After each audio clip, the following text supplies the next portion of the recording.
2, 1. What up, folks? Once again, it is indeed your boy Tim, the handsome liberal. Little bit of bonus coverage, a little bit of a secondary live, simply because we had some issues with the live being somewhat censored due to one of the guests on the program. So I wanted to run the live stream again. We're going to continue on with the same topic. A lot of folks, couple folks messaged me. They did want to speak, and they were certainly subscribers and supporters of the program. And you guys know that I tend to want to favor and show some love to my subscribers and viewers. So I went ahead and decided to continue the program because few folks who do support the program were not allowed to speak. And due to censorship, our program was, the numbers and everything were off. So we're going to go ahead and continue on asking that same question. But I also want to add something on. With the debates being on CNN, do you believe that Trump, because a lot of folks that support Trump, a lot of my beloved MAGA, are suggesting that Trump will not or is not likely to get a fair shake on Thursday's debate? Jake Tapper, being the host, not a fan of Trump. I mean, there's plenty of material to back that up. Jake Tapper is not a fan of Trump. So what I want to ask you folks also is, do you believe Trump? Do you believe that there's a chance Trump may be treated unfairly as a debater on CNN, simply because members of the network do not favor him? I do want to ask you that, folks, but also the primary topic of the show remains so, and that is President Trump making these following quotes. May 13th, Trump stated, "Crooked Joe Biden is the worst debater I have ever faced. He can't put together two sentences." And then 2 days later, Trump stated, "He can't talk, he can't walk, can't find his way off stage." And he repeated, he can't put together two sentences. But last Thursday, in a complete 180-degree about face, Trump stated, "I assume he's going to be somebody that will be a worthy debater. I would say I don't want to underestimate him." Where the hell did that come from? After suggesting the man can't talk, can't walk, can't find his way off stage, can't put together two sentences. Last Thursday, he suggested that he's going to be a worthy debater. Why is there an about face to what President Trump is stating? So we're going to continue the show for a little bit because, as I said, we had to interrupt the show early. We had, I had an appointment as well, but we had some censorship going on. A lot of folks wanted to get in. I had a couple folks actually message me. So the supporters of the show, the few folks that have to support the show, I certainly want to make sure they're treated with the utmost respect. So folks wanted to talk. We definitely want to bring it back. Looking in the comments, though, Isaac A says, "Are you ready for the debate on Thursday?" What was his name? Hank Williams. "Are you ready for some football?" Of course. Of course, there is nothing I'd rather watch more, simply because the expectations of President Biden are so damn low. So yeah, I will certainly be watching the debate. And thank you. All praises to Yah. Says, "Damn, you back already?" Yeah, we had a abbreviated program. We had a little bit of censorship. Let's see if we can make it happen this time. Tap the screen, get the likes up to about 10,000. I want to see if the numbers go up as they normally do, or if I'm still under some kind of virtual censorship on TikTok. Before I go to the box, let me give you the spiel. Program is always will remain MAGA friendly, and we don't say that lightly. This program is and always will be MAGA friendly, and damn it, we mean that. We don't ban, block, or censor anyone for their commentary, at least as far as I can take it. We believe in free speech. You don't have to agree with anybody in the comment section or yours truly. It's all about free speech. Nobody's going to talk down to you because you have a different opinion. We've been running the show like that for almost 3 years now. Almost 3 years. So understand, we do believe in free speech. Real quick in the comments, I see Trump says user 419 with 3 exclamation points. "President Trump all the way," says Luis Martinez. "Are you serious? Republicans want to bring back Jim Crow." Damn. Republicans want to bring Jim Crow back, and you want to be part of that, says Nana Rocks. No, I don't want to be part of Jim Crow at all. So you support a convicted felon of his peers. So you support a convicted felon of his peers. No, I do not support felons. I understand what you... No, I don't support felons. But some would say that the charges against Trump were trumped up. No pun intended. The MAGA grift never stops. Well, some people believe that MAGA is, well, better yet, Trump is leading the country in a much better direction than, say, Joe Biden. So it is what it is. Free speech means you can say what you want, but you may get canceled again and you won't go to jail. Hopefully you're right. Let me go to the box. Thank you folks that are tapping the screen. Very few of you folks on TikTok. I can't get you folks to tap the screen, which may be why the numbers are so low. I'm down at, what did I got? You can't get the boy up to 10,000 likes. Tap the screen. Continuing on, or we'll go straight to Alex. I think that says Alex Gradio. Good afternoon, Alex. I wish these liberals would read, and I'm assuming that's a code, read 8 USC 1325. Why don't you state what's in that? Alex, good afternoon. Can you hear me? I can hear you. Can you hear me? Loud and clear. Why is Trump having such an about face after spending years saying that Biden is, out of his mind, out of his faculties, and all of a sudden now he's saying he'll be a worthy debater? Why do you think that's happening? Like some of the people that were talking earlier in the program, I think the guy, we already know that he stays up all night and he watches, he researches himself, and he is very in tune, whether it be on the far right or the far left, of what people are saying about him and what people are saying about the debate. He's regurgitated stuff like that for the last 8 years, like what's said on the news. He responds almost in real time, whether that be through Truth Social or whatever it is. So I think he's been hearing, maybe his team's been telling him stuff like that they've been hearing on lives like this. But I've heard this, people saying on a lot of news stations, if Joe Biden comes out swinging or is anything other than a pathetic, piece, like he's been preaching, if he comes out even just a notch above that, he partially has already won the debate. And I think he might know that, to be honest. And so he's trying to backroll it a little bit and, kind of do that thing that my tennis coach always told me not to do, which was downplay the other team or make it seem like the other team was cheating or that they recruited so that if I lost, right. my coach would always be like, don't do that, because now you're trying to set it up so that if you win, it's a great win. But if you lost, it's because that's kind of his game. You think Trump is like that, where he's setting himself up with two avenues? I do. I think he's done that. We've seen that pattern in every election. He did it leading up to the 2016 election. Just said the same stuff. With the election, it was rigged. It's going to be rigged if you lose. It's going to be rigged. Yeah. Setting up. If he wins, everything was Gucci. If he loses, somebody had it out for him. It was all a farce. It's interesting you say that, because I did a short a while back on YouTube, and I asked that question, and the question I asked was, if Biden wins or if the Democrats win in November, is there any way the Democrats can win without cheating? And most of the people on the right said no. They said the only way the Democrats win in November is if they cheat. Is that what most people said? Yeah. Oh, jeez. Most of the people on the right believe that if you have a free and fair election, Biden simply cannot beat Trump. That's been the rhetoric, and that's what's really frustrating. That's what gets the you're in a cult kind of rhetoric from the other side, or even the moderates that are kind of having to make decisions.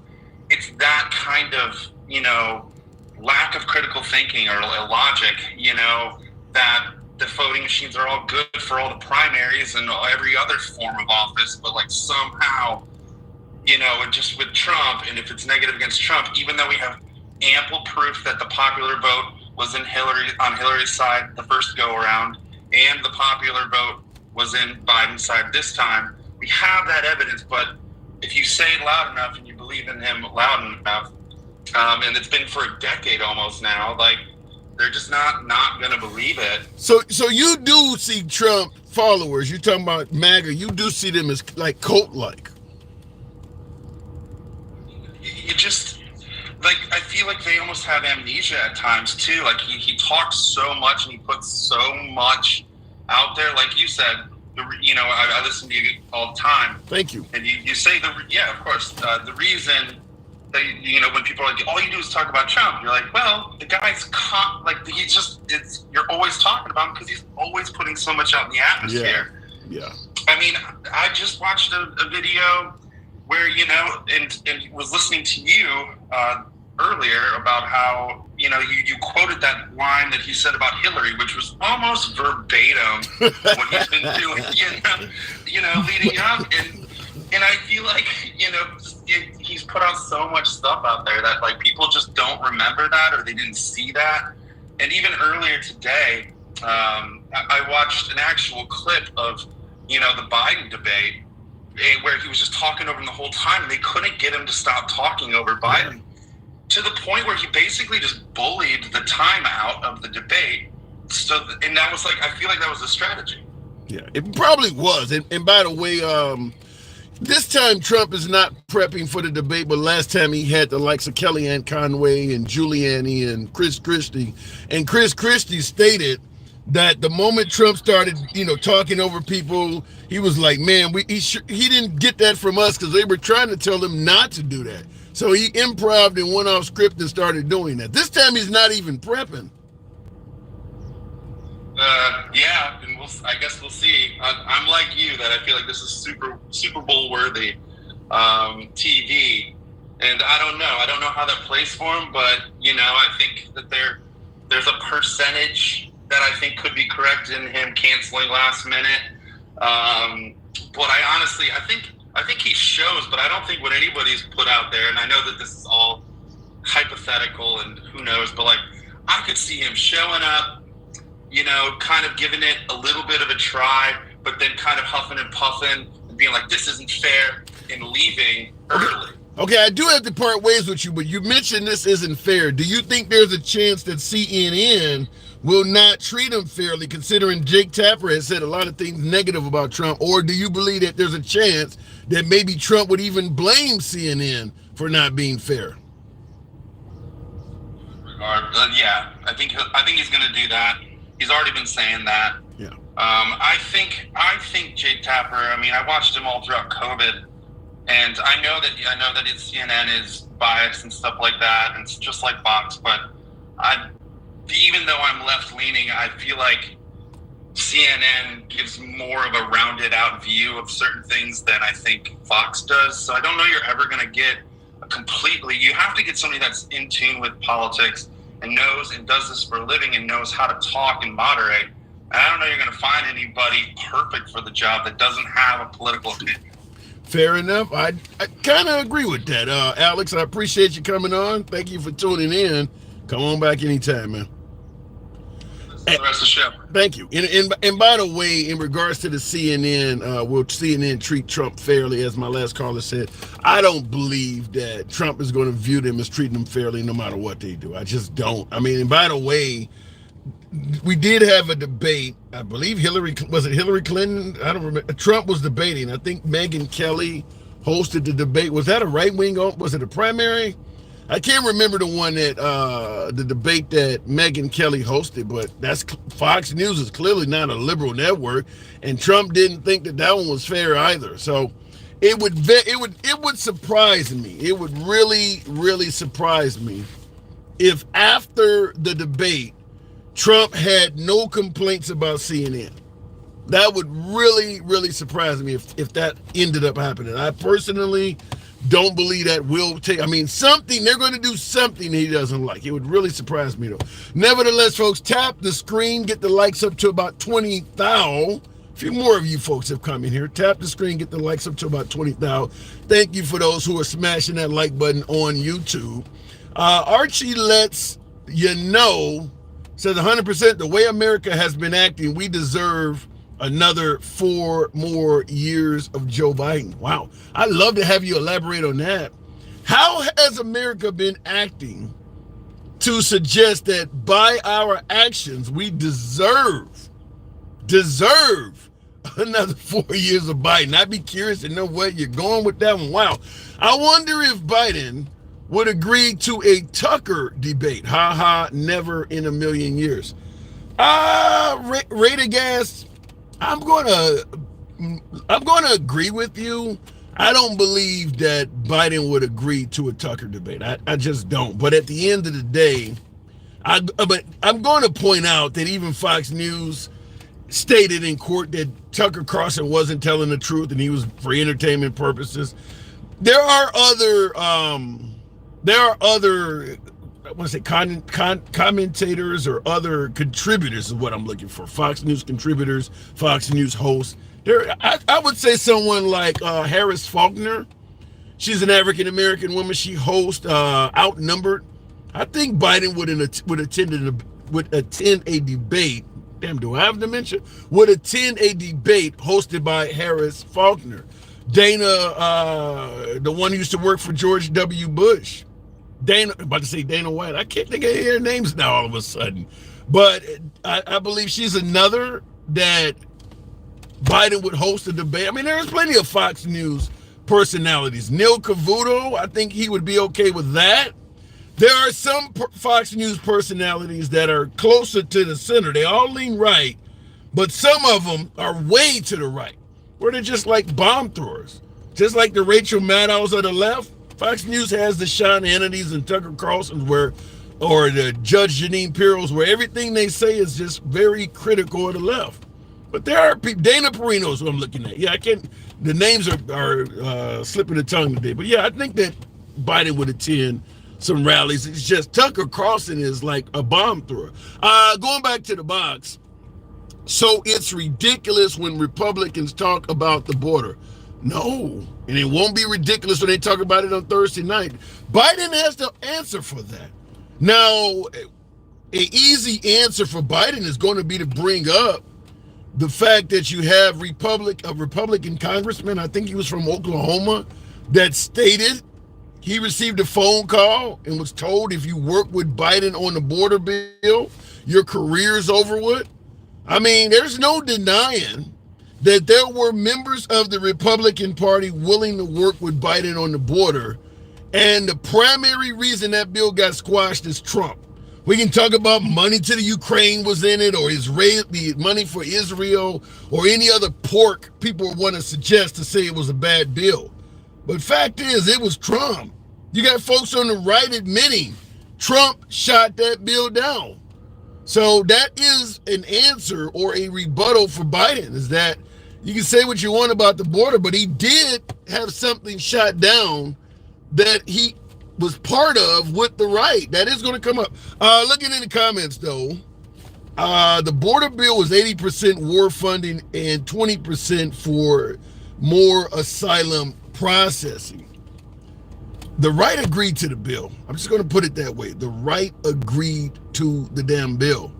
And then all of a sudden, Trump makes a phone call and suddenly it's the worst thing on earth. The right got what they didn't get 100% of what they wanted. But understand, this is how the sausage gets made. I'll go back to the box. But that's how the sausage gets made. You don't get a bill that is 100% what you want. There's going to be shit in every bill that people on both sides do not like. The right, when it came to the border bill, give me a bill that is 100% of what I want. No bill operates like that. If you're getting the bill tailored to the way you want, and there is nothing in it that the left favors, then the left didn't do their job. That is how all bills work. It's called compromise. But the right, in defense of Trump, to try to deflect from the fact that that bill didn't make it is Trump's fault, they're trying to make it sound like, well, the bill wasn't perfect for everything we wanted. Like I said, no bill will be that way. Going back to the box, continuing on with one of my subscribers, Top Dog. Good afternoon, Top Dog. Also, I don't understand why people hate voting for Biden if they dislike Trump so much. I don't think the people who quote unquote dislike Trump so much hate voting for Biden. They're going to vote for Biden. They may not think Biden is the best choice, but if they really hate Trump as much as you are alluding to CAK3 in the comments, they're going to vote for Biden. I don't know what happened to my last guest. Box is already problematic. Amps 480. I tried to bring up Top Dog. Amps 480. Let's see what happens this time. Why do people of color and women vote for the orange dude? Because they believe, you talking about why do black people or Hispanics vote for Trump and women? Because he represents interests that they're most concerned with. Every person of color or every woman is not voting for the same issues. Amps 480. Good afternoon or good evening. How you doing, buddy? I'm good to have you back. Trump is now saying that Biden may be a worthy debater after trashing him as dementia-ridden, mentally ill for the last 3 years. Why is he suddenly saying the man may be a worthy debater? I don't know. I don't think he is, personally. So is Trump lying? No, he's just probably trying to get some Biden voters. Trying to put Biden up on a pedestal, maybe. What's the difference between that and lying? Because he's catering to the people that are still on the fence. So Trump said that he's a worthy debater. You don't think that's true? No, heck no. So that's a lie then.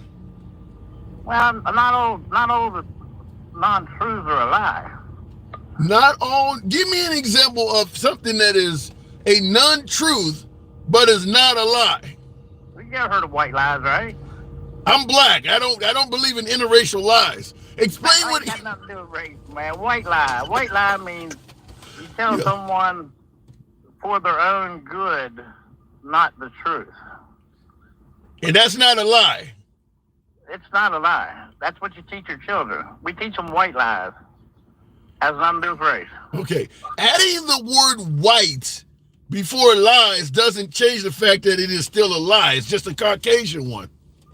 No, it's not a Caucasian one. It just means that it doesn't harm anybody. Oh. Well, if you're saying, so in other words, you do believe when Trump says that crooked Joe Biden is the worst debater I've ever had, he can't put two sentences together. So you do believe that's accurate, that Biden cannot put two sentences together. I don't think he can put two thoughts together in one sentence, right? So how would you... Everything Biden says is a lie. He's been lying now for 47 years. You sure they ain't white lies? Well, they are white lies, because when he tries to put himself up on a pedestal saying he graduated top of his class and he graduated with 3 honors and, he led the civil rights and this and that, everything Biden says, everything he says is a lie. Everything he does is a lie. But you just stated, you just basically stated you're okay with white lies. Well, yeah, I mean, some people are if it's not hurting anybody, but when you get to be president and you start lying and people see through it, most of the time it does hurt somebody. Right now, Trump's not president, so there's a difference between what Trump's saying right now, just like people were saying in your comments, when Trump supported this and the Republicans went the other way, Trump's not president. Yeah, but you and I both know Trump has a significant amount of influence, even though he's not president. I mean, he's involved in many of the races. He was involved in the midterms. He has a lot of influence, even though he's a citizen.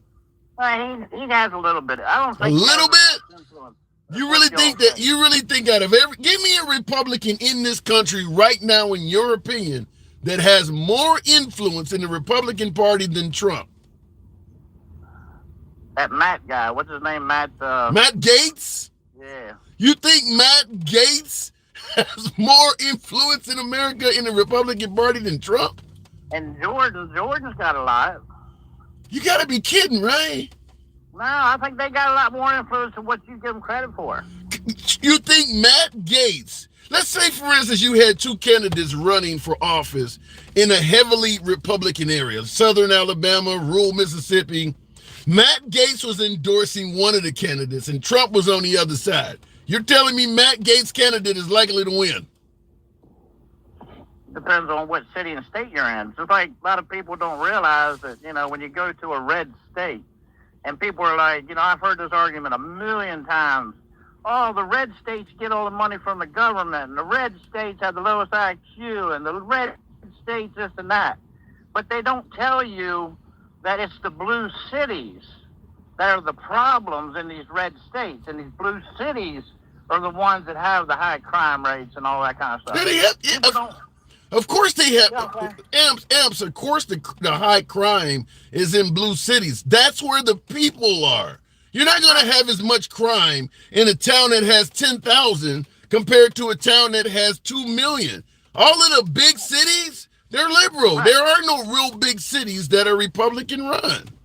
Right. I agree with that. That's a true statement. But like I said, some of these Democrats and liberals go out here and say, there's more, problems in these red states, but they don't tell you the fact that it's in the blue cities. They avert that fact. Yeah, I hear what you're saying, but let's take a high crime town like Memphis. You're telling me because Memphis is ran by Democrats, the fact that the governor of Tennessee, being a Republican, has no responsibility at all? You do realize the governor of every state runs on lowering crime. So if you have a high crime city in your state as a governor, doesn't matter what party you are, you're responsible for it. You ran on getting rid of crime. Well, that's the problem with the Florida governor right now. He's got so many blue cities, Tampa, Miami, blah, blah, blah. Those are the problems in that state. If it wasn't for those cities, Florida would be a nice retirement city. But you got to stay away from the Tampa, just like that. Everybody's talking about that guy, that rapper just got shot at that Holiday Inn. Yeah, you're talking about Foolio. Yeah. He just got shot. Those cities are the problems. And I don't think anybody knows what to do about them either. I mean, you can't just throw cops at them. You can't, they need to start putting more curfews out. That's my opinion. Well, I would submit to you, because there are cities that are ran well. Boston is not having a major crime wave. I mean, there are cities that are ran properly, but I do believe your side of the aisle, talking about Republicans, some of their policies actually exacerbate poverty. Like if you're poor, the Republican Party's answer is pull yourself up by your bootstraps. They don't do a lot to help out those who are impoverished, and that is often what leads to crime. I don't know about that. And people argue the same fact about guns, saying the legalization of guns and, everybody can carry and yada, yada, yada. There's facts both ways, whether if you legalize guns, that there's going to be more shootings, and there's proof the other way that if you carry more guns, there's going to be less shooting. So it's everything's on the fence. You know what I mean? Well, and just real quick in regards to legalizing guns or taking them away or whatever, I will tell you this, in my opinion, on the world stage, most of the countries that are fairly safe to go to, there's not a lot of guns there. Most of the countries on this planet, if I can say it right, that have an unarmed populace are probably safer than the ones that are heavily armed. There's a lot of countries where people don't have guns. There's a lot of countries where people do. But they're heavily on knives now. Look at Australia. Look at London right now. They have more stabbings now than ever. And I'll tell you right off the bat, when you say London or Australia, and by the way, I lived in Australia for 5 years. There is, like, when you take some of the big cities in America, Chicago, Detroit, as you mentioned, some of the liberal cities, which these other countries you're naming have big cities. Sydney, Australia has more people in it than I believe Chicago.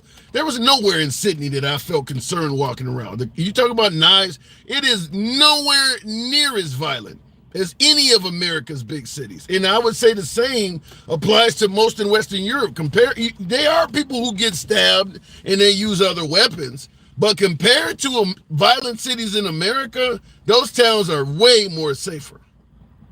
Yeah, a lot of it's got to do with mental illness. People blame Reagan when he took away the they closed a lot of the asylums down, and there's some truth to that. I'm a Republican. I'm a MAGA, and I see both sides of the fence. I see both. I study both sides to see if there's any facts. I go Google stuff and see, if you look up when Trump was president, and I looked up how many illegals, or however you want to say it, killed American citizens. If anybody Googles that right now, when Trump was president in 2020, there was the very fewest killings of American citizens from illegals the last year of Trump's presidency than any year that they go back. I don't know how far I went back, like 2 or 3 presidents, and then I checked out Biden. Biden's doing terrible. Do you believe, right, you're mentioning illegal immigrants or undocumented immigrants taking the lives of Americans. Do you believe there's a lot of that happening right now? Right now, I think last year or this year, there was up to 12,000 before the year even ends. Last year, it was around 13, 14,000. When Trump, last year presidency, was in the 2,000s. You believe 13,000 undocumented or illegal immigrants took the life of an American? That's what I read on Google when I Googled it. Yep. Where they?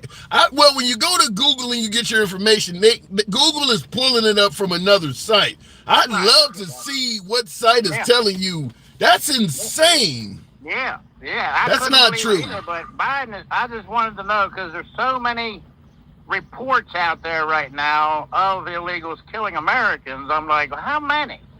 So I Googled it, and believe it or not, that's true. There are so many Americans being killed right now from illegals. It's unbelievable. Yeah, I gotta disagree with you for this simple fact. If there were that many Americans being murdered by illegals right now, with that being one of the chief campaign promises of Trump, you would see it all on the news. When they get one, like right now, we got this 12-year-old that had her life taken by 2 illegals, and they really, really put her through a bunch of essay and things like that before strangling her. The fact is, the right makes it clear it's not happening that much, because they keep telling you about the same story over and over again for a week or two. If it was happening to that frequency, they would be putting folks all over the news that have been murdered by illegals. Well, Big Dog, when you get off here, Google it. Let me come back on here, and I'll look for you, because I've been following you for years now. And I want you to tell me, or tell everybody, some of these morons on your left there are saying, there ain't no way, and he's reading the Fox News and all that bullcrap. Hey, just remind them. And let me say this before I let you go. Also, if you could, send it to me in the inbox. If what you're saying looks legit, I'll come on the air. I'll concede the point, but I don't believe Fox News is even saying that. That's going Breitbart or something. That's further to the right. That might be Alex Jones or something like that. No, I got that off. I think I got it off a government website. All right. I like to see it. I got to move it on, though, Amps. Have you heard what the unemployment is today? In what state? The country. No. 4% and rising. Well, 4% is actually not that bad. Trump got it down to 3.5, and he was bragging. 4% ain't terrible, but I got to move it on, Amps. Appreciate you coming through. Take care, buddy. Anytime. By the way, looking in the comment section, 4% is good. Yeah, 4% actually ain't that bad. But he said and rising, so we'll see what happens. But I know Trump had got it down to 3.5%, and Biden had actually beat that for a time. Biden actually, because Trump, when he got it to 3.5%, he was touting it as the greatest employment numbers in history. It's hard to, before moving on, it's really challenging with Trump, because even my beloved MAGA will tell you he's so well known for exaggerating. Everything that Trump does is the best in U.S. history. I mean, because he's also saying his economy is the best in history. He's done more for black people since Abraham Lincoln. He knew more about COVID than anybody. So it's real difficult to know what to take from Trump as face value, because he exacerbates, or as somebody said, tells a white lie earlier in the program. he lies a lot. I mean, those are actually are lies. I mean, we can call them whatever you want to call it, exaggerations or white. I mean, in reality, it's a lie. I mean, he says a lot of things that are just simply not true. But if you support Trump, you can kind of sift through that stuff and pick out the parts of his presidency you like. Looking in the comments, though, what is Biden known for? Well, we'll start with universal health care. He and Obama authored that. I'm assuming the African-American community is going to give him credit for the Supreme Court pick. They're going to give him credit for riding with Obama. They're going to give him credit for Kamala Harris. I mean, he's known for things. I mean, and in the Senate, which he was in for years, I mean, Biden is known for a lot. You just don't like it. I mean, Biden is known for a lot. The only issue is that he didn't bother telling us about it and said he told us it was like a cold or flu and it would go away. Yeah, and that's just why Trump would get on television in April. Well, the coronavirus kicked in really late in 2019, November, December 2019. And soon after that, Trump got on television and said it would go away by April. Nobody told him to say that. There is no way in hell Fauci, his surgeon, nobody told him to go on television and say a pandemic would just disappear. That just fabricated out of thin air. Now, obviously, if you support Trump, you didn't really hold him accountable for it, but he did say COVID would just go away based on zero scientific evidence. I don't know why he would say that. Going back to the box, and somebody said he said like magic. Yeah, I don't know why he would say that. Continuing on with the program, though, and I thank you folks that are tapping the screen.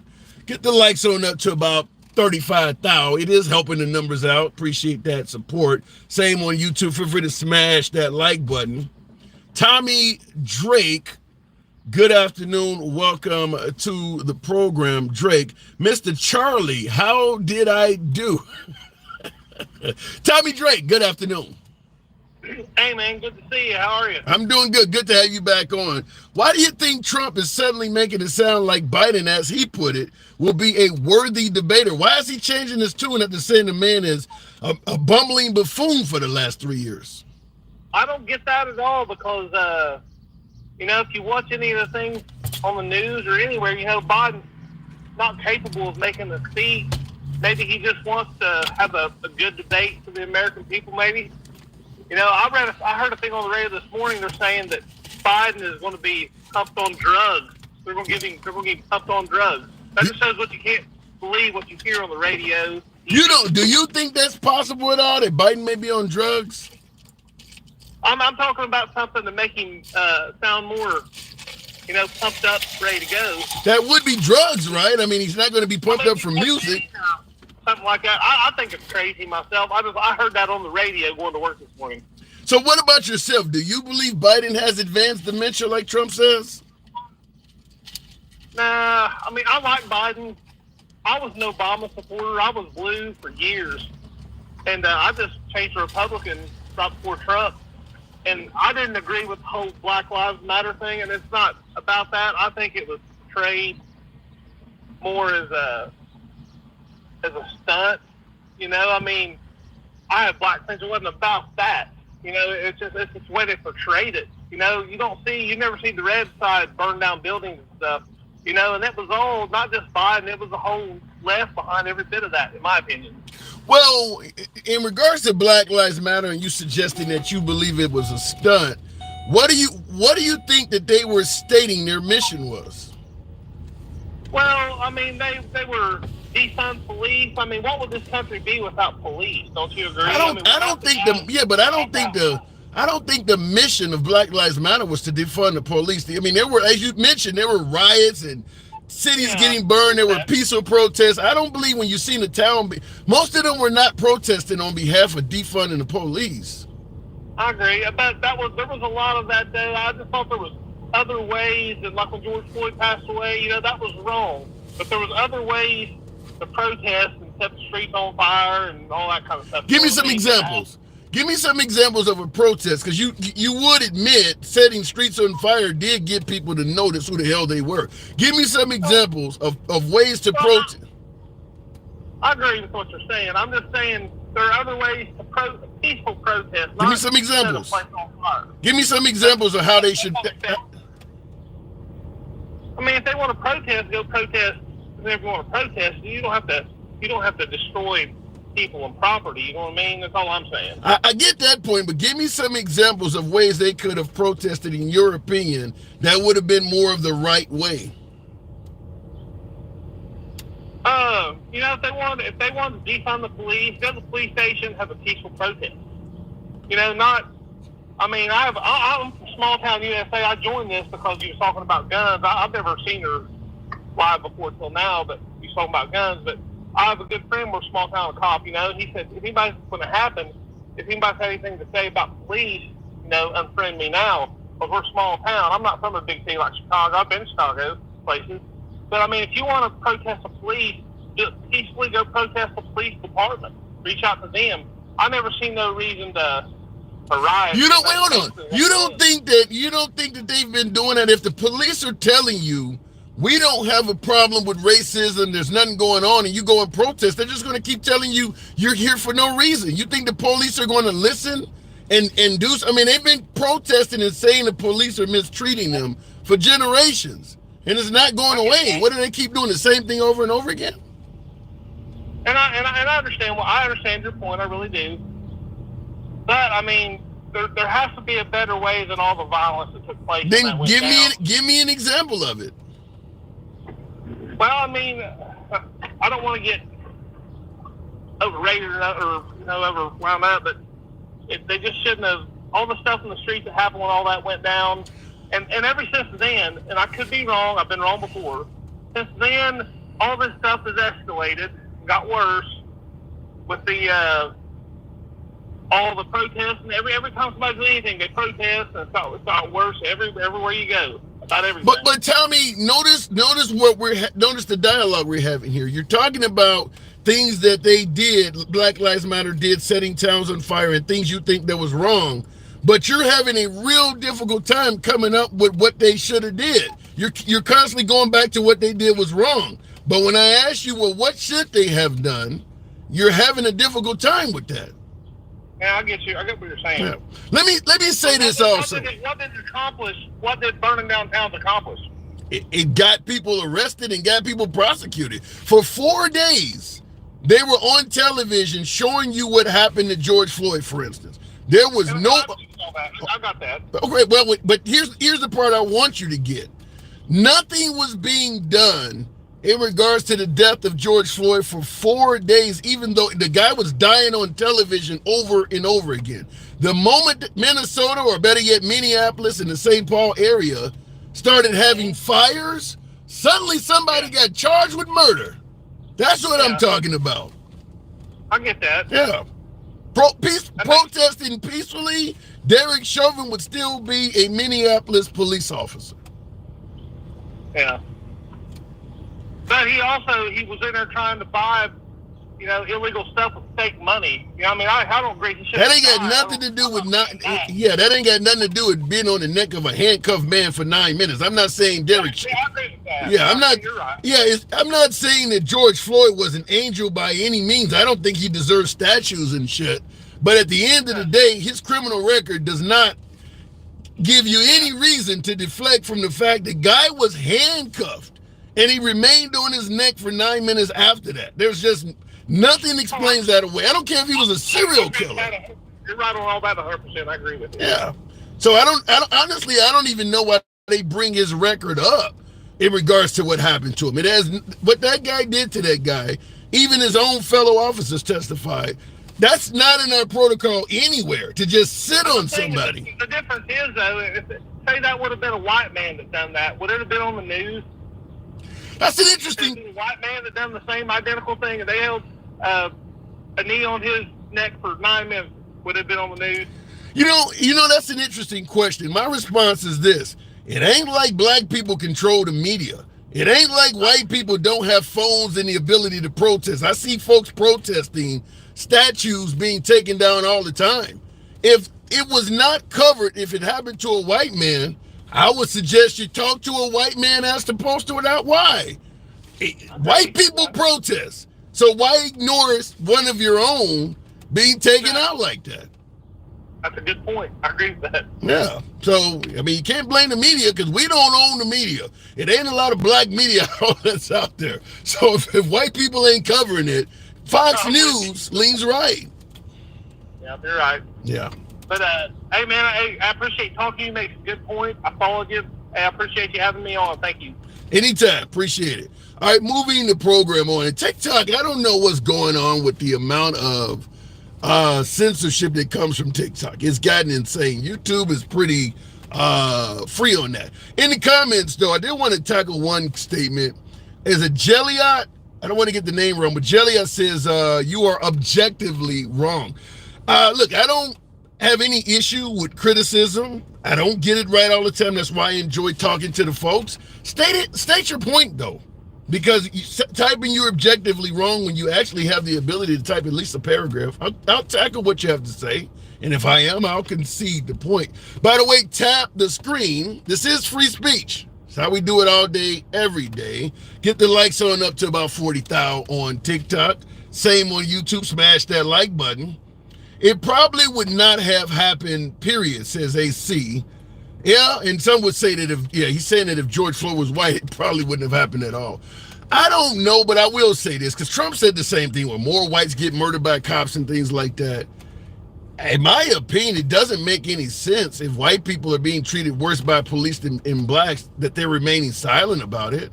If the police are mistreating any part of the populace, remaining silent is doing nobody any good at all.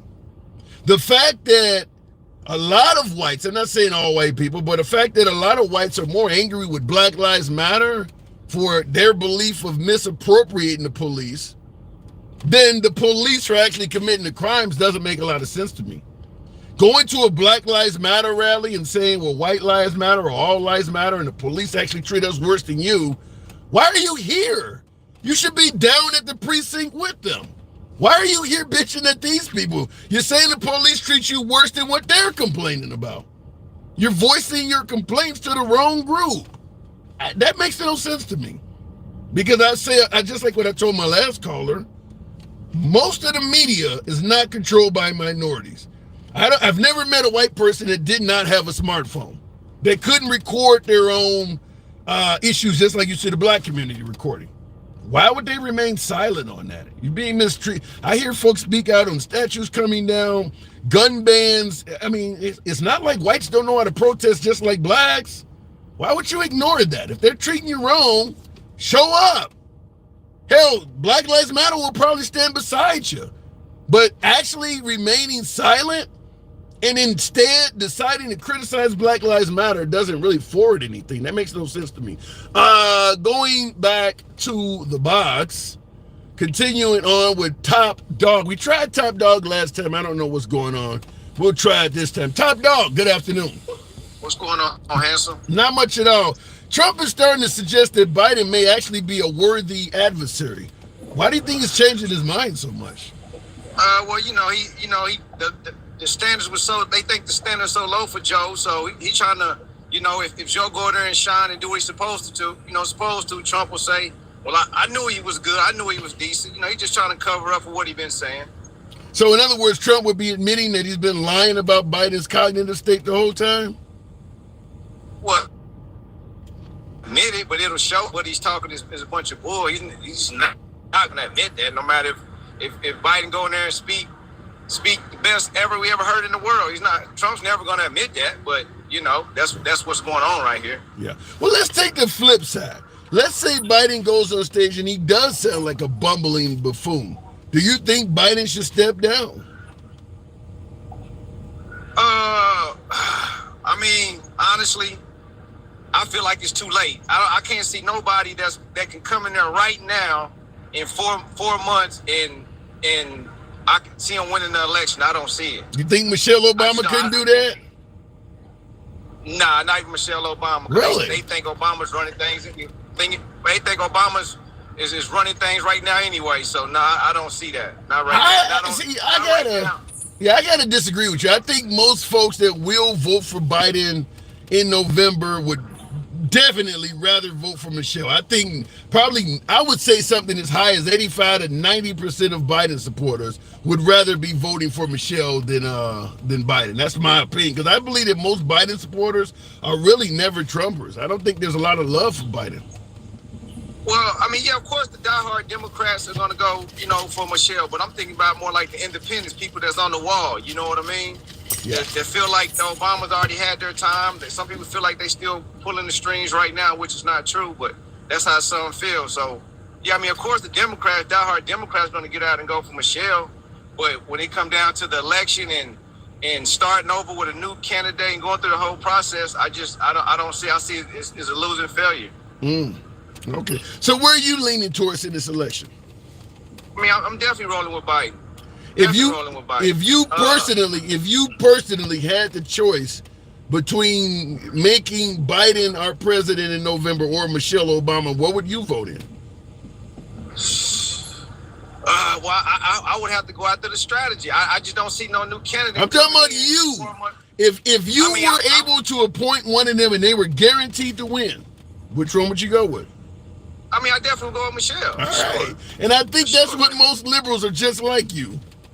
Right, for sure with Michelle. But with like I said, these 4 months, we already down to the end right now. So we got to stick it out. Joe got to come out Thursday.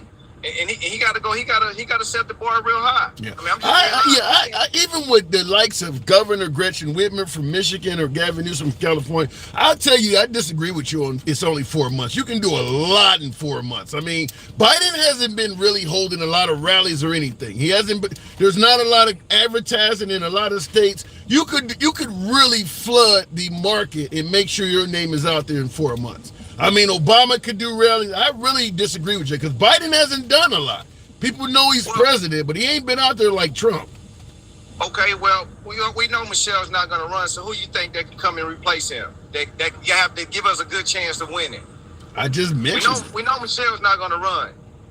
I just mentioned it. I think that the love that Biden has could ease because they're so low of people that are really true Biden supporters. I think Gretchen Whitmer from Michigan would probably get just as many liberals, maybe a little bit of a battle with the independents. But all of the liberals, particularly the women, are going to go to Gretchen Whitmer. I think Gavin Newsom could get just as many liberals, even though he's from California. I believe there are people that could do it because they would debate more. That's Biden's problem is he's not out there talking to the people like Trump. Well, I mean, I agree with you on that because a new candidate, a younger candidate, would definitely be out there talking to the people for sure. Right, and I think that and rub elbows and try to sell it before November 4th. So yeah, I could agree with that, Hansel, for sure. Yeah, I mean, obviously, I agree with you that it's likely to be Biden, but I don't think we're past the point of no return. If Biden goes out there and he looks and sounds like Trump has been saying for the last 3 years, hell, even in my opinion, he probably needs to step down for the good of the party and the country. Well, I'll say this. If Biden goes out there and fumble the bag, as they say, we can go ahead and hand the election over to Trump. You can go ahead and hand it over. Go ahead and give it to him. I understand your point, but I will give you 2 quotes from people you recognize. Mark Cuban, Dallas Mavericks former owner, Shark Tank fame. He said he would not vote for Trump if Biden was on his last rites receiving them from a priest. So even if Biden is out of it, I think Bill Maher of HBO said that he would vote for Biden over Trump even if they had his head in a jar of blue liquid. So I don't know. I mean, I feel the same way. I feel the same way. No matter what, Trump can't get my vote. You know what I mean? So if Biden doesn't go out there and perform the way I want to, I mean, it's gonna be a black eye on the election, but it's not the whole election. You know what I mean? So what has Trump done that's so bad that he can't get your vote? Well, it's a couple things, Hanson. Well, one, I don't like everybody say I don't like the things that come out of his mouth. I was born in '84. I never experienced racism the way I did under the Trump administration. Wow. What state are you in? What state are you in? What state are you in? I'm in Oklahoma, red state. Yeah. I mean, I don't see it now. I don't see the openly, racism as I did back then. We're just everywhere, the social media, in everywhere. I seen more Confederate flags in that time than I seen in my whole life. Damn. Well, I was told the Confederate flag is just about pride and heritage. There's nothing wrong with it. I mean, that's probably come from somebody that carries the Confederate flag, but we all know what it stands for when you wear the Confederate flag. And like you said, when they do come out, these Klansmen, they put in the Confederate flag, nobody comes and protests that and say, hey, that's not for hate, you know what I mean? So we know what it stands for. I gotta say that's true, that Confederates do know how to protest when it comes to taking down their statues, when it comes to trying to ban the flag, they show up and show out. But when the Klan or some white supremacist group get a permit and they go in town square and they're preaching hate while wearing or holding the Confederate flag, there is no protest from the folks that support the Confederate flag. They don't go against them at all. So it does leave questions to be asked. I mean, yeah, definitely. I mean, like I said, for my whole life, that flag, the way I was raised, that was not a good flag. That was a racist flag. You know what I mean? Well, you might be younger than I am, because when it was on the Dukes of Hazzard, I didn't see anybody who had a problem with it. When it used to be on top of the General Lee car, nobody had a problem with it back then. Well, things change. True. You know, things change, and we see it more now. You know what I mean? Maybe not too much back then, but right now we see it. You know, and like you say, even at the Trump rallies, Trump doesn't condemn those flags.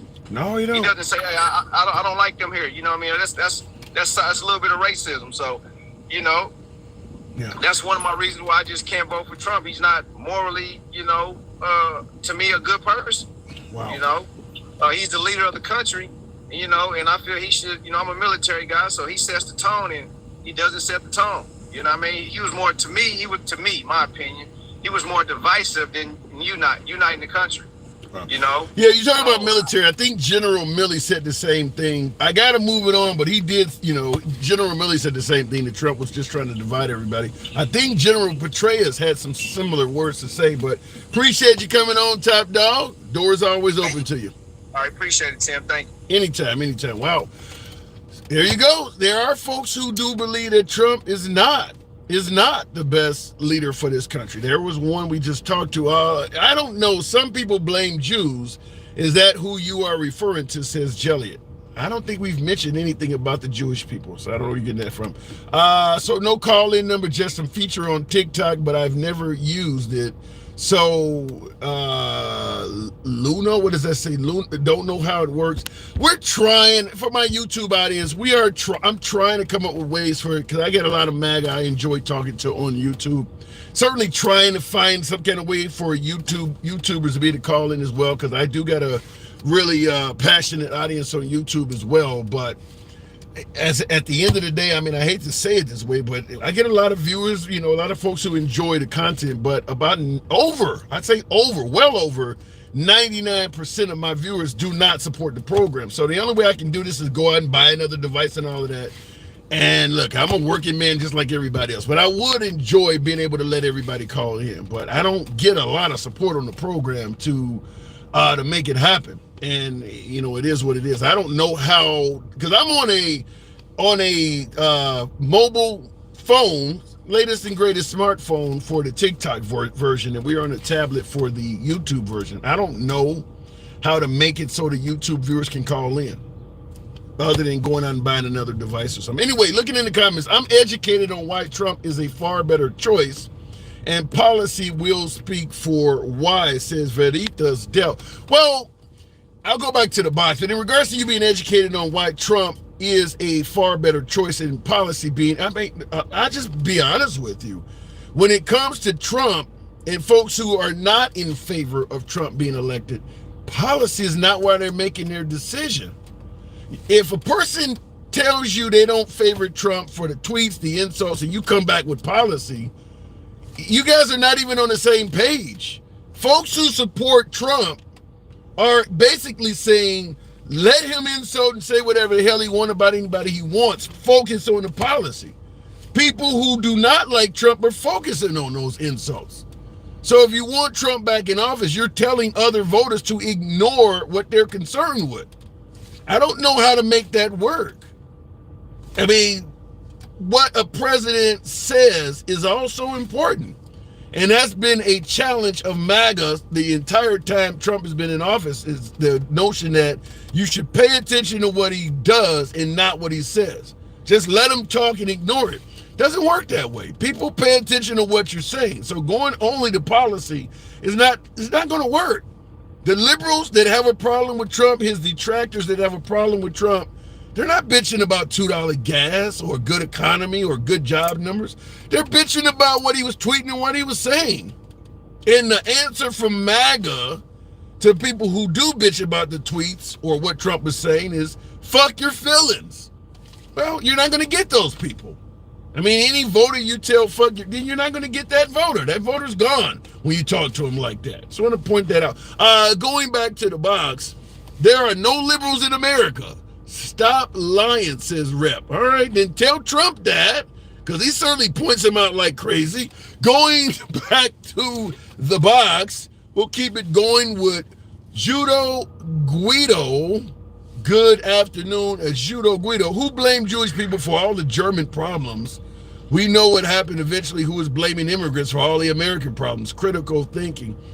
Michael Rowe, rather, I do believe there's some validity in what you're saying. The rapist and murderer, poison in the blood, vermin.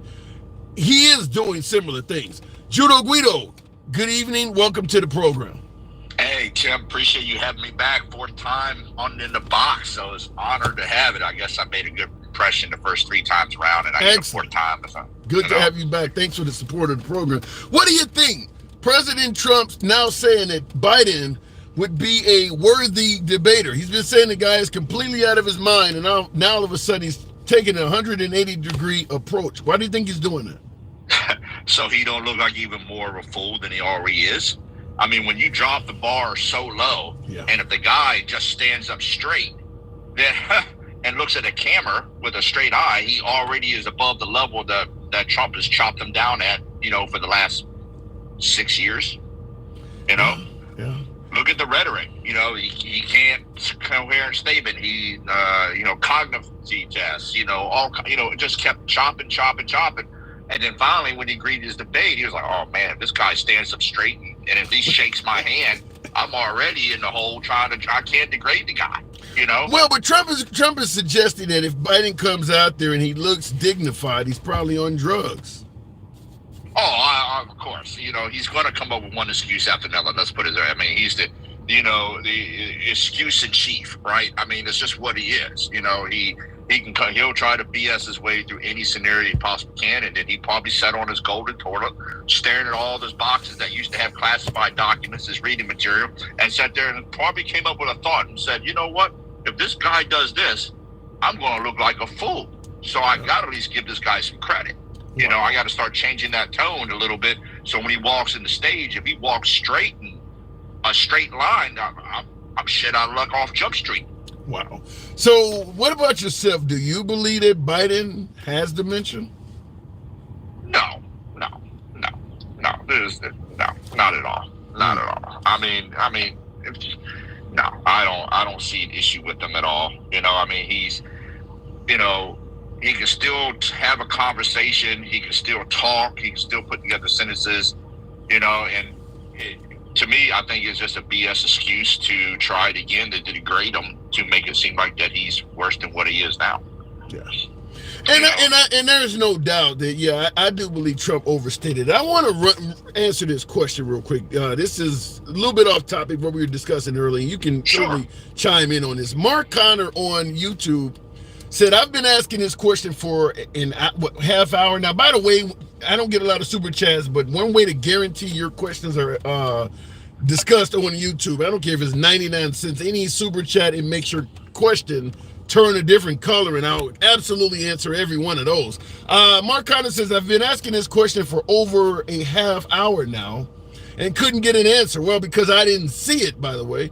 He says, to this simple question, what is one city or even town that got burned down during the Black Lives Matter uprising? No answer. Ferguson, Missouri is one town that it was part of St. Louis. I was there a few days after it happened. A lot of shops, Target.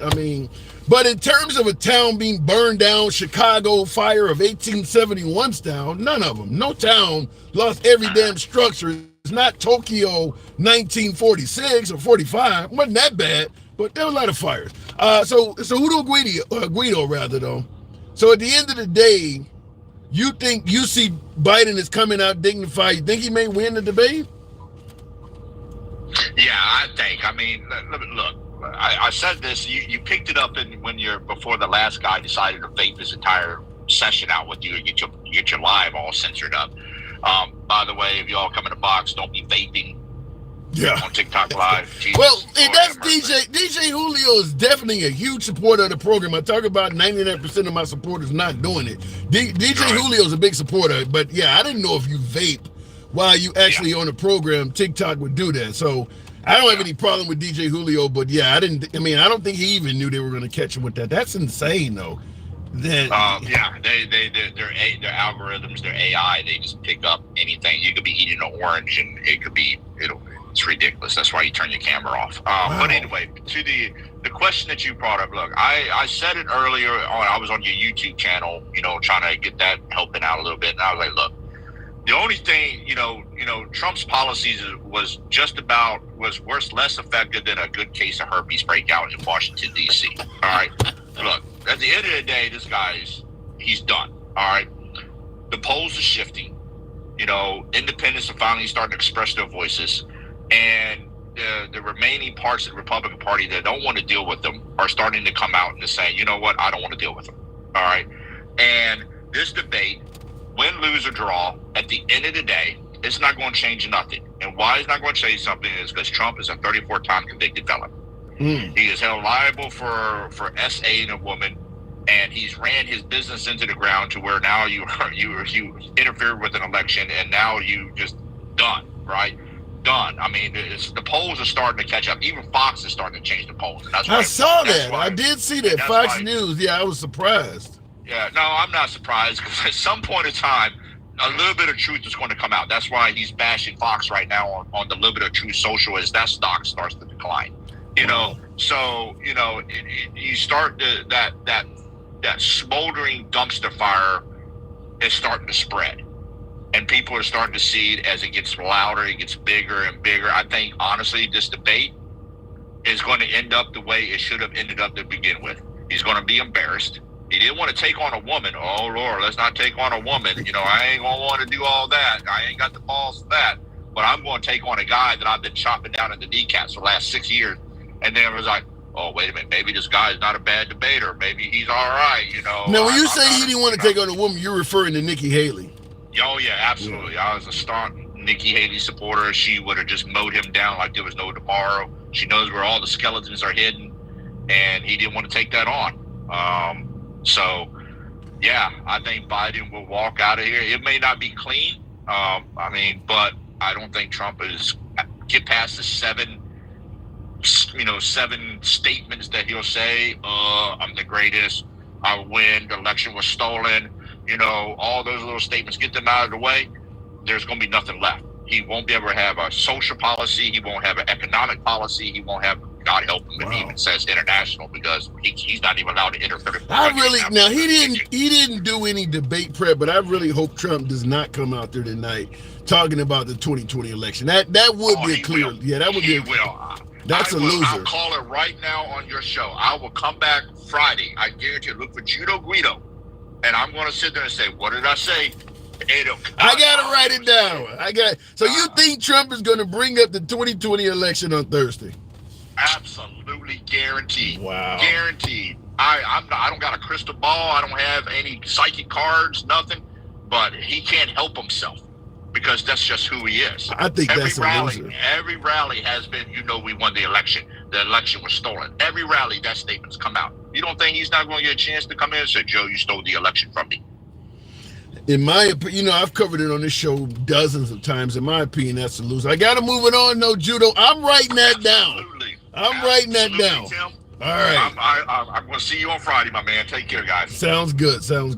Yeah, I believe that it to some degree, Trump has to move forward. I don't think constantly debating the. And by the way, let's say, because I see in the comments, what does that say? Core 88 says it was rigged, and Jeff S says that I think there will be appeal for TDS. But in regards to the election, Biden's simple question is, where's your evidence? I mean, I think that's it. I've debated the 2020 election with hundreds of people on the program over the last couple years.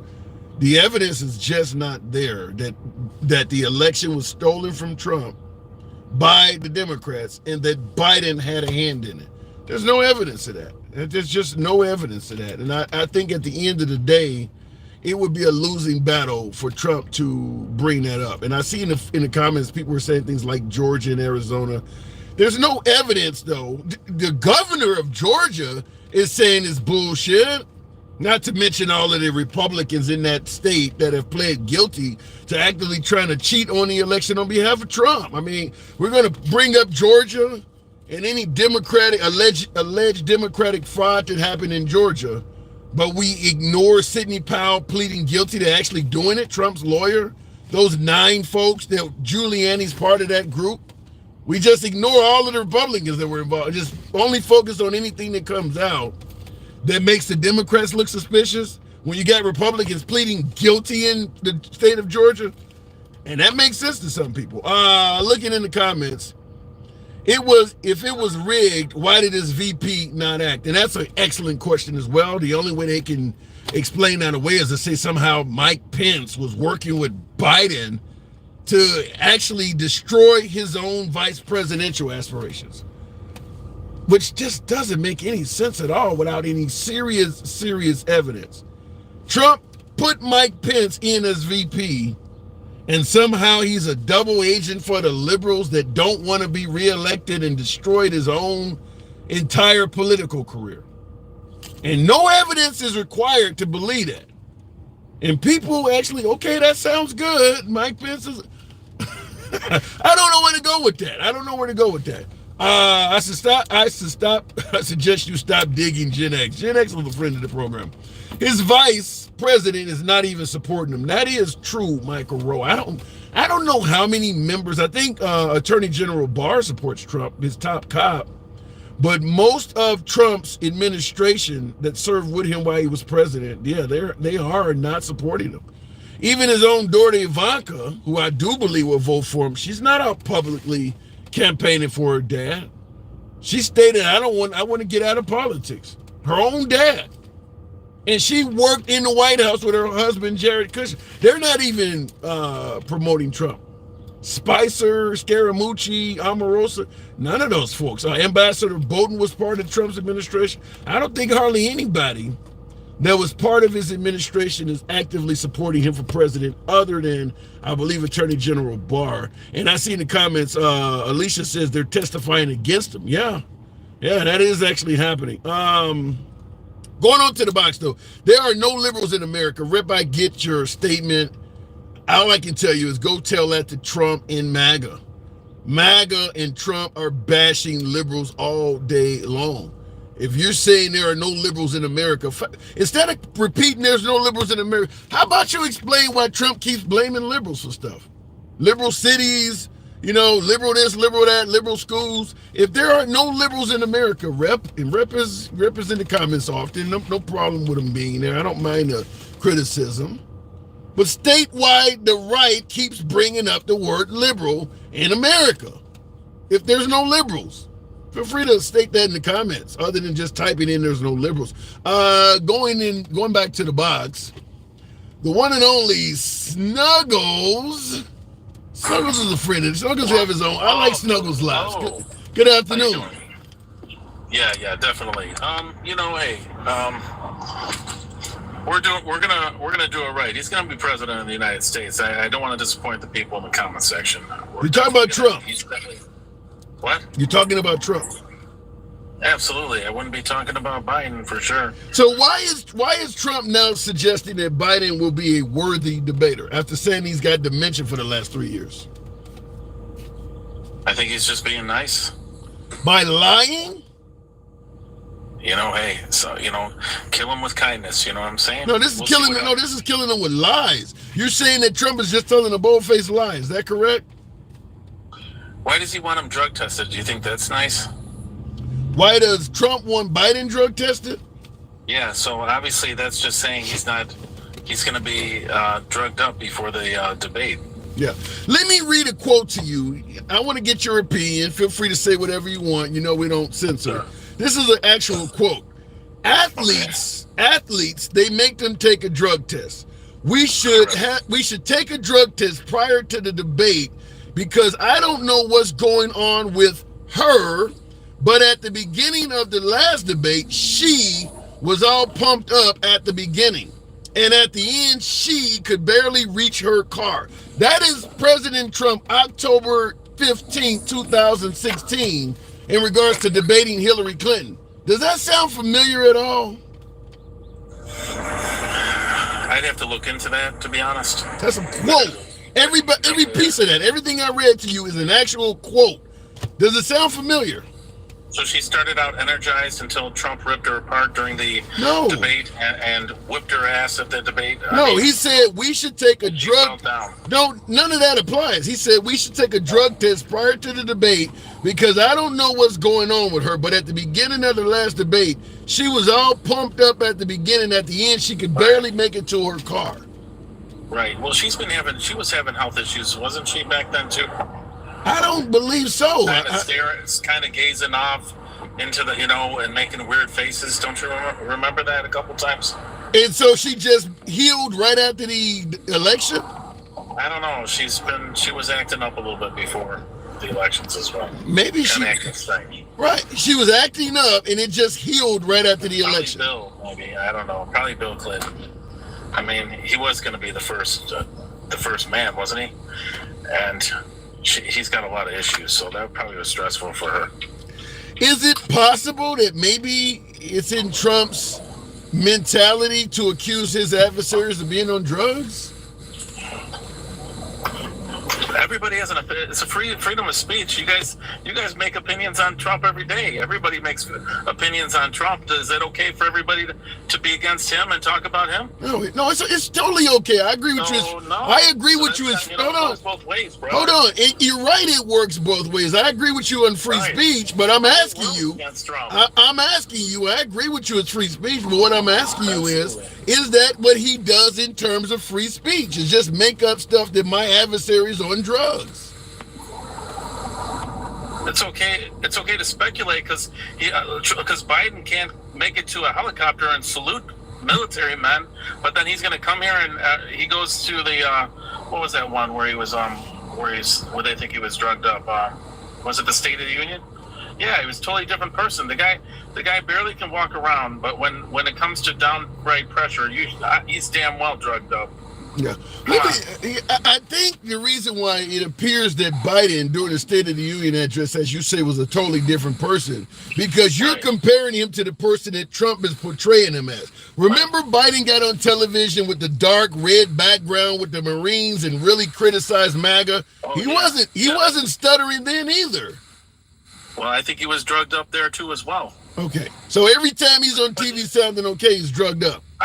Well, if you watch how he is when he's not doing anything, he's acting weird at places. He's not really there. Come on, seriously. You have your own eyes. If you can't see that, then there's something wrong with you. If you can't see how air and spacey he looks. Yeah, I understand you have to see it. I understand your point, Suggs, and I'll tell you this. I haven't had a moving violation in probably 10 years. But if you took certain snippets of when I'm driving down the road, you can make me look like I'm a DUI case. When they're taking snippets, we often hear about Trump is taken out of context. If you only take the things about Biden's speeches and gatherings and when he's in public, you only point to when you ignore, let's say, for instance, he walks from Air Force One or Marine One all the way to the White House, and he doesn't trip or fall, but the next day he does. And you only show when he does, it looks like he can't stand up. Right. Well, personally, I don't really care. I don't think anybody really cares. It's the media that wants us to be against one another. You know what I'm saying? I think I'm right in the middle of a tornado siren or something. Are you okay? Jesus. I just came out of nowhere. So when Trump comes back, then you'll be able to fill up your tank nicely, and you'll be able to actually do your lives from inside your house or somewhere else, because you seem to be stuck in your car. Are you okay? Are you homeless? I like it. I don't know why I'm in the middle of this damn siren, but I will say this. I got 3 college degrees. 1 is paid off. 2 of them I owe, and I'll probably never be able to pay because I owe so much money. You talk about Right. $2 gas in the Trump economy. If Biden could forgive my student loans and give me universal health care, I have health care, but if he could make it universal, there's nothing Trump could do with the economy that would put that much money in my pocket like that. I pay hundreds of dollars a month in student loans. There is $2 gas ain't gonna cut it. What Biden is offering would put way more money. This is for me personally, maybe not somebody else, but for me personally, universal health care and some form of tuition forgiveness would do more for me personally, more financially, Right. than anything Trump is promising. Right, but he hasn't done it, has he? He hasn't really. Well, yeah, because the right don't want him to. do it. Yeah, right, because the right don't want him to. Well, he can do executive orders. He's been doing executive No, orders. because the Supreme Court shot that down. He did do an executive order. Well, why didn't he do it his first 2 years? Because it was Senate and House controlled by the Democrats. I agree with you. He should have done it earlier, but he did do it. Right. In the Well, right. he didn't do it. So I mean, and we were at the highest inflation the first 2 years of his presidency with the Senate and House controlled by the Democrats. All of a sudden, the Republicans make it into the House. They don't vote on anything, and the inflation is down to 3.5. Well, but you're bringing up Thanks to inflation. the Republicans, he's bringing down the inflations. You're saving a few more bucks, aren't you? Yeah, but with the student loans, I would save a hell of a lot more than a few bucks. I It would be a too. lot. I would too, but if we continue to have Biden and he continues because he doesn't want to drill, those prices will go up a little higher, and you're not going to be saving shit. Can be honest No, with you. I can tell you right up to loans no. taken away, but you're still gonna be paying. No, I tell you something. I drive all day for my source of income. How I earn money is I'm driving. That's why I'm in the car a lot. But I will tell you this: if Biden forgave my student loans, even with somebody like me who actually drives 90, 100 miles a day, I would still make and be worth a lot more money than Trump bringing gas back down to $2 a gallon. I don't buy enough gas to offset how much money I would save on those student loans. Right, but now you and I both know you can make a payment plan of $25 a month, even if you're making the amount of money you do. Right, and I'll be in debt for the rest of my life. Right, that's okay. It doesn't matter. You die with that debt. Don't matter. Well, Just have fun.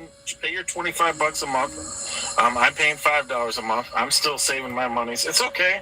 Somebody else will take that debt. It's okay. I don't care. Who cares? well, I'm going to go with the guy that's willing to forgive it if it comes down to, if that's the only reason I'm voting based on, if the only reason I'm voting is based on who will save me money, I'm going to say Trump would win. I mean, Biden would win that. Right. Well, he's not going to win because he's losing on the border, and he's losing with all this kind of Russian ships coming to the Cuba area. There's not a lot of stable things going on around our country and in our country when it comes to the Jewish situation that's going on inside this country. It's getting really big. The media's not showing it as always, but it's getting huge here when it comes to unaliving Jews. It's getting it's getting in more intense. There's 30,000 people at the White House this past weekend. 30,000 people putting stuff in the statues, vandalizing the statues, and nobody's saying anything about that, right? Damaging the outside there. Nobody's saying nothing. Violence happening, cops getting injured there. Nobody says anything because they don't care about that. That's not a big story. But what I'm saying is that the threat inside this nation is getting huge, and nobody feels safe with it. Nobody. I will say this, and by the way, Snugs, you got a fan out there, Gen X, who I'm a fan of for he supports the show, says Snuggles is another GOAT. You go, boy. I don't know if I'd say you're a Thank GOAT. you so much. Thank you. I don't know. I think he might be smoking a little something. I truly want to have a beer with you one day. If you're ever in Illinois, whatever, or Chicago, or if I'm in your area, I just want to have a beer with you. Shit, Bro, I may be in Chicago. you are the funnest guy. I got a birthday coming. in a few days. I may be in Chicago soon. I'm obviously. Let me know. Let me know. I'll get you a beer, a couple beers, and maybe we'll talk about it offline. All right, Snugs. Appreciate it. We'll have some locker room talk if you know what I'm saying. All right. Appreciate it. Good talk. Moving the program on. I like somebody said Snuggles is creepy. Come on, Snuggles is all right. We don't have any political agreements here between me and Snugs, but I like Snugs. Is in this economy, how can you afford beer? The economy ain't that fucking bad. I'm not trying to brag about Biden's economy or put him up on a pedestal, but it ain't like Americans are sitting on their porch finishing off their dog because they lost their house and can't afford nothing to eat. People ain't doing that freaking bad. Okay, gas is $3 a gallon now, or $3 and something a gallon, depending on where you live at. But salaries have went up for a lot of people. I'm not saying the economy's great, but it ain't. Don't get into the position of treating the economy like Biden's dementia, where you overstate what it's like. Yeah, the numbers aren't great under Biden. I'm not going to disagree with that.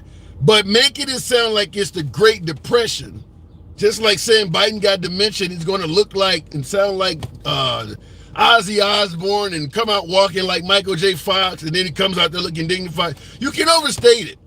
The economy is not as trashed as Trump is saying. Most Americans can still eat. I mean, DoorDash, I talk about gig economy. DoorDash is not having problems finding customers ordering food that they don't need if they couldn't afford it to their houses. I mean, I watched the WNBA with Caitlin Clark now. All the games are selling out. There's plenty of Americans with money. It ain't as bad as you guys are making it sound. No, but I make $30 an hour and had to get a car loan extension because of rent due to groceries. You make $30 an hour and you had to get a car loan. You make $30 an hour and you can't afford to feed yourself? Where are you living in, Manhattan? Honolulu? $30 an hour. I mean, that's like almost at least 5 times the minimum wage in a lot of states.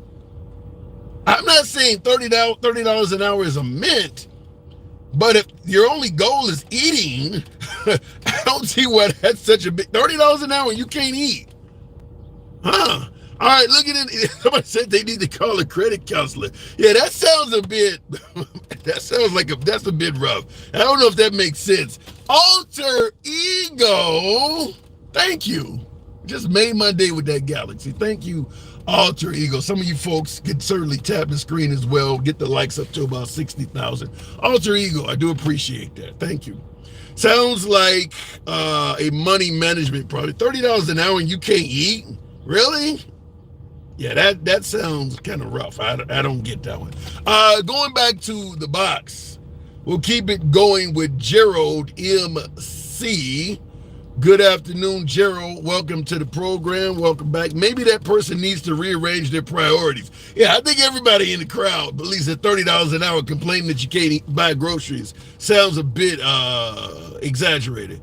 And that's, I mean, and I will point out, it's the folks on the right that don't believe your wages should go up in terms of minimum wage and things like that. The right are not fans of increasing minimum wage or allowing employees to unionize. They're kind of against that stuff. They believe the free market should dictate what you're making. If you're working at a job and your employer is treating you like shit, the right is not going to tell your employer to treat you better. They're going to tell you you need to be smart enough to quit and find another job. That's kind of the mindset. You know, too bad, so sad. Go find another job. Looking in the comments, I make $25 at my day job, and I live in Tampa. Expensive for sure, but there is a way. Yeah, $30 an hour and you can't eat? What are you trying to eat? That doesn't make any sense. That sounds like you really are overstating the issues with the economy. But we'll go to David Santos. The box is problematic again. David Santos, let's see if it brings him up. There we go. David Santos, $30 an hour and can't feed yourself. What say you, David? Man, I don't understand that. I make $30 an hour myself. Yeah. I own 3 cars. I have a 4-bedroom, 3-bath house. I bought it 20 years ago, but I'm able to maintain. Shit, where are you, in rural Mississippi? You can do all of that? You must be in rural Mississippi. Wrong. Where are you located? I'm in Atlanta, Georgia. Wow, you can do all that off of I'm in Atlanta, Georgia. $30 an hour, you can do all that. I mean, my blessing, I can tell you, was earlier I bought my house a while ago where we were lower. If I was to try and do it nowadays, it would be a problem. Right. But you can certainly feed yourself. I don't blame. I'm sorry? But you can certainly feed yourself. Oh, yes. Yes. Yeah. Yes, I don't understand that. Yeah. I he's doing something wrong. That's all I can say. He's not budgeting his money properly. Like she said, he need to go to credit counseling of some sort. So what do you think? Trump is saying that Biden may now be a worthy debater after trashing the guy's cognitive abilities for a half of a decade. Why do you think Trump is suddenly changing his mind or changing his tune on what Biden is capable of? Well, because Biden is going to come out as, how can I say this? Biden is going to come out competent. He's been putting him down for so long that has dementia, he's this and he's that.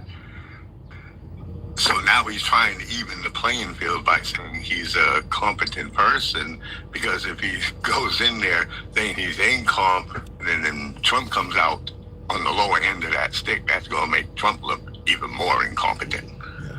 But do you think, I mean, it's only like a little bit more than 48 hours before the debate at this point. Do you believe that Trump can undo all of the way of thinking that people have developed about Biden and him being dementia? I mean, can he undo that by calling the guy a worthy debater 48 hours before the debate? You've been saying this guy is this way, you know, damn near since the early 2000s. Now all of a sudden you want to say that he's a worthy debater 48 hours before the debate. No, he can't. No, he can't undo it. Yeah. I think the facts will show itself in the debate. I'll be amazed if he even shows up at the debate, be honest with you. You think Trump's going to skip the debate? Even shows up. I would be. Wow. I wouldn't be surprised. I know that's saying a lot, but I just don't think he's going to come up with some excuse that, CNN is biased and da-da-da, so we're going to cancel it. I'm expecting something like that. I would love to see the debate. You know what I mean? I'm not saying I'm a...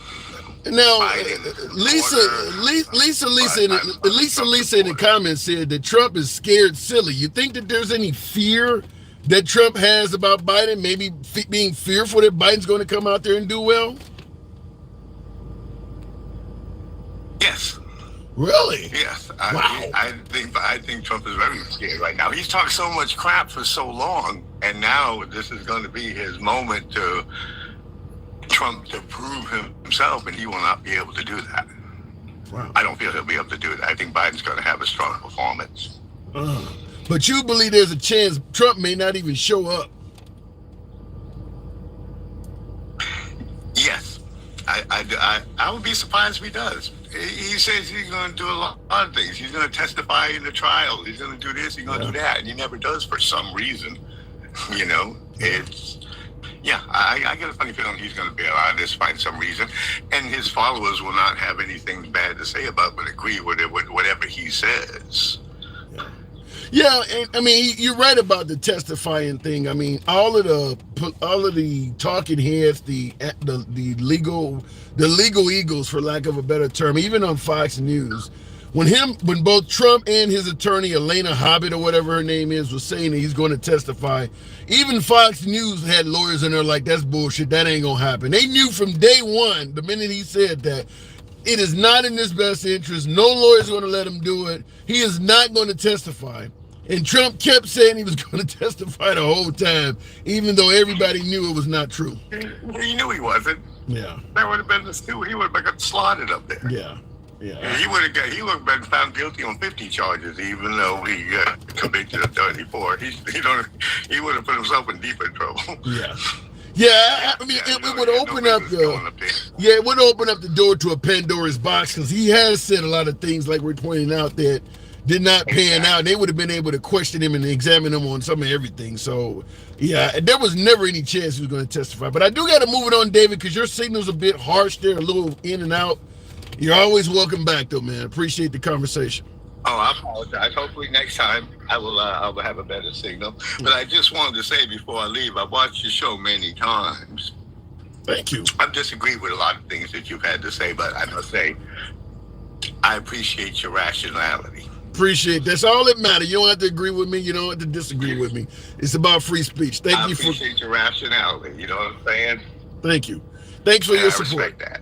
And that's all I can ask. Thank you. And his signal got clear toward the end, but looking in the comments, will be most watched debate in history. I believe that. I do believe it will be the most watched debate in history. And Tabby says, disagree 100%. Are you suggesting in regards to yours truly, your host, you disagree with my comments 100%? Wow. Feel free to state which ones. I don't mind you doing it. You can be critical of the host all you want. I certainly entertain your comments, as long as it's respectful to some degree. We don't believe in block banning or censoring anybody, so you can be critical of the host. We don't talk down on our guests at all. By the way, tap the screen. Get me on up to 60,000 on the likes. I appreciate you folks making this work somehow. I do believe that TikTok has really gotten deep into the banning on that side. YouTube, I appreciate the likes on your side. Get the likes up to about 130. We can certainly make that happen. Thank you for the support on YouTube. But moving the program on, I want to address something here. Okay, Trump in prison 2024. I don't think Trump is going to end up being locked up. I don't think there's any chance of that happening. Trump and Vice President Nikki. You talking about Nikki Haley? After calling her bird brain for so damn long, he decides to make her a VP. I mean, I don't think Nikki Haley would be a bad VP for Trump. But at this point, she looks like remember John Kerry, for you folks who are old enough, 2004, running against George W. Bush, getting reelected. And they were calling him a flip-flopper, and he had the flip-flops out there. Nikki Haley has really trounced Trump, saying he's not fit for office and things like that, to actually go out there and be a VP. I mean, she is endorsing him, by the way. To me, and I know some folks agree, some folks disagree, but if you really, really trash a candidate and then all of a sudden you're suddenly rolling with them, to me, it weakens your credibility. It does. Now, Kamala did the same to Biden, but on a much, much smaller scale. Nikki Haley was holding rallies and everything, trashing Trump. And now she's endorsing him and end up on the ticket with him, like somebody suggesting. I don't think, and by the way, I don't think MAGA likes Nikki Haley at all. My VP pick for Trump, I don't think it'll happen, but in my opinion, Trump's best VP pick would probably be Sarah Huckabee Sanders. Left the administration on good terms. She is a female, currently the governor of Arkansas. Highly respected in the Republican Party. I think that Sarah Huckabee Sanders would be the best VP pick for Trump. And you're hearing it from a guy that leans left. Somebody said J.D. Vance is a flip-flopper. Yeah, that's why I said Nikki Haley. Vivek, the problem in regards to Vivek, and you did see, what is the name, one woman's name, Ann Coulter, right-wing talking head. Ann Coulter said she wouldn't vote for Vivek simply because he's an Indian. Big dog, yeah! Thank you for the hat and mustache, appreciate that. Nikki Haley said that, Vivek had a good vision for America. She liked the policies he was proposing, but she would not vote for him simply because he's an Indian. Take it how you may, but I do believe there's a lot of folks that would probably not vote for Vivek for that same reason. Just like when Obama was running, the right made sure to point out his middle name as being Hussein, suggested that he was a Muslim, suggested that he was born somewhere else. I do believe, particularly on the right, affixing that other label to you, it's a good way to demonize people. Just like on the left, if they can affix racist to you, it hurts you. If the left can affix you as being a racist, it turns a lot of people off. The right tries to affix you as being either a socialist or being other. And I do believe that is what happened they tried to do that to Obama, and they would do that to Vivek. I think a lot of folks would have fixed that other label to him. Now, what Vivek has going for him, though, is he really is just like an echo chamber for Trump. I don't think Vivek has one policy suggestion or one idea that disagrees with something. I don't think I've ever heard him say anything critical of Trump at all. Like, you agree with 100% of what Trump is doing. Then why not just elect Trump? That's what I used to say during the primary. If all you're going to do is be Trump light, Trump is still in the race. Why not just vote for Trump? So I don't know about Vivek being a VP. He's just the same thing. I don't believe Vivek he's not an independent thinker. He's just Trump. Okay, we got Trump already. You need something else that gives you a little bit of a yin-yang to Trump, whatever. Vivek is just more Trump. Going back to the box, we'll continue it on with BTC Poppy. Good afternoon, Poppy, I think that says. DJ for president. DJ who? How much is Trump paying you? I'm sitting in my fucking car. Not very much. Okay. How much is Trump? Not very much. I'm sitting in my fucking car talking to you folks. The box is problematic again. We'll try it a moment. Let me get a box time to reset. We need some young generations, not fucking Trump or Joe Biden. I think a large portion of America agrees with you, particularly Democrats and independents. Believes we should have two other choices other than Trump and Biden. I think MAGA is fairly happy with Trump because they had 9 other more youthful contenders. They could have went with the guy who's the governor of North Dakota, whatever, who is also a VP candidate right now, but the governor of North Dakota, they could have went with Nikki Haley, Tim Scott, Chris Christie. I mean, there was 9 other people.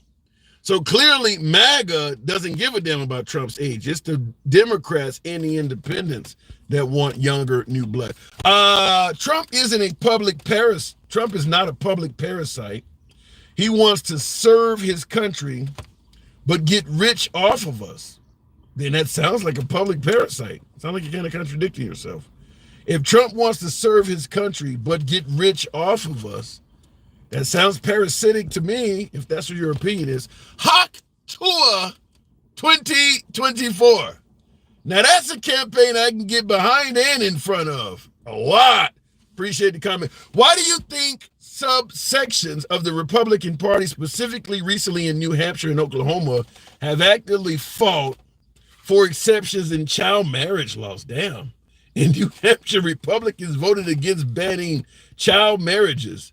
Ugh, I don't know why. I wasn't aware of that.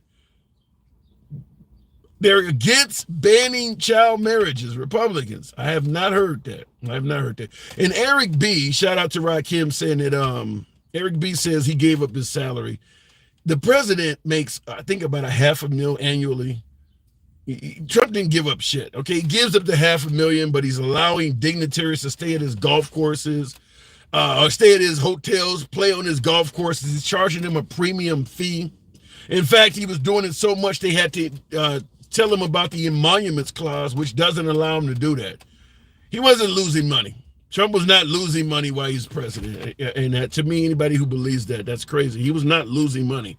They had to tell him, stop using the presidency to promote your businesses in your hotels. He was making money. $400,000. Okay, Eric B, it's not $500,000, it's $400,000 annually. Fair enough. Docky, having real big problems with the box today. Google University. All right. Let's see if Docky comes up. Biden did it too.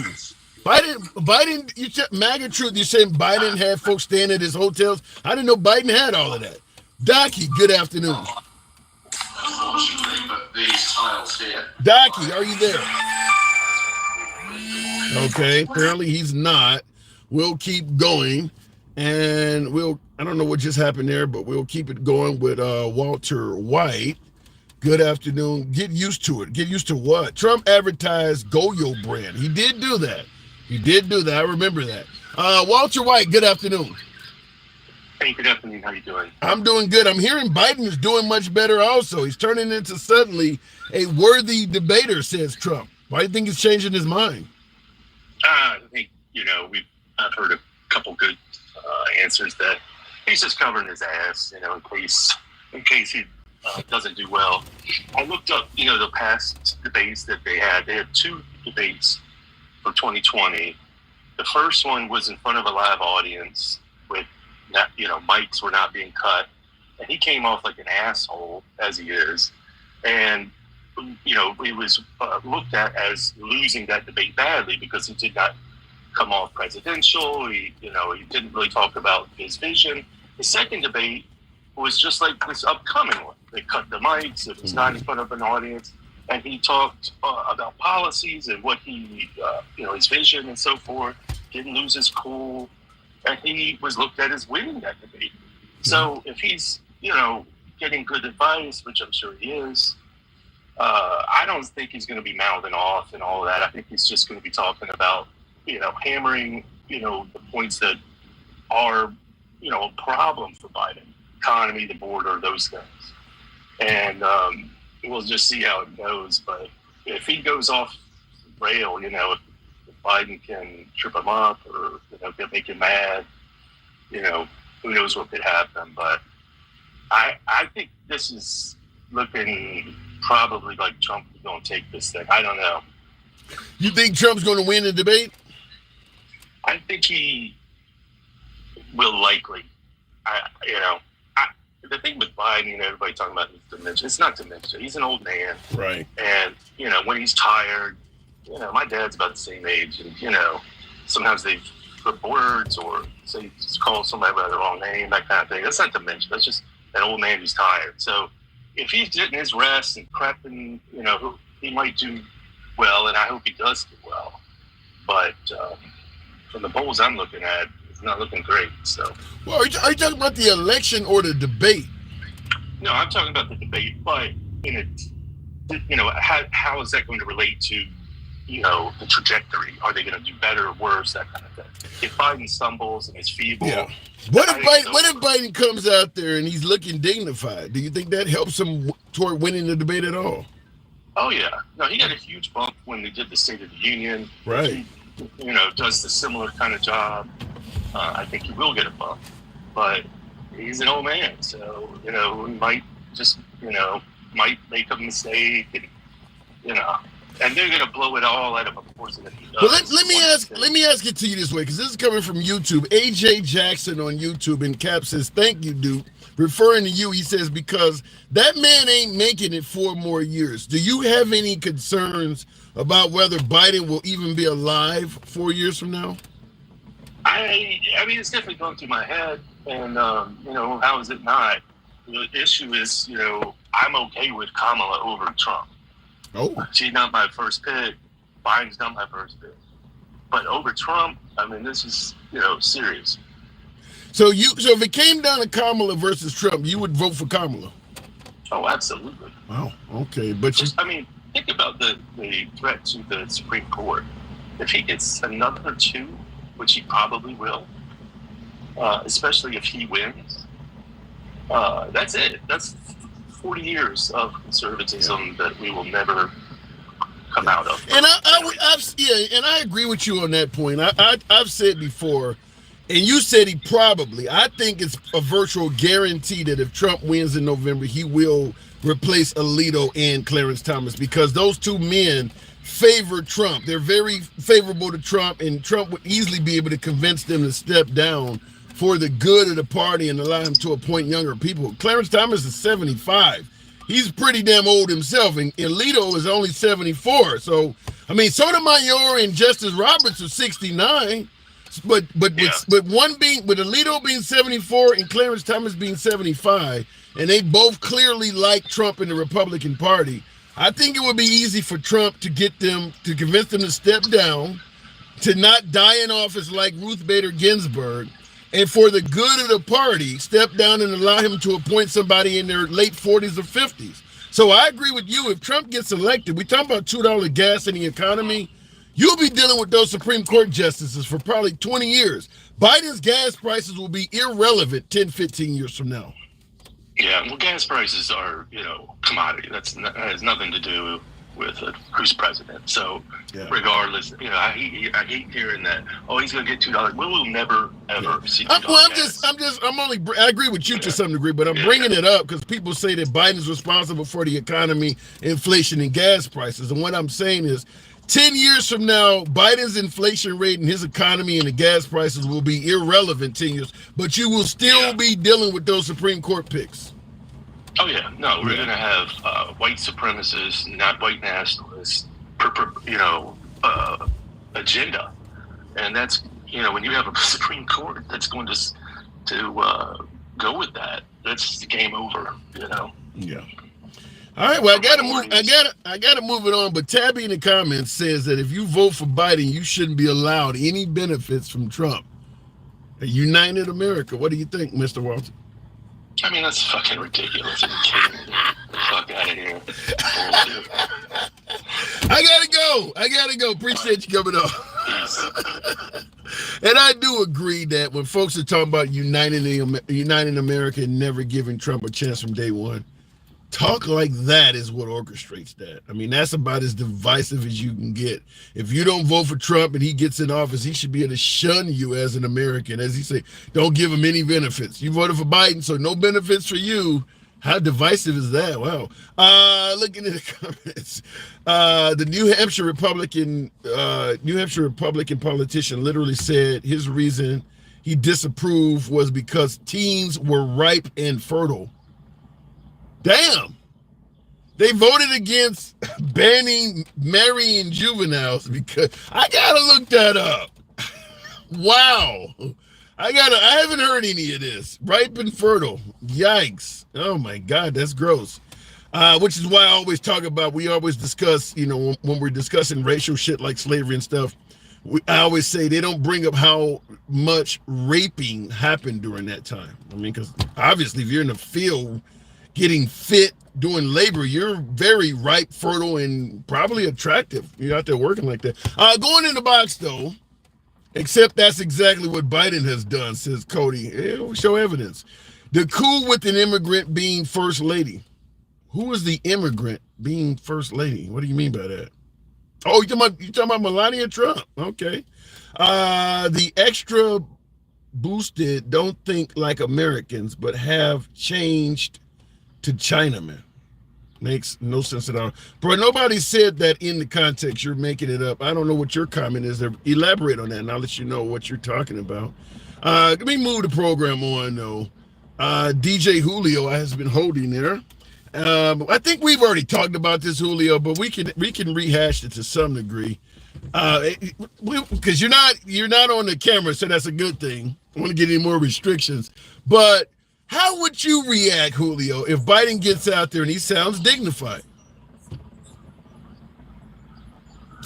Julio, are you there? Okay, I don't know what happened. Maybe Julio stepped away. We'll keep it moving. DJ Julio down by the schoolyard. What does that mean?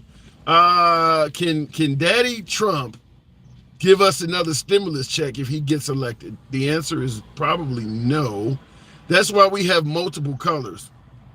All right. Looking in the comments here. Doob election options this year. The election options this year are shitty. Is that what you're suggesting? I think a lot of Americans will agree with you. Big Trig, good afternoon. Welcome to the program. Big Trig, I think that says there. The box has been problematic all afternoon. Big Trig. Can you hear me? Loud and clear. All right. How you doing today, big handsome liberal? That is I. So you're looking forward to the debate? Yeah, I am, man. I am really looking forward to it, man. Hopefully it'll be as exciting as everybody's making it sound and leading up to be. I'm hearing that Biden, to combat his dementia, might be utilizing narcotics. What say you? I don't think it's true, but whatever gives you the edge, man. I mean, look, if people want to believe those type of thoughts and those things like that, then go right ahead. It's not that you can say to change their mind for those that truly believe it. Okay. And by the way, real quick, Sean Warner says scream Trump and he'll subscribe. There you go. So you do believe that the notion that Biden is out on drugs or whatever is completely fabricated? Yes, it is. I think that if anybody who's holding public office is using those type of drugs, it would have been out in the story long ago. Well, but you do realize Hunter Biden, the son of the president, I mean, go ahead. We're talking about the son of the president, not the man who's holding the highest office in the land. I don't disagree with that, but it is kind of odd they found cocaine in the White House, though. You think Biden might be taking a couple sniffs? Hey, Hunter might have slid a little in there because nobody's checking him so close. But you know what? I don't think it's our commander-in-chief. Yeah. But do you believe, because a lot of folks are speculating that some of the alleged criminal activity that Hunter Biden was involved in was at the behest or even cooperation of his dad. Do you think Biden is capable of some serious felonies like people point out? Hey, just like you always say to your the people that say about the election, show me the proof. Yeah. If it's proof out there, then let it be known. Quit talking about it and be about it. Put it on the table, show receipts. And I think the only thing they're really presenting as evidence is the laptop. And my humble opinion with the laptop is the chain of custody for that, considering it went from he went and had a laptop repaired. And, being cracked out of his mind, he didn't pay the cost to get his laptop out of the repair shop. And they had a contract clause that if you don't come back and get your laptop, you forfeit it and it becomes custody of the shop. They knew who owned the laptop, so they ended up selling it to Fox News, who likely used their own technicians to decipher everything that was on it, which is why you got Marjorie Taylor Greene putting his dick pics and things like that up on the House floor. But the chain of custody for the laptop, in my opinion, makes it real hard to take it at face value. All of them right-wingers that don't like Biden had the custody of the laptop. The idea that none of them added or edited or did anything wrong with it, I don't believe that. You know what, handsome liberal, I'm going to tell you just like this. Give me the laptop. You'll see some pictures on there with Donald Trump dick pic. It's just the nature of the game. Yeah. Whoever handles that thing is going to do whatever they need to do to make their guy look good and the other guy look bad. Yeah. And I do believe that.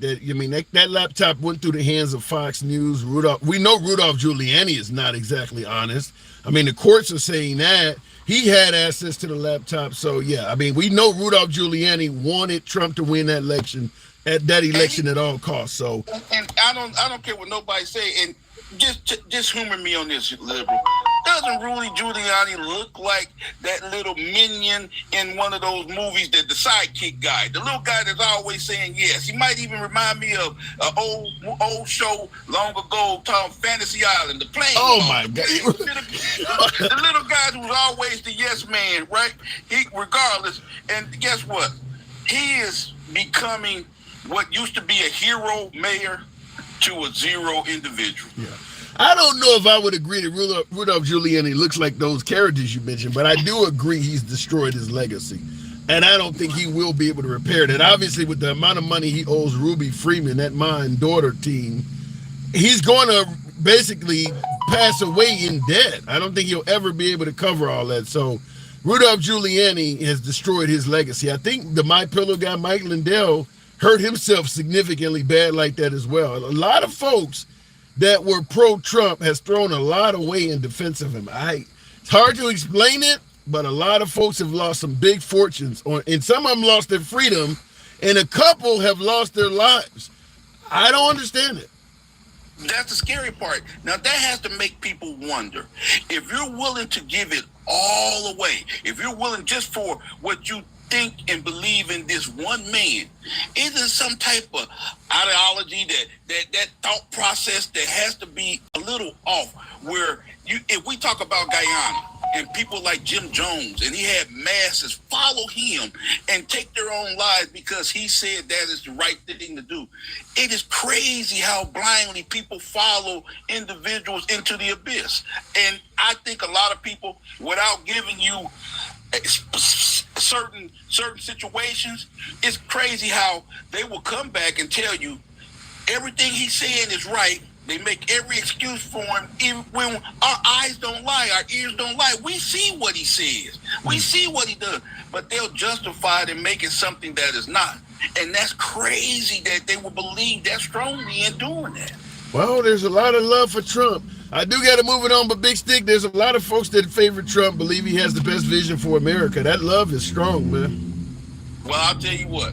If he got the best vision for America, Trump thinking he can get all the votes in the world. But guess what? At the end of the day, when we all sitting there 4 years down the road and your life is no different than it was before, guess what? You could have been one set making a difference and getting that clown out off. Roger that. Appreciate you coming on, Big Trick. Good talk.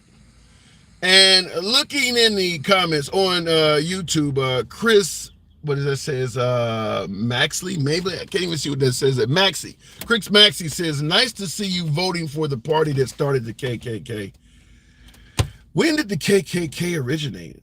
In late 1800s? I mean, you really are, I mean, what was the Republicans doing in the late 1800s? I mean, is that, do we want African Americans to hold the Republican Party accountable to their stances from the 1800s? I assure you they're not good. I mean, we can talk about the Democrats starting the KKK. I assure you that the Republicans in the late 1800s were not walking around fighting on behalf of civil rights for black people. So, I mean, neither party was favorable to African Americans back then. So, I mean, I hear your point, but you don't hear the Republicans bragging about how much they were doing for black people in the early 1800s or early 1900s. So, looking in the comments, they were buying slaves. Says H.A. Jackson. Yeah, I mean, you point out the, you know, it ain't like the KKK was lynching blacks or, you know, coming up with all these awful things, and the Republicans were fighting against them constantly. No, they weren't. They were totally passive about it too. Looking at yeah, great. Can you imagine open borders for another 4 years? No, I cannot. No, I cannot. That would not be good. This is where host gets intellectually dishonest with history, says 1 cup, 2 bears. So, like the name, by the way, 1 cup, 2 bears. In regards to the notion that yours truly, and I don't mind the criticism, gets intellectually dishonest with history. I'd invite you, I mean, if I see your comment, because it's just a comment, it's not a super chat, but I'd invite you, if you could, give me some examples of, because if you're saying this is where I get intellectually dishonest with history, give me some examples, because you make it sound like I've already done it before. Give me some examples of how yours truly has been intellectually dishonest with history. I'll tackle it. Perhaps I may have to end up conceding a point or two, but let me know how I've been intellectually dishonest with history. Going back to the box, though, by the way, I'm in Louisiana. By January, schools of all ages will have the 10 Commandments. New governor is a quack. I don't think that's going to survive. Even in a country with a fairly right-wing Supreme Court, I don't believe that 10 Commandments in schools is going to survive, because obviously the next call is to put the Quran or, you know, the Jehovah's Witnesses, the truth, what do they call it, the truth or something like that. I mean, all of these other religions could pop up and go right through the portal that the right has created. And I don't think the right wants any of those other religions to come through that portal. So, I mean, you know, it's a time machine. You want to go back to that? I don't think that that's going to survive, because if you let the Christians get through, then all of these, I mean, there's a lot of folks who don't want their kids learning about the Quran or these other religions. Some folks tied the Muslim religion to terrorism. Yeah, it's wrong. I believe it is. But a lot of folks believe that the Muslims preach and practice terrorism, the whole religion. So if you're going to let Christians in, then the Muslims are going to want to come in, and they're not going to like that. So I don't think that'll end up happening. You think you could take YouTube callers via Discord, ask Josh, have a waiting room and drag people into your room? If I could do it on a mobile device, I'd happily do it. I don't know if I can. Can I have the program? And I don't know how to set it up like that. The only way I could think of taking callers from YouTube is to go out and purchase a third device. I need more of you folks to actually support the program. At the end of the day, most of this shit's free. I don't get any, what have I gotten?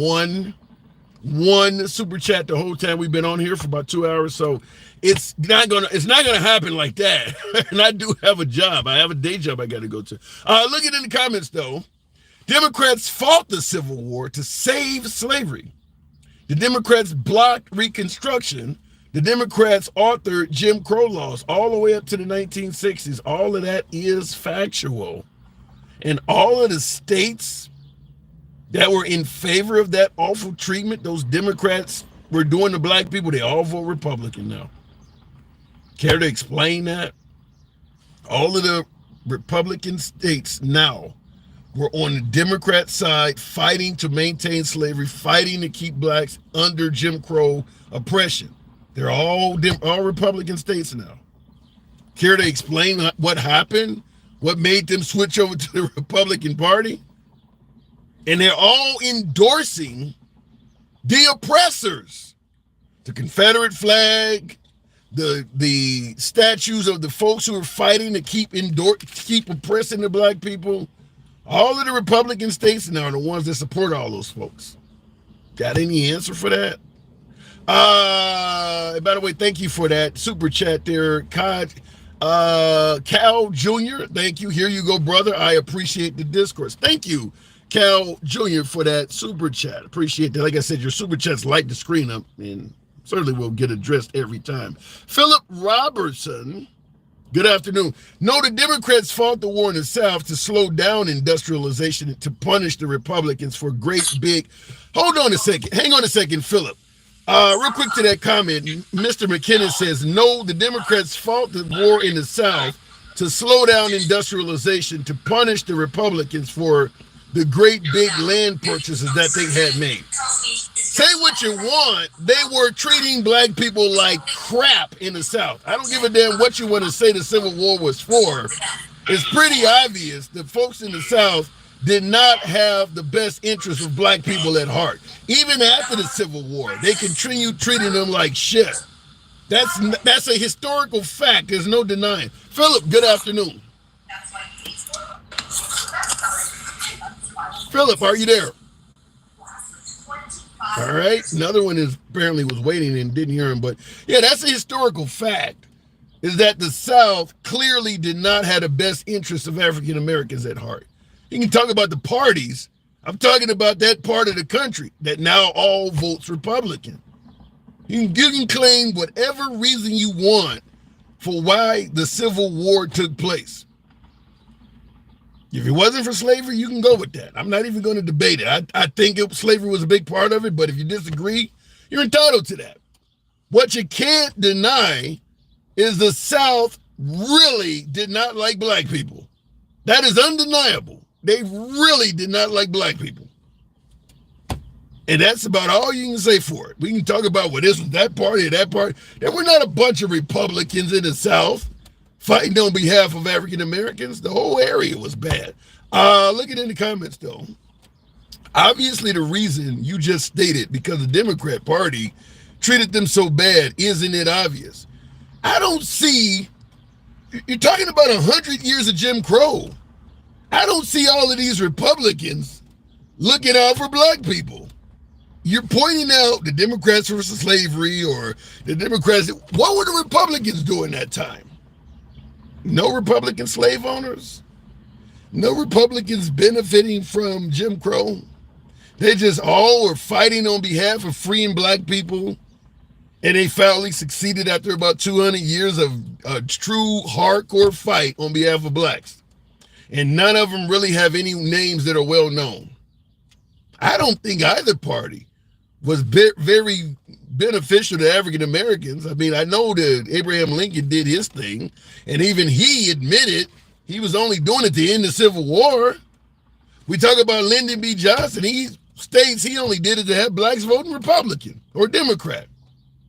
So you can point out how Democrats treated blacks, but if you're a voter that is a person of color, and that is the reason why you're choosing your candidate, you probably shouldn't vote Republican either. There's not a lot of good history on the Republican Party in regards to the treatment of blacks. Even the two guys who get the most credit, Abraham Lincoln and Lyndon Johnson, made it clear they weren't even trying to do it out of a genuine moral desire to help black people. Even they admitted that. So it's not like the Republican Party is a much better entity, but I get your point. AJ Jackson, thank you for the super chat. Definitely appreciate that. I can get behind that. Agendas, yeah, no, neither party.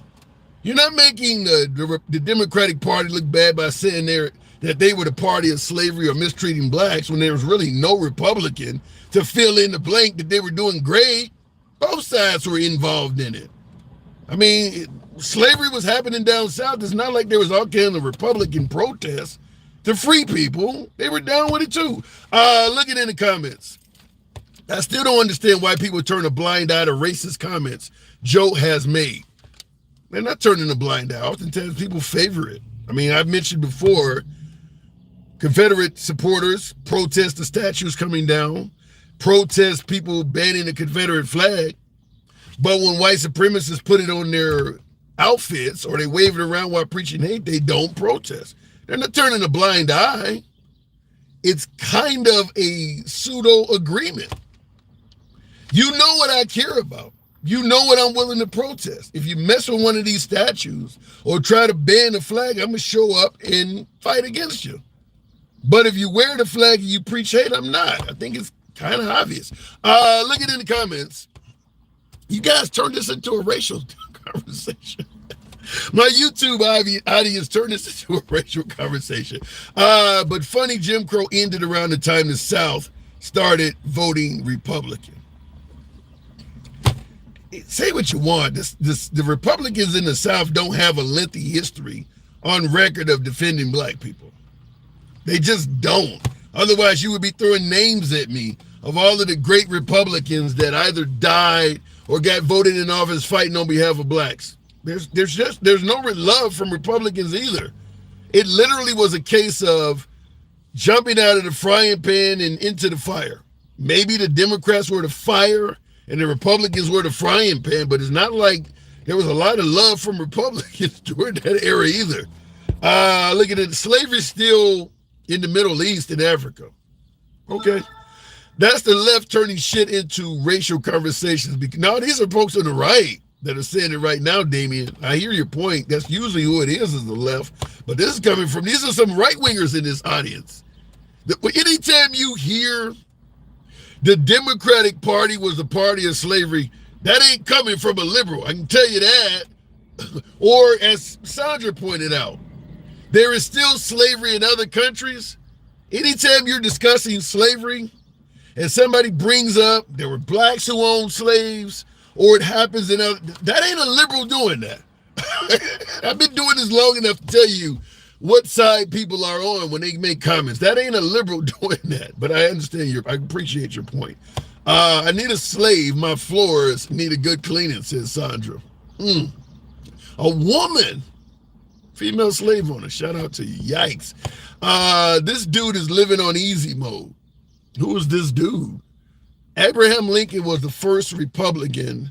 He started the Republican Party. I don't think you know what you are talking about. Yeah, I do. Abraham Lincoln is quoted as saying, if I could end the Civil War by freeing every black man, I would do it. If I could end the Civil War without freeing a single black man, I could do it. That's a quote that he's known for. Meaning that my goal is to end the Civil War is not to free black people. But if freeing black people will help it happen, then I'll do that. That's an actual quote from Abraham Lincoln. There is a reason why Juneteenth was just designated a holiday hundreds of years later. America was not really eager to free African Americans. A lot of people lost a lot of money. It's free labor. A lot of states in the South have still not recovered financially due to all of that lost free labor. They weren't eager to do that. That's why it took so long to make it a holiday. That wasn't something that was done with excitement and enthusiasm in America. It was done out of necessity. They didn't want to do it, though. That's why it took so long to even designate it. And there are still people to this day. I've talked to them every Juneteenth since it became a holiday in 2021 that believe that Biden should not have done that. I know I don't speak for all of them. This is coming from Damien. I know I don't speak for all of them. And thank you for being fair. We may disagree, but I appreciate that. You're a fair man giving everyone a chance to talk. Damien, I appreciate your support. Thank you for coming and saying that. And it's not about agreeing or disagreeing. I applaud folks who get on here and tear me to shit. I enjoy it. If you're civilized with it, I will concede the point. By the way, follow the program if you enjoy civilized dialogue without the censorship. Follow it on YouTube or TikTok, a subscription on YouTube. This is what we do. Monday through Friday, 1 p.m. Central is when we're here, 1,300 hours, weekdays. We're going to have probably 2 broadcasts for the debates. We'll be on at 1 p.m. as normal before the debates, but I want to get on here after the debate. Probably be about 10 or 11 o'clock at night. 1 cup, 2 beers says the Democrats are the party of the KKK and still in low key are. Vote Biden or you're not black sounds like LGB saying, you know, I'll have blacks voting. Let me just say this. Two things about that. First of all, Biden's vote for me and you ain't black, which he was heavily criticized by the African-American community as well. Trump recently stated, and you can easily go on the internet and actually hear this and see him saying it, that if you are Jewish and you vote Democrat, you hate your religion, you hate Israel. That's essentially vote for me or you ain't Jewish. And no one's had any issue with Trump saying that. That if you don't vote for Trump, you hate Israel, you hate your entire religion. That's vote for me, you ain't black. Verbatim. And the idea that the Democrats is still, as we speak in 2024, the party of the KKK. My opinion, that makes no sense at all. First of all, the KKK still uses the Confederate flag, and the Democrats are incredibly against that. That's the first thing.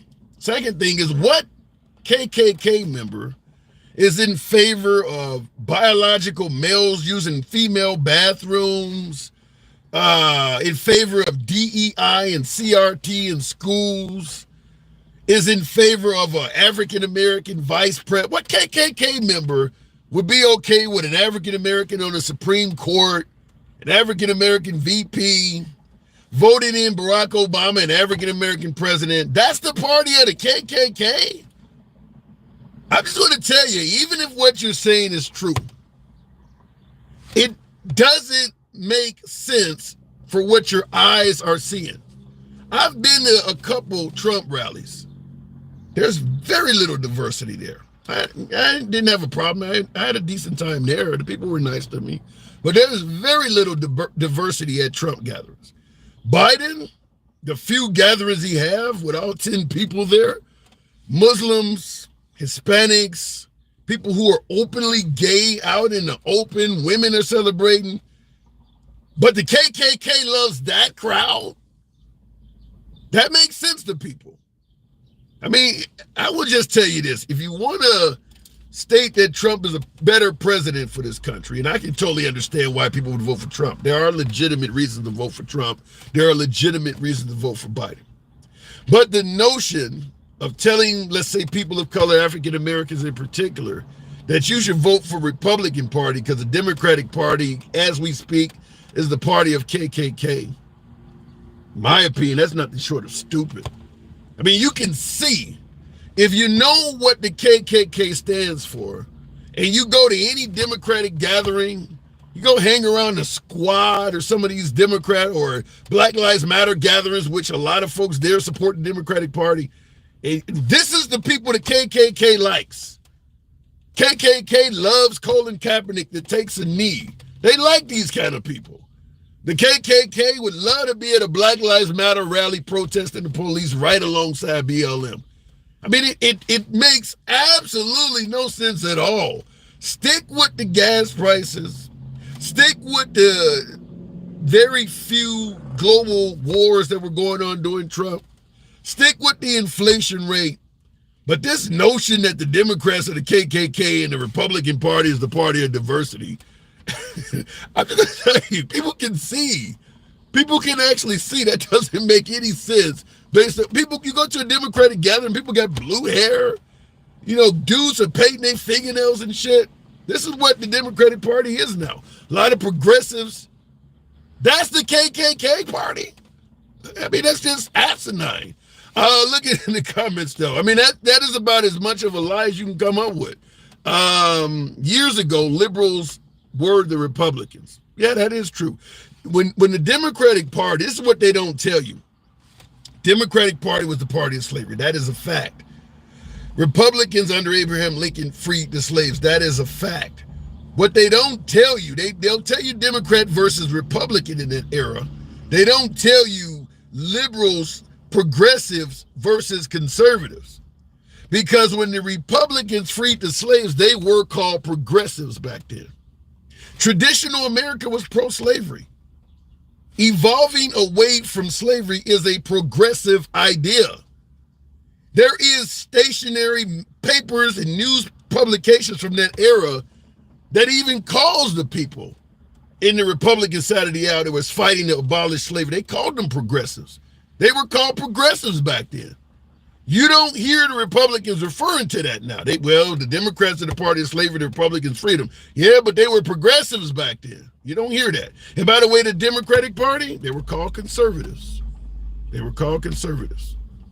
You don't have to believe any damn thing I'm saying. I'd invite you to look it up and come back and talk to me about it. So back then, Democrats were backing up the KKK, but today they are Republicans. If you are a member of the KKK, I don't believe by any stretch of the imagination that all Republicans are racist or they're part of the, no, I don't think that's ridiculous. But if you are a member of the KKK and you do vote, the Republican Party is going to have a lot more in common with your ideals. It just what it is what it is. I mean, like I said, Democrats get blue hair people. They're promoting Muslims and all this shit, letting people in the country. The KKK is not going to be for that. So if you are a white supremacist, or now if you're a black racist, and you can be racist from all types, yeah, then that's different. You'll be likely to be a Democrat. But if you're white and you're racist, you're likely to be a Republican. It is what it is. Come on Thursday debate, Joe is studying. My bet he already has the CNN questions. My bet is that will certainly be said. I don't think there is any way possible for Trump and Biden to debate without Trump saying that CNN either helped Biden, did something against. Trump is going to make an accusation regardless of what happens. I think it's safe to say that. If I was a betting man, I'd put 3-1 on that. Trump is going to accuse CNN of something. He accuses most debaters of something because Trump wants to get on the debate stage and do whatever he wants. Anybody that doesn't allow him to do that, then they're fixed. They're rigging the system. They're in for Biden. So he will say that. Now, in regards to saying that Biden is going to have the CNN questions, same statement I say all the time, show evidence. Just throwing that out there with no evidence, very similar to the 2020 election being stolen. You can say anything with no evidence, or Biden is on cocaine or some of this other stuff. Where's the evidence in any of this stuff? You can throw anything out there. Biden is going to make accusations. I don't think Biden is going to blame CNN. I don't know. Biden making what kind of accusations would Biden make? I'd be curious to know. What do you think? I'm sure Trump is going to do it because that's his whole MO. Biden might make some accusations, but what would he make accusations on? Give me some examples. And then apologize 7 years later. AJ, he accuses everyone and never takes responsibility for anything. I think that does kind of describe Trump.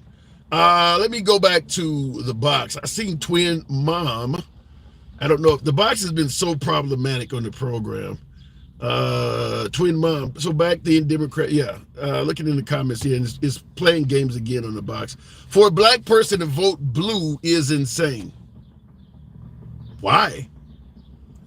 Everybody votes based on what is important to them. Everybody has a different reason why they vote. Let's say the police mistreated you and you favor the George Floyd bill. That might be more important to you than Trump's economy or $2 gas. Maybe you're pro-choice. Maybe you've had family members get shot and you believe in common sense gun laws. I mean, there's a lot of legitimate reasons to vote Democrat. And there's a lot of legitimate reasons to vote Republican. I think people who say what Rep 8319 said, that if you're black and you vote Democrat, you're crazy or whatever, you don't take into consideration how that voting bloc votes. You believe they should vote like you do. You believe that what you're voting for is important, and only the smart Americans vote based on your principles. That's not how it works. Every voting bloc votes for something that is important to them. That's just how it is. It ain't voting the way you want to vote. We've lost our bearings since 1954. Brown versus school board desegregation case, Biden said. Now, look, you want to go back to old statements Biden made that sound racist as hell. I'm not going to disagree with you, but I will point to what I always say. If you're going to eliminate Biden as an option because of racial things he said or did, you're not going to vote for Trump either. Maybe Nikki Haley or Chris Christie or somebody, but there's a lot of racially awful things, suspicious things in Trump's past also. So, I do believe Biden's biggest benefit is that his adversary is Trump. I believe, and I know MAGA thinks I'm crazy on this shit, but I do believe I do believe Nikki Haley would have beat Biden. I do believe Nikki Haley would have won. But yeah, if racism from Biden's past is what your concern is, you're probably not going to vote for Trump either, unless you only focus on Biden's racist past and you ignore what's in Trump's past, then maybe. Name one thing racist Trump has ever said. Well, he settled a lawsuit out of court for not even renting to black people. That's in his past. They were putting the letter C on the applications of Trump's properties to denote that person that's trying to rent your property is a person of color. They lost it in court. It was adjudicated in court and he lost. That's about as racist as you can get. That's in Trump's past. I understand if you lean right and you watch a lot of right-wing media, you don't even hear about that shit, but that happened. I mean, folks that bring up the Central Park 5 where 5 juveniles were essentially railroaded by the police on the notion that they took the life of, sexually assaulted her first, but then took the life of a white girl. And the police bring these folks in, these are all juveniles, brought them in, use all of the illegal tactics on these juveniles to get them to confess. Their parents were not with them at the confession. They used sleep deprivation. They lied and promised them that if they confessed to the crime, they could go home. And then they ended up convicting all 5 on major felonies. They served prison time. They served years in prison. All 5 of them were exonerated. When they were convicted, Trump took out a full-page ad in the New York Times calling for them to be hung. When they were exonerated, he didn't apologize at all. That's in his past. There's a lot of things in Trump's past. He's not clean. The only difference is if you favor Trump, you ignore what's in his past and you hold Biden accountable. That's how that works. Looking in the comments, I found out if you're not racist but admit you're racist, it shuts a liberal up because they have nothing else to say after. Well, I would agree with you. I don't agree with that statement, but Paul, I would agree with you that the liberals throw around racism willy-nilly. If you are a right-winger and you debate with the liberals, eventually somebody's going to call you a racist because liberals throw that word around all the time to demonize people. But there is a flip side. If you are a liberal and you debate with right-wingers, eventually somebody's going to call you a socialist or a communist or a Marxist or a fascist because they do the same thing that the liberals do with the racism word. They throw these words around and demonize people. In hindsight, Hillary Clinton being a socialist makes no damn sense at all. But they were calling her that. They were saying that about her when she was in office. So both sides do it. I agree with your point. The liberals do throw around racism. And commie is another one. Somebody pointed out, calling up any of the ISTs that is not a capitalist. Fascist, communist, socialist, Marxist. The right throws all of those words around consistently because they demonize people. Just like the liberals throw around racist. So it happens in both ways. Liberals think people of color are incompetent. We had a liberal president of the United States. That makes no sense at all. Liberals think people of color are incompetent. You realize how many liberal politicians we have? Most of the African Americans and people of color that are in politics in this country are all liberals. There's a few Marco Rubios and Ted Cruz's out there, but most of the people of color that are in politics are liberal. So that comment makes no sense. Open borders are a direct cause of those kids and women raped and murdered. Biden administration. The Central Park 5, I believe it's from either the 70s or the 80s. What the hell are you talking about? You're blaming Biden for open borders from the late 70s and 80s? Huh? What are you talking about? That's an insane comment. Yeah, that makes no sense at all. People knock social programs until they need help. I agree with that. I certainly agree with that. Even if a Republican isn't racist, you support those that are. You are the company you keep. Wow. Tina, you're talking about, what did Martin Luther King say? All it takes for evil to prevail is for good men to do nothing. There is a lot of that in America. I would tell you right off the bat, I think that there's enough evidence to suggest that police have been mistreating people of color a little bit more than everybody else. And we've been turning a blind eye. I mean, we talk about now, you know, if you comply, but all of the arguments against police actually mistreating African Americans were being used in the 50s and 60s too. We have clearly been turning a blind eye to that one. I'm going to agree with that there has been no era in U.S. history where African Americans, in I suppose other minorities too, but predominantly African Americans, there really hasn't been any era in U.S. history that African Americans were not complaining about the police mistreating them.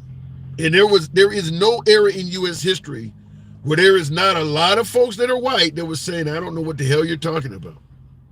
We're in 2024, but what I'm saying would apply in 1924 and 1824 as well. The same responses. I don't know what you're talking about. As long as you comply, nothing's going to happen. I think that's always been the response.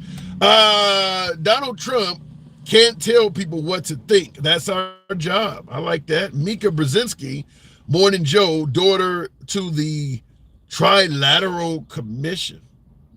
That last part loses me. Just remember the GOP shipped illegal immigrants across the country and thought it was funny.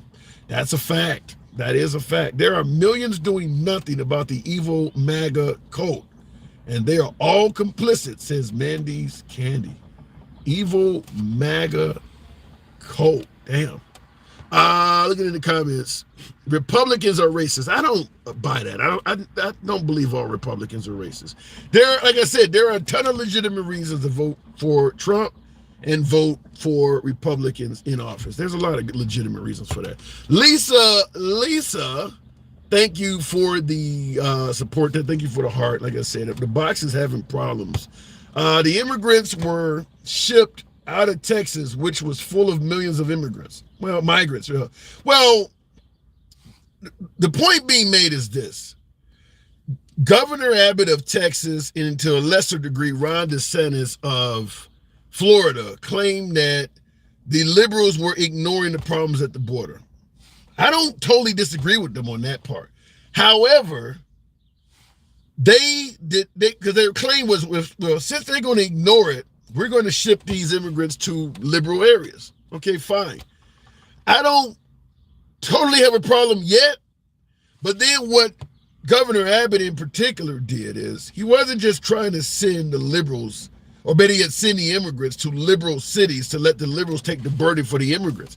He was trying to pick towns and deliberately flood them out with immigrants to cause chaos. There's a lot of U.S. cities that have liberal administrations that would have took in a few immigrants here or there. He didn't do that. I'm going to focus on a few towns and send them all to those towns to cause as much chaos as possible. And the point I make all the time on this is, if you are a liberal living in Chicago or living in New York or one of these cities that has a lot of immigrants all over the floor and the streets, living in hotels, taking up resources, and you're angry about that, leaving the Democratic Party and voting for the Republican Party, in my opinion, doesn't necessarily solve that, because that didn't happen in your city organically. It's not like a whole bunch of people came across Biden's open borders and all made a mad dash to Chicago or New York. If you live in one of those cities, the reason you're having problems is a Republican governor, Greg Abbott or Ron DeSantis. It's not Biden's open border. All of those people were not coming to your town. That was done intentionally by those two governors. So getting rid of Biden and going in, that party favors what's happening to your town. I got people in the comments right now that support what Governor Abbott did to Chicago and New York. So you get rid of Biden and his open borders and you vote Republican. They are very happy that your town's being flooded with immigrants. They don't give a damn about your town. So I do have to point that out, because people in the comments are even saying it. Tim, drink your 40. Sandra, you be posting some wild shit. Now, keep in mind, I am one of those few folks that has never had, I've never tasted alcohol. Not a beer, not a wine cooler, not a single drink in my life. Damn sure wouldn't gulp down a whole 40. But I appreciate your comment, Sandra. Why is there a Biden supporter with a Trump hat here? Well, I'm assuming you're talking about yours truly. I'll give the same spiel that I give on every show. I believe that conservatives, Republicans, and particularly MAGA, don't get a fair shake in the media. I say it all the time. I believe that the minute, Trump supporters start speaking, a lot of media outlets ban them. Don't want to hear from them. Don't want them to speak. Purpose of the hat here is to let you know this is a MAGA-friendly program. The hell with what I think or how I feel. I believe MAGA should be allowed to speak. So when you're here, the hat lets you know this is a MAGA-friendly broadcast. And I say it every program. We're MAGA-friendly. We don't censor you. Go left of Bernie Sanders, so I'm having dinner with QAnon. So don't worry about the host or my politics. Speak yours. And I'm not going to tell you what to say or try to limit you. That's how we do it. Truth against the devil lies. All right. Migrants have an easier time climbing the parts of the wall Trump modeled. Wow. States and towns need to stop supporting illegal immigration. They get a taste of it and complain. Yeah, I get your point. But as I stated, if you got a problem with illegal immigrants flooding Chicago and New York, voting for the Republican Party, in my opinion, doesn't make sense because they are the reason your town is being flooded. They did that specifically. In fact, Governor Abbott was so focused on making sure Chicago was chaotic. They had the request of the mayor in Chicago and the mayor in New York. Okay, you're sending the people here. Just tell us where you're sending them so we can provide coke. This is in the wintertime. Okay, we can't stop you from sending them, so let us know where you're driving them off. We'll go ahead and make sure we meet you so we can provide them with resources like coats and food and things like that. Abbott refused to even tell him where he's driving them off at. I'm just going to drop these people off in the cold and let you figure out where they at. That's what Governor Greg Abbott of Texas was doing. He wouldn't even let them know where just that to me, add that to the list of why I often respond by saying I don't believe America's a Christian nation. There's a lot of MAGA, my beloved MAGA, my evangelical viewers, that actually think what Governor Abbott did was a good thing. And I got somebody in the comments right now, Paul Hall said that's good. To drop off people in a climate where they, actually freeze to death. It could be the model for America. If you enter America illegally, we will do our best to freeze you to death. They're Christians. Those are Christians saying it. It is for that reason by yours truly, and I grew up in the church, directed the choir. You had to ask me when I was a juvenile what I want to be when I grew up, I would have said a preacher.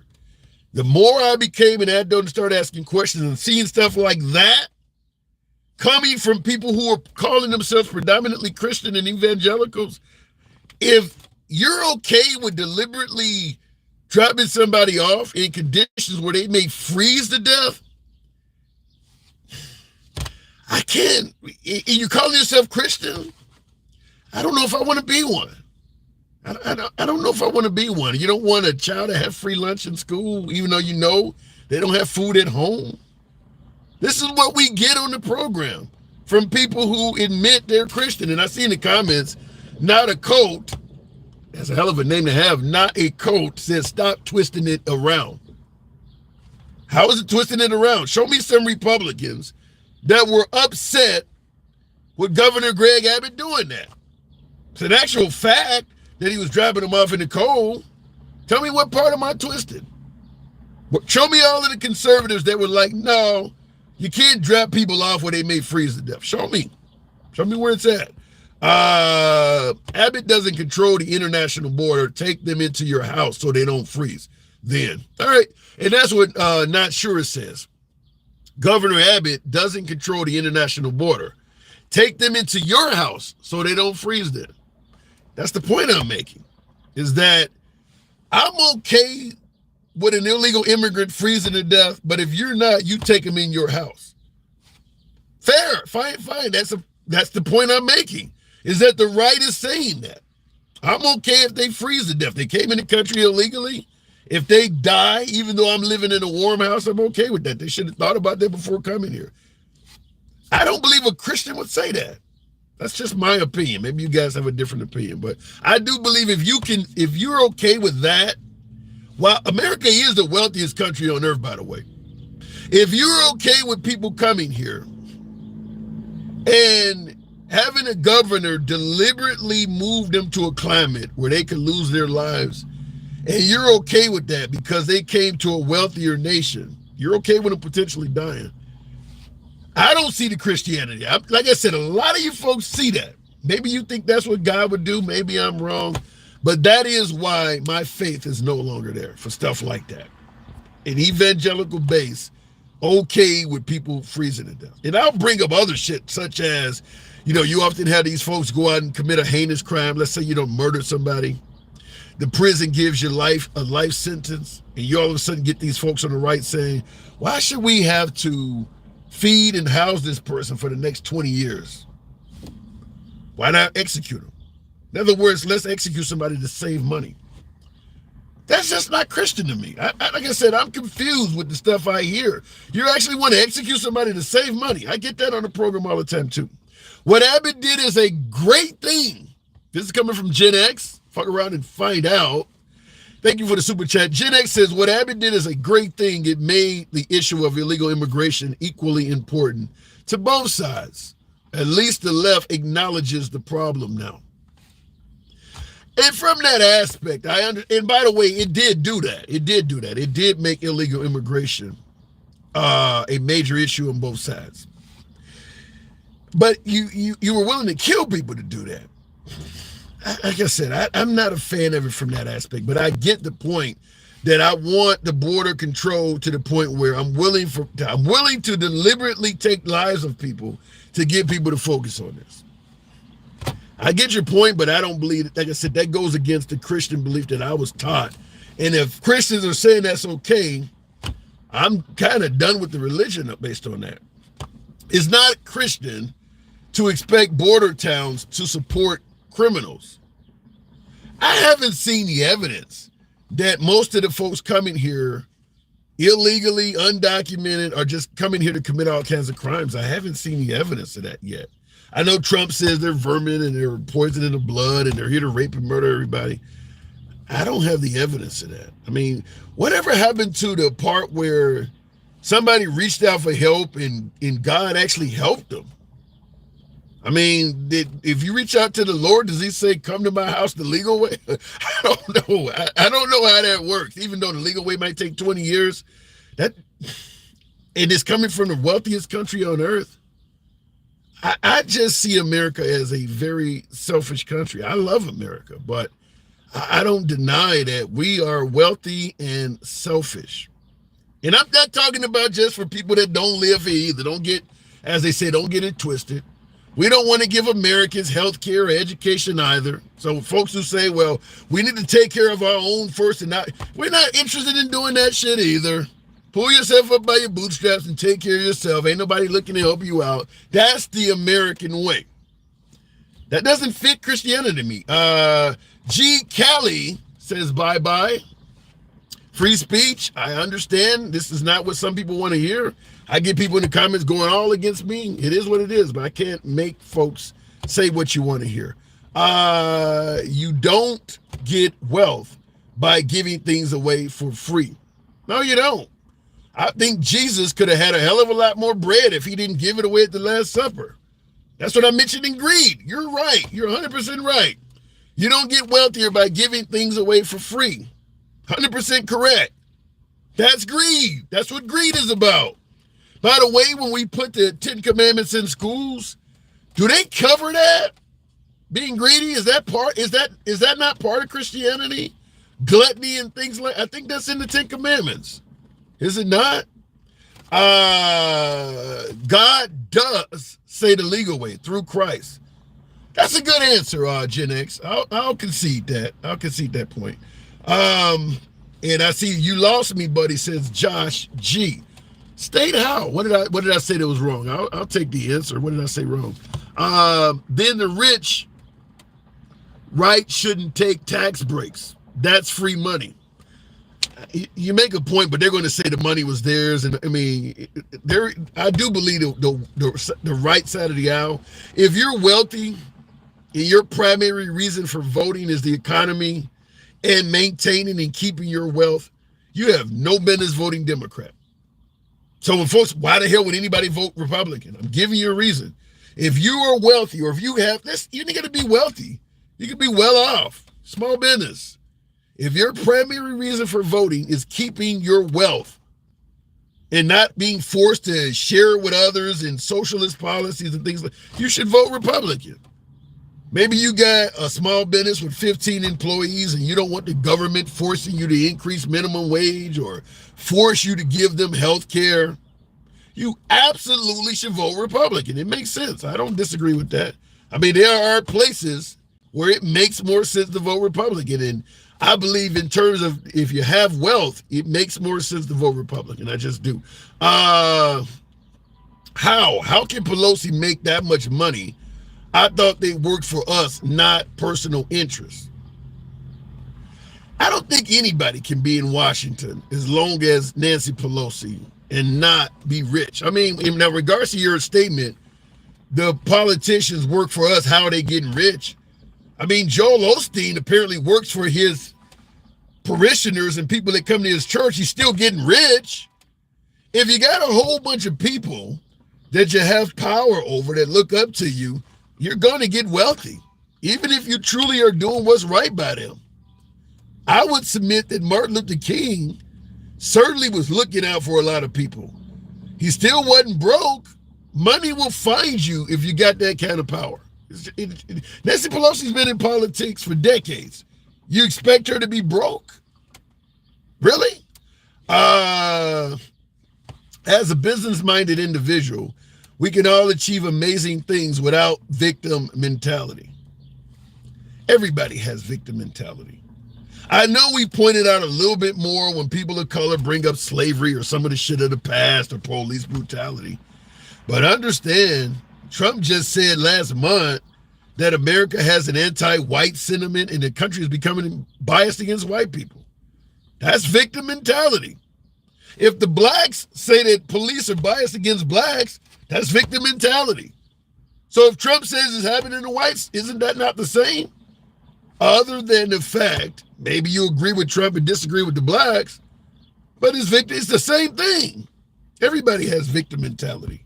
That's not something unique to anybody. 30 days after he was elected president, Wilson made a declaration of war. Okay, thank you for the fun fact. Shaking my head, Tim. Not a code of personality in the comments. You're being critical of the host without giving me a damn thing to work with. I'll read your fucking comment all day long. You know, you can be as critical as hell of the host. I don't mind reading criticism. I'll even address it. But some of you folks who type clown with nothing to it, as not a code of sin, shaking my head, Tim, no context at all, I'm willing to give your comments a little bit of a fair shake. Make use of them. Actually put something in there. Give me some meat instead of a sandwich that is nothing but fucking bread. He came to them first and then Gentile. Don't make that make sense. Israel is the new Nazi Germany. No. Israel is not the new Nazi Germany. In Nazi Germany, the Jewish people were 100% innocent and just attacked and mistreated by the Germans. I'm not saying Israel are angels. The Israelis are not angels by any stretch of the imagination. But Hamas is not just innocent victims. They have also done Hamas has done more to the Israelis than the Jews ever did to Germany. Hamas has actually killed people and things like that, launched attacks.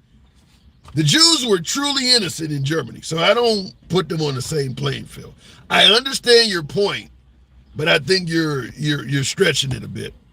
You're a good man. They just hating on you. Ignore ignorance. Thank you, sir. Sharon, thank you. I'm sweating for you guys a little bit of entertainment. Thank you for that comment. Sure. Real quick in the comments here. I don't know what I just looked at. They call it fighting back. Yeah, but you can't fight back like that. I get that many suggest that Gaza is an open air prison. The Israelis have been oppressing them. I agree with a lot of that, by the way, too. I agree with a lot of that. But going into their country, going into Israel and just murdering anybody you can get your hands on, that ain't fighting back. That ain't just like when Martin Luther King was protesting, African Americans were genuinely being treated like shit. But you can't just go in the house of any white person, off their baby, take their dog out. That ain't fighting back. It's a lot of people that didn't have nothing to do with what Israel's doing over there. You want to fight back, you're going after Netanyahu or the government or the military. Some old lady that's out watering her flowers and you hitting her across the head with an AK-47 round, that ain't fighting back. There's nothing fighting back about that. I don't want to ever condone eliminating innocent people. Now, if it's a casualty of war, let's say, for instance, Hamas went after a military base and the ordnance they used was strong enough to take out a school or something that was nearby, that's fighting back with casualties of war. But deliberately targeting an elderly person and popping them with an AK-47 round, that ain't fighting back. That's just murder. That's just fucking murder. Real quick in the comments section, what do you think about Remain in Mexico policy? I think it's anti-immigrant. I think it's not anti-immigrant, but anti-Southern immigrant. I think that if we want to secure the border, which I'm a fan of securing the border, but this come here legally shit, we know for a fact that 95% of folks who want to come to this country across the southern border, it would be a barrier that they would never be able to overcome. We know that already. Come here legally is essentially you can't come here. That's what that amounts to for about 95% of the people coming in this country. Now, folks suggested Trump talked about why can't people come here that are not from shithole countries and things like that. If you come here legally, that's almost the only people that would come here. People from Norway and France and people who have the money and the means to, like Melania Trump, for instance. It would be them type of people. But if you force everybody that come in this country to come here legally, you would probably almost turn off the spigot at the southern border of people coming here almost entirely. So I'm a fan of securing the border.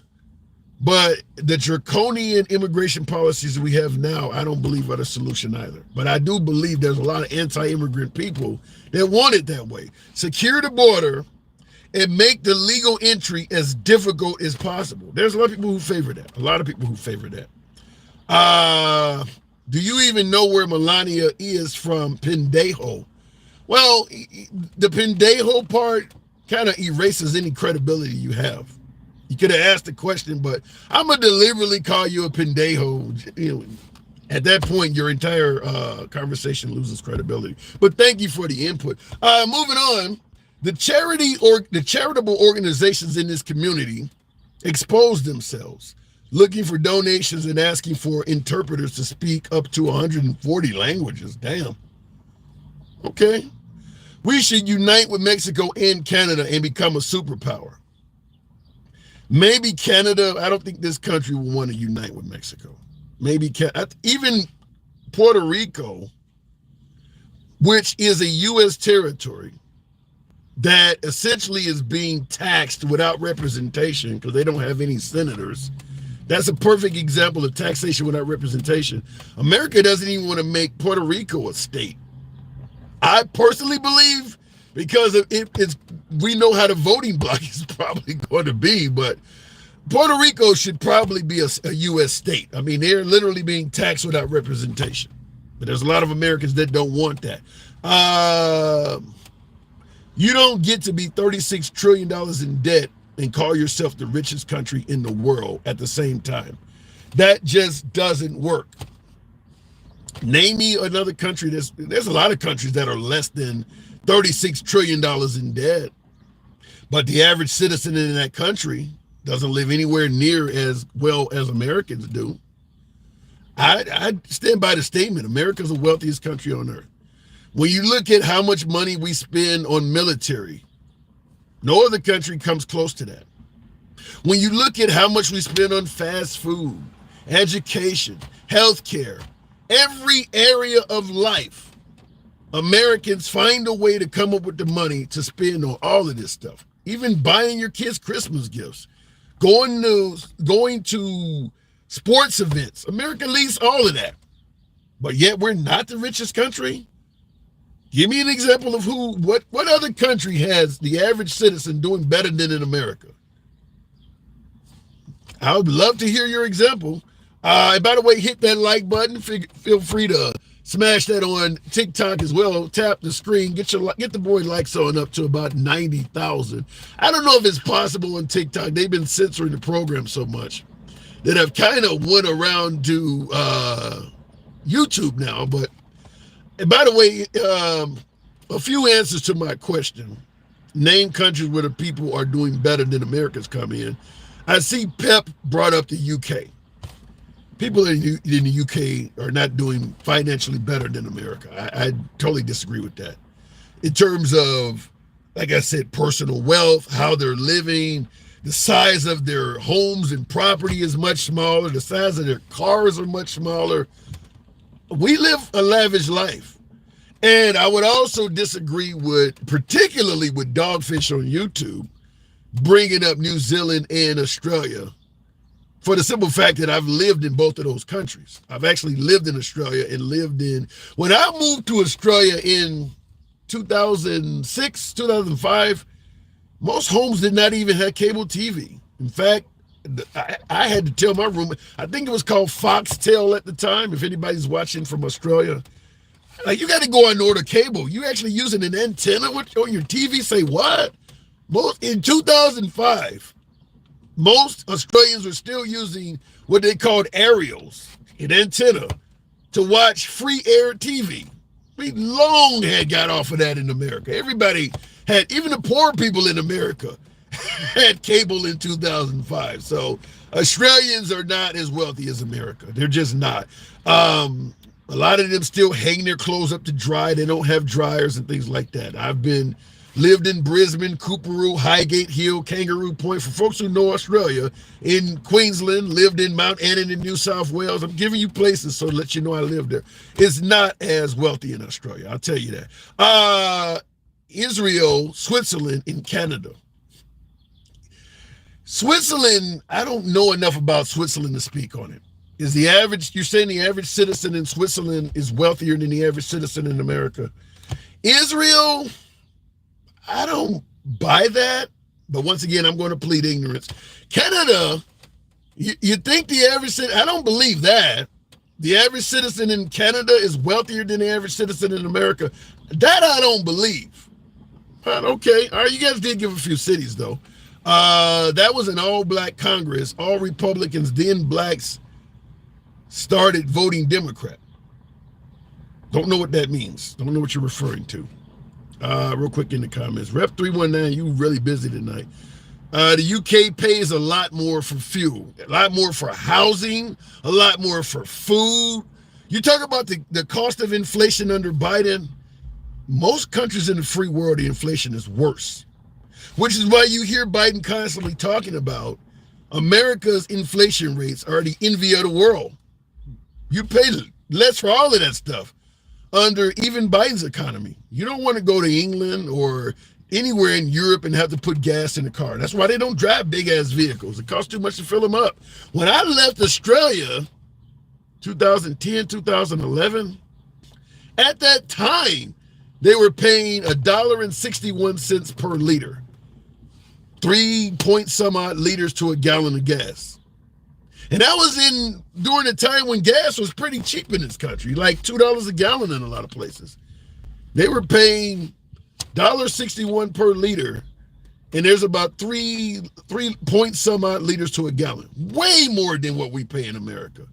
Way more. I bought my highest pair of tennis shoes in Australia. First, like $200 for a pair of New Balance. I'm like, this is the cheapest shit I can find. It's way higher over there. How many hundreds of millions of dollars did Bill Gates take to create Microsoft? I don't think he took any. Bill Gates, I forgot the other partner he had. They created Microsoft in the fucking garage. They didn't take any money to create Microsoft. It spawned out of necessity. If you go back before the Microsoft days with the 7 1/4 inch floppy disk, the floppy disk you could bend, you had to type BASIC to get programs to run. They didn't have any type of GUI program which you could click on things. You had to actually go into DOS and actually activate it. Windows answered the need for allowing you to just click on something instead of typing all kinds of complex computer commands. A lot of people didn't want to do that. A lot of people weren't tech savvy. Now, instead of having to go to DOS and type out a whole line of code, you can drag a mouse and click on an icon of what you want to run. That's why Windows made a lot of money. It got nothing to do with people donating. They came up with a product that there was a need for. Paul Allen, yeah, that's the other guy, Paul Allen. And I knew DOS. I'm saying this because I actually knew DOS. I came up well before DOS 5, DOS 3. I mean, I remember all of that shit, and then they came up with Windows 3.1 and it went to 95, 98 and so on. So no, they created an invention that there was a need for in the computing world. So many foreigners make fun of Biden, and I completely understand why he's an embarrassment, says Bianca. Shout out to my female Republicans, Bianca. Always shout out to my MAGA, because everybody said the liberals are going to get the women, but there's a lot of female Republicans. Bianca, in regards to your comment that foreigners make fun of Biden and you understand because he's an embarrassment. I guess you didn't see the Trump blimp baby where they took a blimp, put Trump's face on it. He was wearing a diaper, and they flew it over the streets of London because they didn't want Trump in their city. I suppose you never heard of Vicente Fox saying Mexico's not going to pay for the quote-unquote fucking wall. The issues Trump had with Trudeau of Canada, Angela Merkel of Germany, Macron of France. I think that Trump is favorable to our adversaries. They respect him. Our allies don't like Trump. Our allies, other than maybe Benjamin Netanyahu, most of our allies do not like Trump. They favor Biden more. But our adversaries are more friendly to Trump. He's met a few of them. So I think you're seeing it from only one way. His English was great that day. Who's English? Who's English? What does that say? Let them know. I hate DOS. Oh, you remember DOS, Pep? Yeah, you gotta be a little older. I remember DOS. I used to know how to program in BASIC. I still know some basic commands, back in the VIC-20, TRS-80, Tandy. What other computers go back to that day? But I used to, even the original Apple with the side-by-side floppy drives, you could type basic programs and run them in there. I go back to that. Trump likes your enemies, America. There's some validity to that. There is some validity to that. The folks that we consider enemies, Trump is fairly friendly to them. Biden only brings anxiety and depression of life.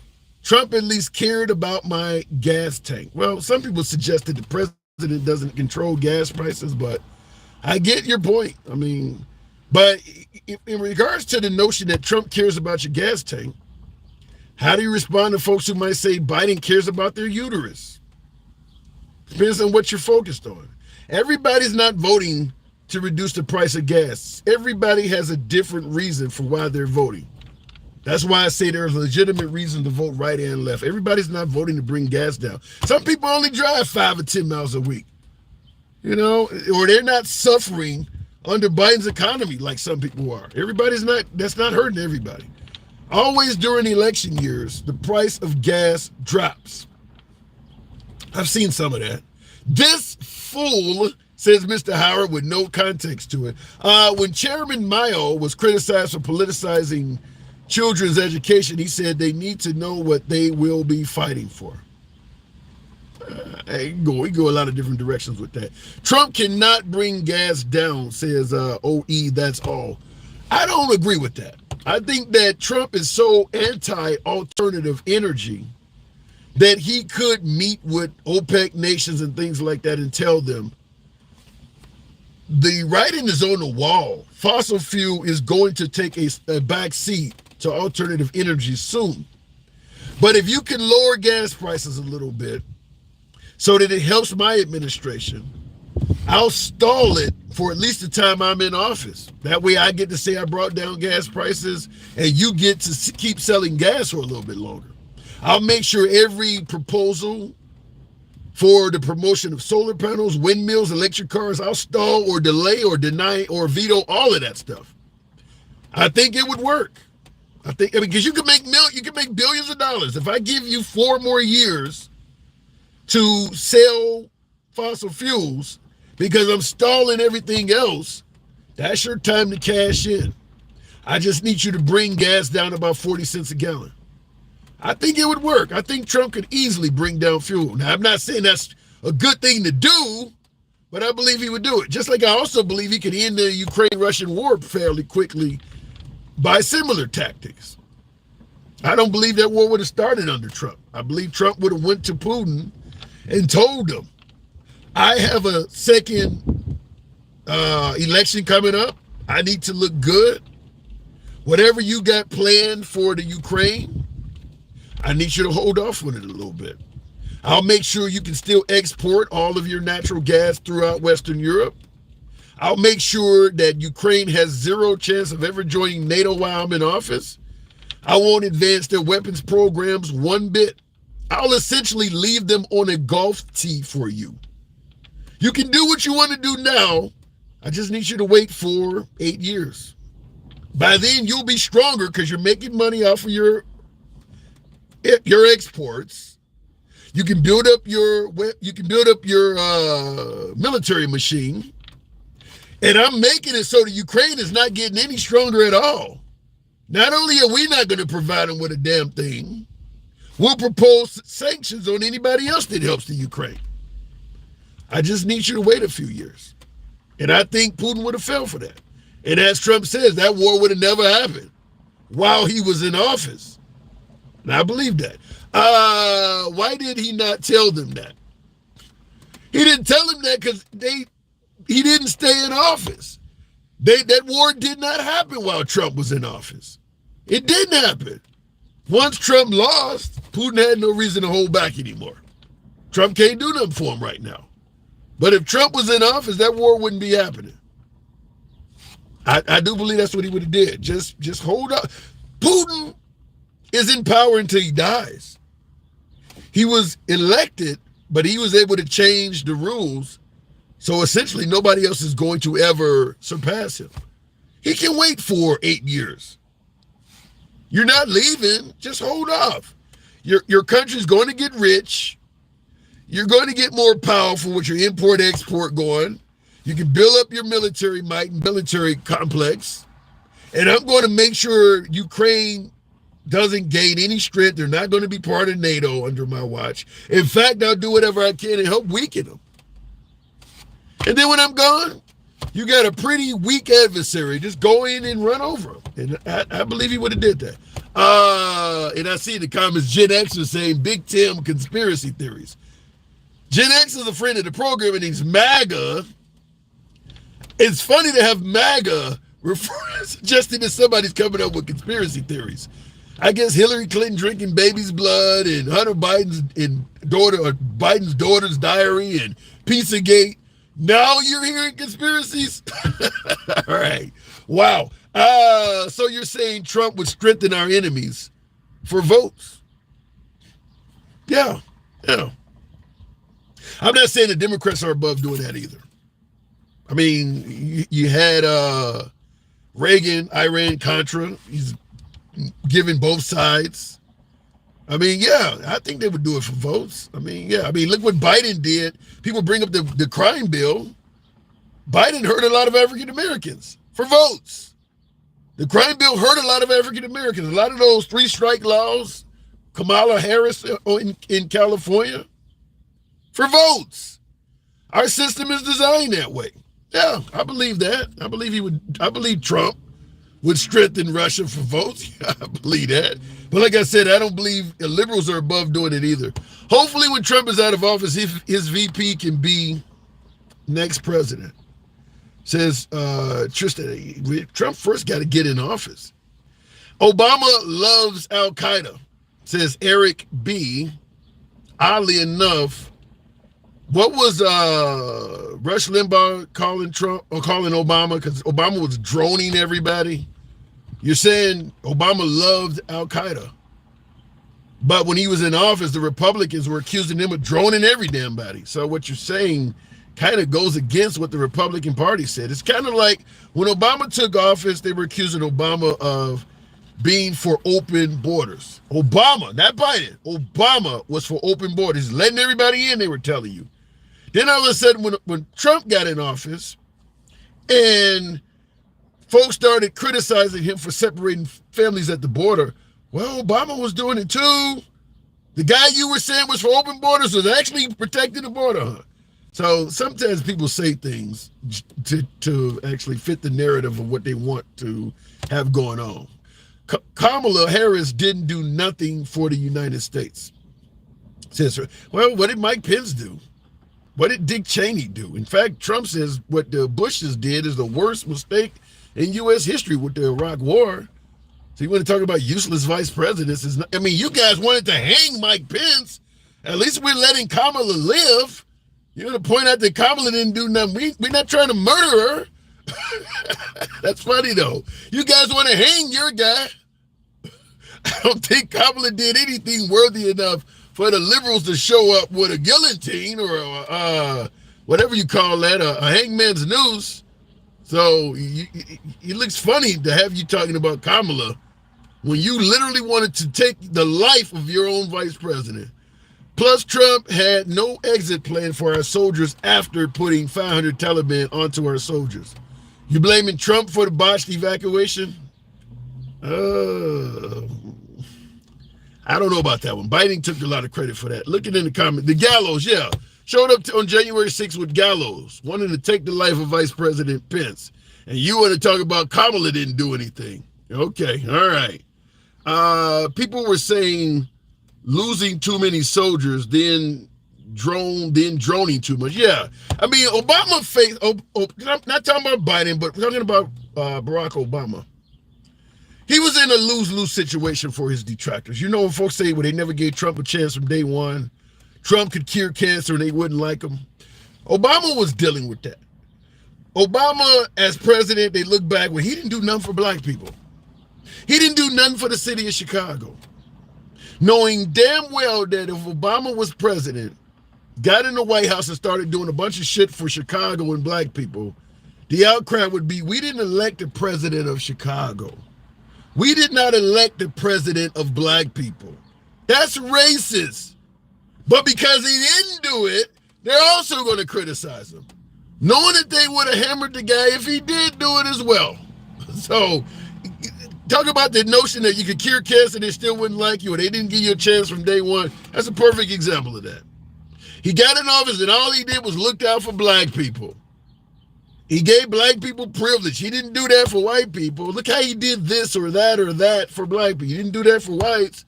Look what he did for Chicago. I'm in Jonesboro, Arkansas. He didn't do that for me. That's what they would be saying. But because he didn't do it, now they're going to criticize him for not doing it as well. Okay. All right. You thinking too much. Nika. I like it. Says, I can't pronounce it. What does that name say? Susie Bakawaka. Wow, Susie. Says, you're thinking too much. Nika, chill out. Used to be Ninja. Now they're calling me a Nika. I like it. I can deal with it. Susie, by the way, thank you for the comment. Obama didn't do anything for every single black person. Wait a minute. Obama didn't do anything for every single black that voted for him over his skin. Rooster, I'm going to first start out by saying President Obama legalized gay marriage. There's a lot of black gay people that favor what he did. I'm going to tell you right off the bat, when you talk about not being insured for health care, The overwhelming majority of people that's in that category are people who are impoverished, black people. Obamacare gave a lot of health care and insurance to black people that did not have it, and the right did not give a damn if they ever had it. Pull yourself up by your bootstraps. Go out and get a job that gives you good health care. If the one you're not working at doesn't provide health care, you need to quit and find another one that does. That's what the Republican Party was offering during that time. So the idea that he didn't do anything for black people, a lot of folks, that's why it was so damn hard for Trump to repeal and replace Obamacare. It's because even the white people are using that shit. Even they're like, why would you want to get rid of this? We're using it. So, yeah, Obama did do some things. You just don't agree with him. Don't hate on Russia. It's beautiful. Yeah, I'm sure Iraq is beautiful in places too. I actually follow a few people, like Ali from Russia, that gives you tours around. It is Moscow. Moscow is the wealthiest part of, there's some really poor parts of Russia. So I kind of agree and disagree. The Supreme Court forced homosexual marriage upon the populace. Obama didn't do that either. How the hell if you're a straight person, how the hell did the Supreme Court force gay marriage on you? What does that even mean? The Supreme Court didn't force gay marriage on the populace. It forced the populace to stop being homophobic. You're not forced to marry another man or another woman. The Supreme Court didn't force you to go gay. They forced you to stop mistreating gay people. What the hell are you talking about? Supreme Court what did they support? What did the Supreme Court also do? Force civil rights on the people? God, you guys are wild. The Supreme Court forced gay marriage on the people. As if there's a bunch of people walking around like, shit, I used to be married to a woman until they came along, and now I got to marry Leroy. Where do you get it? It's funny though. It is funny. That is homophobia that the Supreme Court got rid of. That's what happened. You force nothing on you. They force you to stop being hateful to the LGBT community. A never-ending struggle. Obama didn't do anything for anybody except the gay. Oh, now we got an exception in there. First it was nothing at all. Now it's Obama didn't do anything for anybody except the gay community. Then don't get gay married. Wait a minute. Oh, if you don't like gay marriage, then don't get gay married. It's really that simple, and that is true. That is true. Just like a lot of folks on the Second Amendment folks, if you don't like guns, don't go out and buy a gun. For some reason, when they say if you don't like abortion, don't have one, doesn't make a lot of sense to them. But yeah, forced it on the people. Wow. That's about as homophobic of a statement as you can make. Is that the Supreme Court forced gay marriage on the people because the people didn't want gay people to be recognized. That's what it is. Arnold Schwarzenegger has a big one. Donald Trump has a small one. And Seal doesn't have one at all. What am I? A last name. I like it, wandering hippie. Totally off topic, but you're fine, fair enough. Obama didn't do anything for anybody except the gay community. Put grown men into little girls' restrooms. Obama didn't do that. Gen Xer, now I got mini Leroy. Now I got a very Leroy. Gen X, thank you. Thank you for that super chat. Gen X, anytime, anywhere, man. I know we lean completely different on politics, but you support the program, man. Gen X, thank you. Fuck around and find out, Gen Xer. Thank you, man.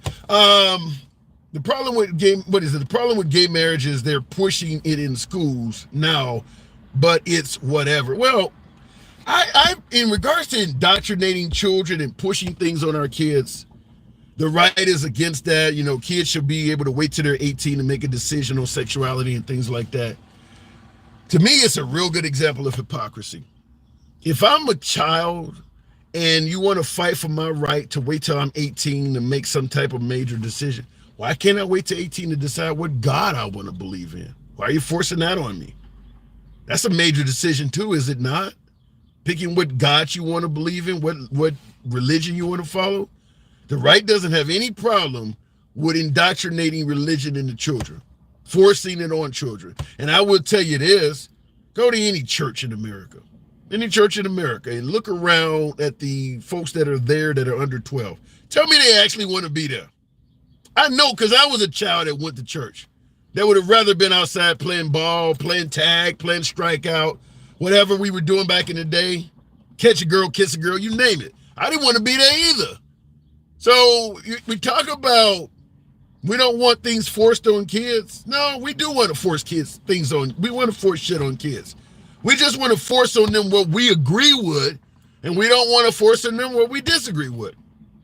I pledge allegiance to the flag of the United States of America. We all said that in kindergarten, first grade, second grade. You think a first grader knows what it means to pledge allegiance to a country, to pledge allegiance to a nation? Most of them can't even spell allegiance at that age. Yet they're saying it. That's indoctrination. You're indoctrinating patriotism in them. You're not waiting till they're 18 to let them decide what country they want to pledge allegiance to or what they want to. No, you're forcing it on them as a kid. You're just okay with it on that point. You're not okay with the LGBT stuff. That's hypocrisy. That's how hypocrisy works. Don't say you're against indoctrinating kids. Say you're against the LGBT community. You're against DEI. You're against CRT. You're not against indoctrination of children. You're just not. You're just coming up with your own way of making it sound. I said this before. My daughter asked to go to church. Yeah, but as my statement stands true, most children under 14 don't want to go to church on Sundays. They don't want to be there. They'd rather be outside playing. They'd rather be on their devices, what they do nowadays, playing video games. They don't want to go to church. DJ Julio, yeah, thank you. Bot's been acting problematic on TikTok, which is why I'm rambling on. I'd rather be bringing on guests, but we are in favor of indoctrination, both sides of the aisle. The right is just as much in favor of indoctrination as the left is. They just have things that they would rather you push on kids. And it's not what the liberals favor. North Korea makes kids pledge allegiance to the flag and leader. Shit, that could happen here. I mean, I could see that potentially happening here. Tim's night job is a cross-dresser.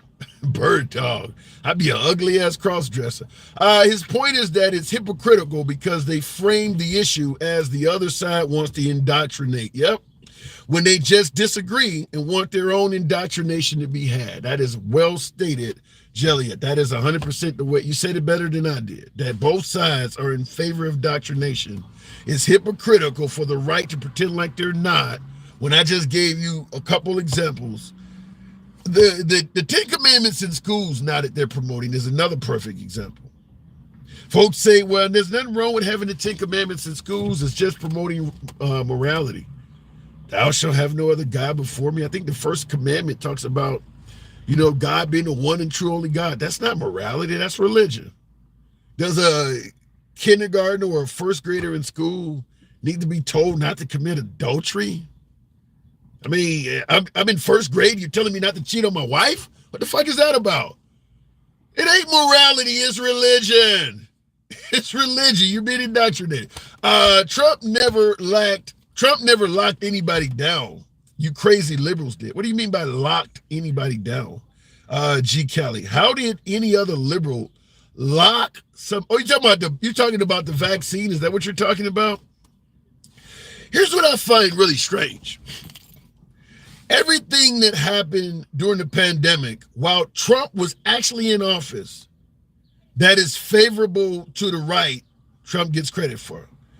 States that kept their economies open, giving folks freedom of choice on whether to get vaccinated. Trump gets credit for all of that stuff. But all of the bad stuff that happened in America, once again, while Trump was in office, Dr. Fauci, a federal employee, he's not states, he's not from a liberal area. He is a federal employee that Trump could have reallocated. They don't give Trump any accountability for what Dr. Fauci was promoting. That was Trump's government. If you believe Dr. Fauci was giving bad advice, Trump had the ability to reallocate Dr. Fauci somewhere else. He chose not to do it. He chose to let Dr. Fauci continue talking to the masses and giving advice on what to do. So if Dr. Fauci steered you wrong, how does Trump escape accountability for that? when he clearly had the power to change it. It's like Trump only gets accountability for the things that went right in your favor. Dr. Fauci could have been sent back to the HIV task force. I don't know if Trump had the ability to fire him, but he could have reallocated him. He absolutely could have stopped appearing on TV with the man every night. So if you want to bring up anything about the pandemic or that era, how does Trump escape accountability? In addition to him stating that by April, like magic, the pandemic would go away. No accountability for him at all, just all the people under him. It's like having a team with a losing season and the coach gets no blame for it at all, just blaming it all on the players. You got the defensive coach on TV, you're going off on him. The head coach, nobody said anything about him at all. And that makes sense. You need to wear more blue, says one cup. Why? Why do I have to pick a side? I believe in free speech. Why do I have to pick a side? If you want to pick a side and wear blue or red, feel free to do so. I happen to have one red today because it matched the damn shirt I'm wearing. Tomorrow I might be blue as the sky. I don't have to pick a side, neither do you. That's the problem with politics now. We've become so damn tribalistic that people are picking sides and staying on that side even when their party's fucking up. I lean left. I'll criticize Biden on the border. I'm not a fan of letting biologically born males dominate women's sports. I'm willing to criticize the left. The right, fuck it. I like Trump. I don't give a damn what he does. Everything he does is great. That's not how it should be. You don't have to pick a side. You can pick logic. You don't have to be forced into some type of box. Independent thought is still available to you. You still have the ability to do that. Kind of like Miyagi talking to Daniel-san in one of the Karate Kid movies. There is still good karate inside of you. Just stop using this shit. I think that was Karate Kid 3. Daniel-san, there's still good karate inside. You still actually have the ability to have independent thought. Exercise that. Quit talking about picking sides. The 10 Commandments in schools, the never-ending GOP hypocrisy. That certainly is does apply in that case. It's hypocrisy. MAGA will still make an excuse for why they defend him so much. I wish I could argue with you. He knew masks were stupid. That's why he didn't wear it that much. Well, okay, fine. If Trump knew that masks were a stupid idea, ineffective, and he chose not to wear them, if he is the president and he's doing what's right by the people, he should not be appointing folks or letting folks appear on TV that is telling you to do stupid things, period. Trump could have took Dr. Fauci off television. Trump could have prevented Dr. Fauci from advising the masses. He could have done that. If you believe that Dr. Fauci gave bad advice, you want to blame him for deaths or economy shutting down or children being affected by schools being closed, Trump has to be held accountable for that because he's the guy who idly sat back and watched it happen. And not only did Trump watch Dr. Fauci doing all of that, every rally he held featured Trump supporters, my beloved MAGA, telling him, you need to fire Dr. Fauci. His own supporters, every rally, they were chanting out, fire Dr. Fauci. Instead of firing him, Trump would go back on television the next day and let Fauci continue saying what he thought should be done. No accountability for Trump at all, huh? None at all. Just pointing that out to you. Trump could have stopped that. We're going to blame keep in mind, Dr. Fauci, by the way, he's an advisor. Dr. Fauci is not part of the Senate, Congress, the executive branch in the White House. Fauci doesn't make any laws. Dr. Fauci doesn't pass legislation. He is a medical advisor. Somebody has to take his advice and make it law. So if you're going to blame Fauci, You got to blame the folks who actually were not smart enough and made some of his advice law. And part of that is Trump. I don't see how you could ever criticize Fauci and exonerate Trump, because nothing Fauci did would be possible without Trump. You ever watch the old television show Letterman, and they go, this show was brought to you by the letter L? Well, Fauci was brought to you by the word Trump. That's the only way he could function, is for Trump to leave him in place and let him do what he did. It's the only way.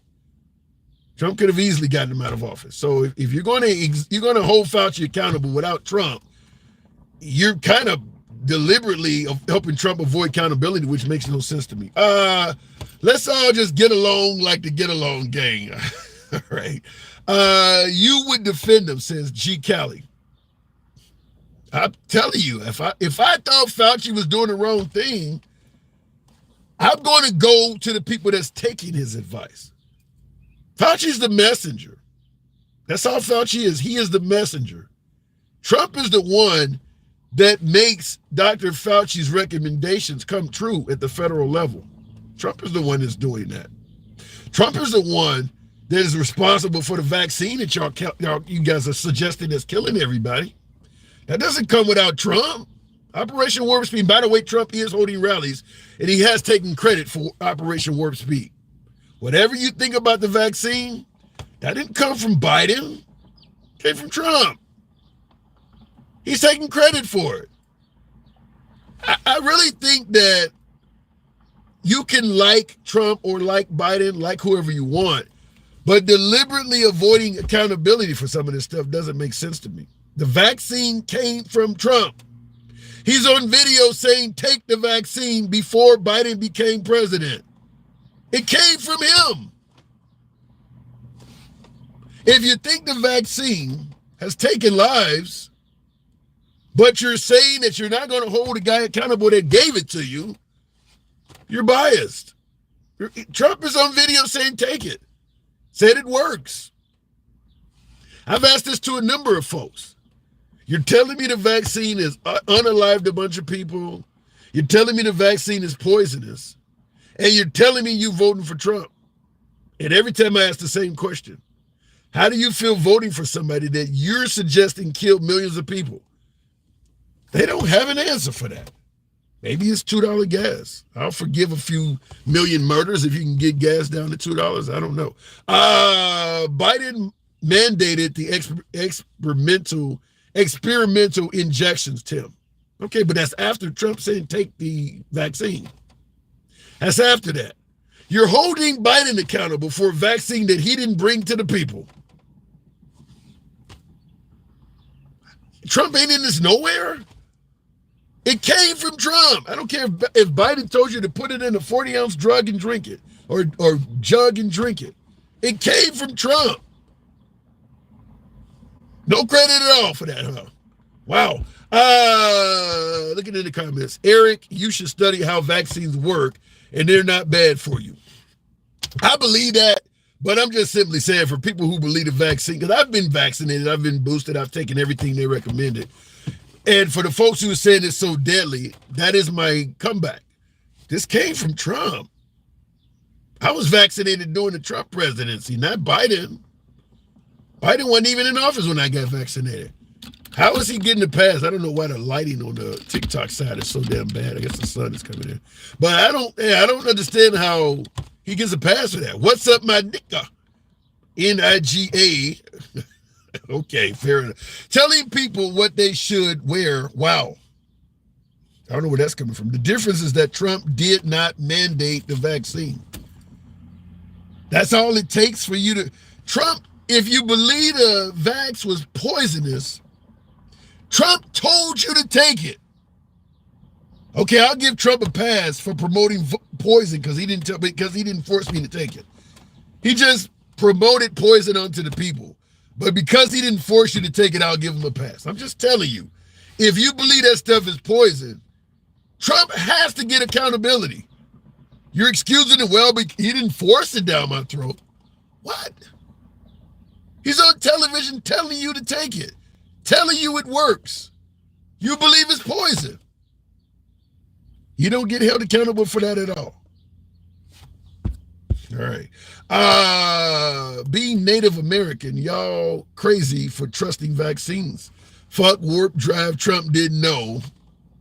Then why is he on TV saying he knows? I would tell you right off the bat, no matter how many excuses you make for Trump in regards to the vaccine, none of them are legitimate. What are you going to tell me now? Trump was just ignorant to the vaccine. He just got on TV promoting something he knew nothing about. Okay, then he gets blamed for that. He got on television. Not only did he say take the vaccine, he used the words, it works. It works. So if you believe that that thing is harmful to you, he gets credit for that. He gets credit for telling you to take something that you believe is poisonous. He does. You would damn sure blame Biden for doing that. If Biden or Obama was on television telling you to take a vax that you thought was poison, you would damn sure be holding them accountable even if they made it optional to do so. Why does he get a pass? Other than, I just love Trump and I'm not going to blame him for anything. Yes, I saw him say that. He didn't lie about it. He told the truth. He said, take it. He said it works. A lot of MAGA believes that that is poison. But they don't hold him accountable for telling people to take what they think is poisonous and telling them that it actually works. I just love Trump and I'm not going to hold him accountable for anything. That's what I'm hearing. I didn't fully trust Trump, but he was the only one saying things I agree with. I don't fully agree with him, but there's no way I will let anyone compel my speech. I like that statement, Eric B., but I'm just talking about the folks who believe that that vax is poisonous. This is your leader telling you to take something that you believe is poison. Telling the masses to take, that is Jim Jones, by the way. For folks who say it's not that's what Jim Jones said, do. Take a poison. If you believe the vax is poison, or poisonous, or harmful, Trump's on video telling you to take it and telling you it works. That's Jim Jones. That's what he did. Make it make sense. Trump followers make excuses for him to make themselves feel better about who they follow. I'll leave it alone. I'm going to leave it alone. I don't think he had a choice but to produce a vaccine during the election. It was a big part of the campaign on both sides. He had a choice to tell you if something was poisonous, though, Red Mesa. If Trump created a vaccine, and I agree with you, during the pandemic, he doesn't have a choice but to get on his ass and work on a vaccine. But if in the process of creating a vaccine, during a time when people in America are desperate, and you realize what you created is poisonous, you have a duty to tell the American public. You don't go out there and tell them it works and it's good. There's no way to excuse Trump if you believe the vaccine is harmful. There is, other than, like I said, I just like Trump and I'm not going to hold him accountable. There's no legitimate reason why he should get a pass if you believe that that is harmful to you. No reason at all. Only fools start a sentence with I think, especially when it comes to politics. Politics is all about how you think or how you, I don't know if you're referring to me or not, but I think, there is life at conception. I think the Ten Commandments would be better for the morale of children. None of this is based on fact. None of it. It's all I think. That's how politics works. That's why there's so much disagreement. I think climate change is real. I mean, it's all based on how you think or how you feel. If all politics was based on fact, we would all agree. Most of politics is based on how people think and feel. That's how it works. It's not harmful for everyone. There's risk that the media censored. That's just a fact. You are manipulating the situation for politics, typical Dem. No, you are manipulating. Trump said to take the vaccine, it works. Now you're saying that there are risks that the media censored. Then why don't Trump come out and tell us? It's his vaccine. He's taking credit for Operation Warp Speed. If there are risks that the media has censored. Didn't Trump promise to drain the swamp and expose corruption? Why don't he do that? If you know, as a citizen of this country, that there are risks and issues with the vaccine that people have not been told because the media is censoring it, Trump damn sure knows about it. Why isn't he telling people at the rallies? That was his job, drain the swamp and expose corruption. Why the hell are you, to get my grammar correct, why the hell are you on the internet telling folks this, and Trump's holding rallies every damn day and he's not telling people that? There's no way that Trump doesn't get accountability on the vaccine. No way in hell. You know, according to you, that the media is hiding bad aspects of the vaccine. It's a fact that Trump brought us the vaccine. Why isn't he telling us these aspects at his rallies? Plenty of coverage on television for Trump. He's not saying a damn thing about these hitting things you're talking about. Shouldn't that be his job, considering he's bragged about giving us the vaccine in the first place? I love Trump, and I'm not holding him accountable. That's all I hear. That's all I'm hearing. Well, Tim, I swear to God, I'm about to switch. You're on fire tonight. I'm not on fire. Ain't nobody supporting this damn program. I'm pissing off MAGA is what I'm doing, and I don't like that. I love my MAGA. That's what's happening, is I'm pissing off MAGA. I hate to do that, but you guys got me in a rant. I believe in free speech. By the way, Lisa, thank you very much. And it takes it at heart, that had mustache. Somebody sent that. That came from, DJ Julio. All right. You know, for shits and giggles, I want to see if the box actually works again, because that's my boy, DJ Julio. He's DJ Julio is MAGA. He'd be the perfect person to talk to about this. DJ Julio, what's up with the vaccine, your boy? What's up with your boy on the vax? Holla at your boy. Well, I mean, he was doing what he was told to tell everybody. He's a puppet? He's a puppet? He was being a puppet. I'm learning something. South Dakota didn't follow suit, though. Okay. So if Trump is being a puppet and giving people what many view now as bad information, does he escape accountability for doing so? No, free will is everything, but I'm not talking about free will. I'm talking about giving advice that people should take something that they now believe is poison. Should he not be held accountable for that? Free will to take poison if you want. Yeah, it's free will with everything. Nobody told me I have to smoke cigarettes. Somebody once offered me one. Nobody said I got to smoke weed. Somebody offered me a joint once. True. But he's telling people, take this, it works, when they now believe it's poison. If somebody told you to take something and you found out they were advising you to take poison, how does he not get accountability for that? The same. To be quite honest and to be real, no joking, no bullshit. The same reason that Pfizer and all those other people should be held accountable for all the shit they put on TV. Now listen, they give you something for your heartburn, but it might give you anal leakage. I don't disagree with that. But would you vote in if you found out somebody at Pfizer told you something was good for heartburn, but it led to you having anal leakage? Would you vote him in office as president if they hid that from you? Well, not them, because they're the professionals. I mean, if somebody from Pfizer, I mean, they're the professional in it, which is telling me that they're trying to kill me. Now, Donald Trump is just trying to tell you what he's being told by his advisors, that the vaccine is the next best thing to Oreos and milk.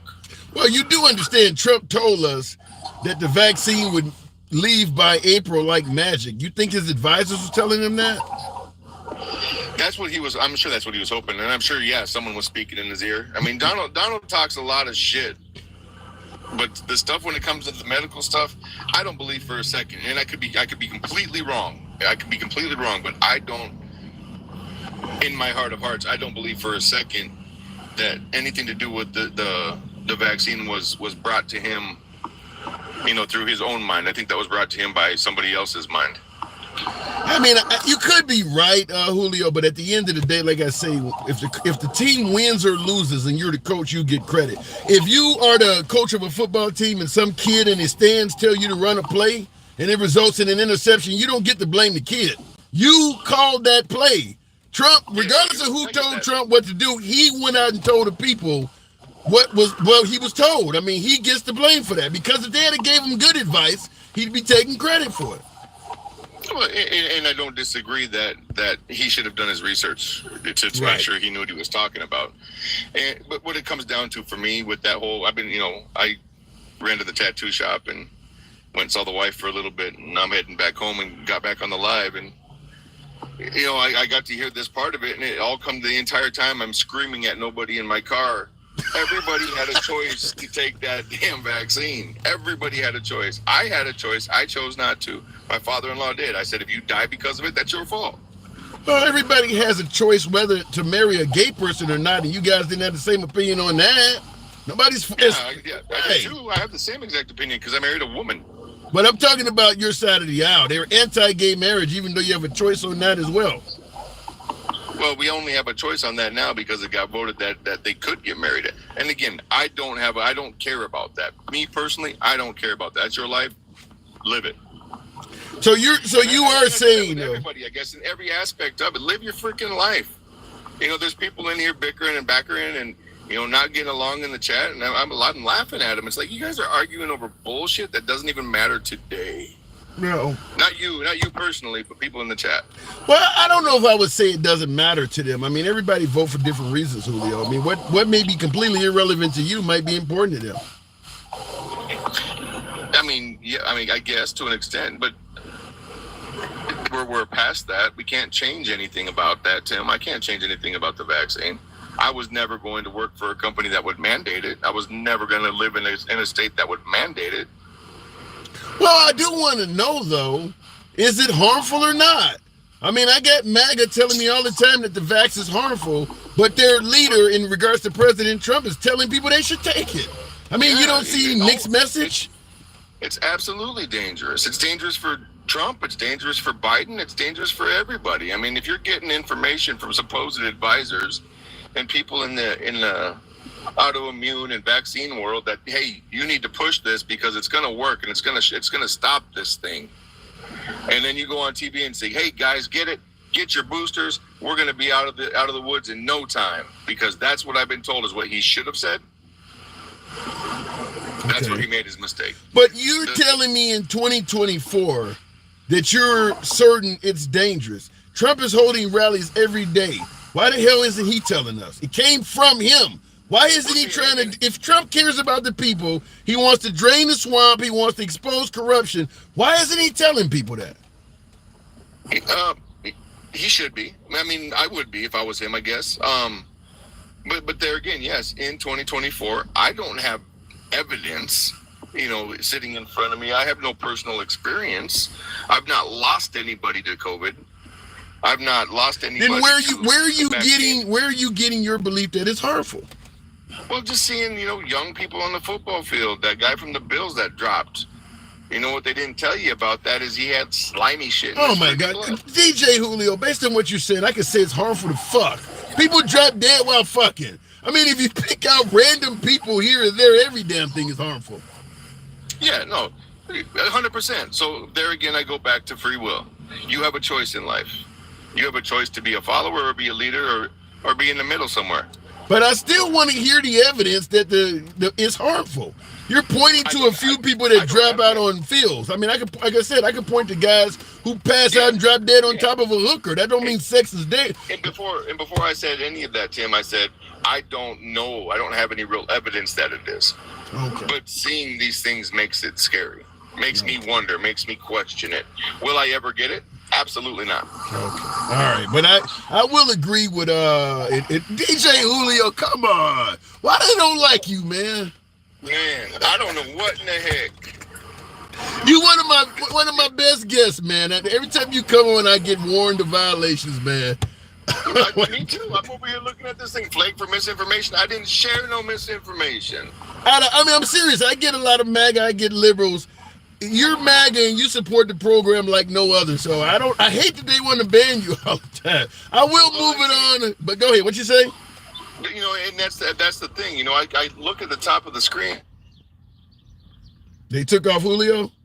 I am the only one besides, I'm one of the only ones that gifts you, that gives you gifts. Yeah, I've said that before. Yeah, 99.9% of my supporters or my viewers don't support the program, but you certainly are one that does it every day. I don't want you getting banned, but they don't seem to like you, man. Well, it's because I speak truth they don't want to share.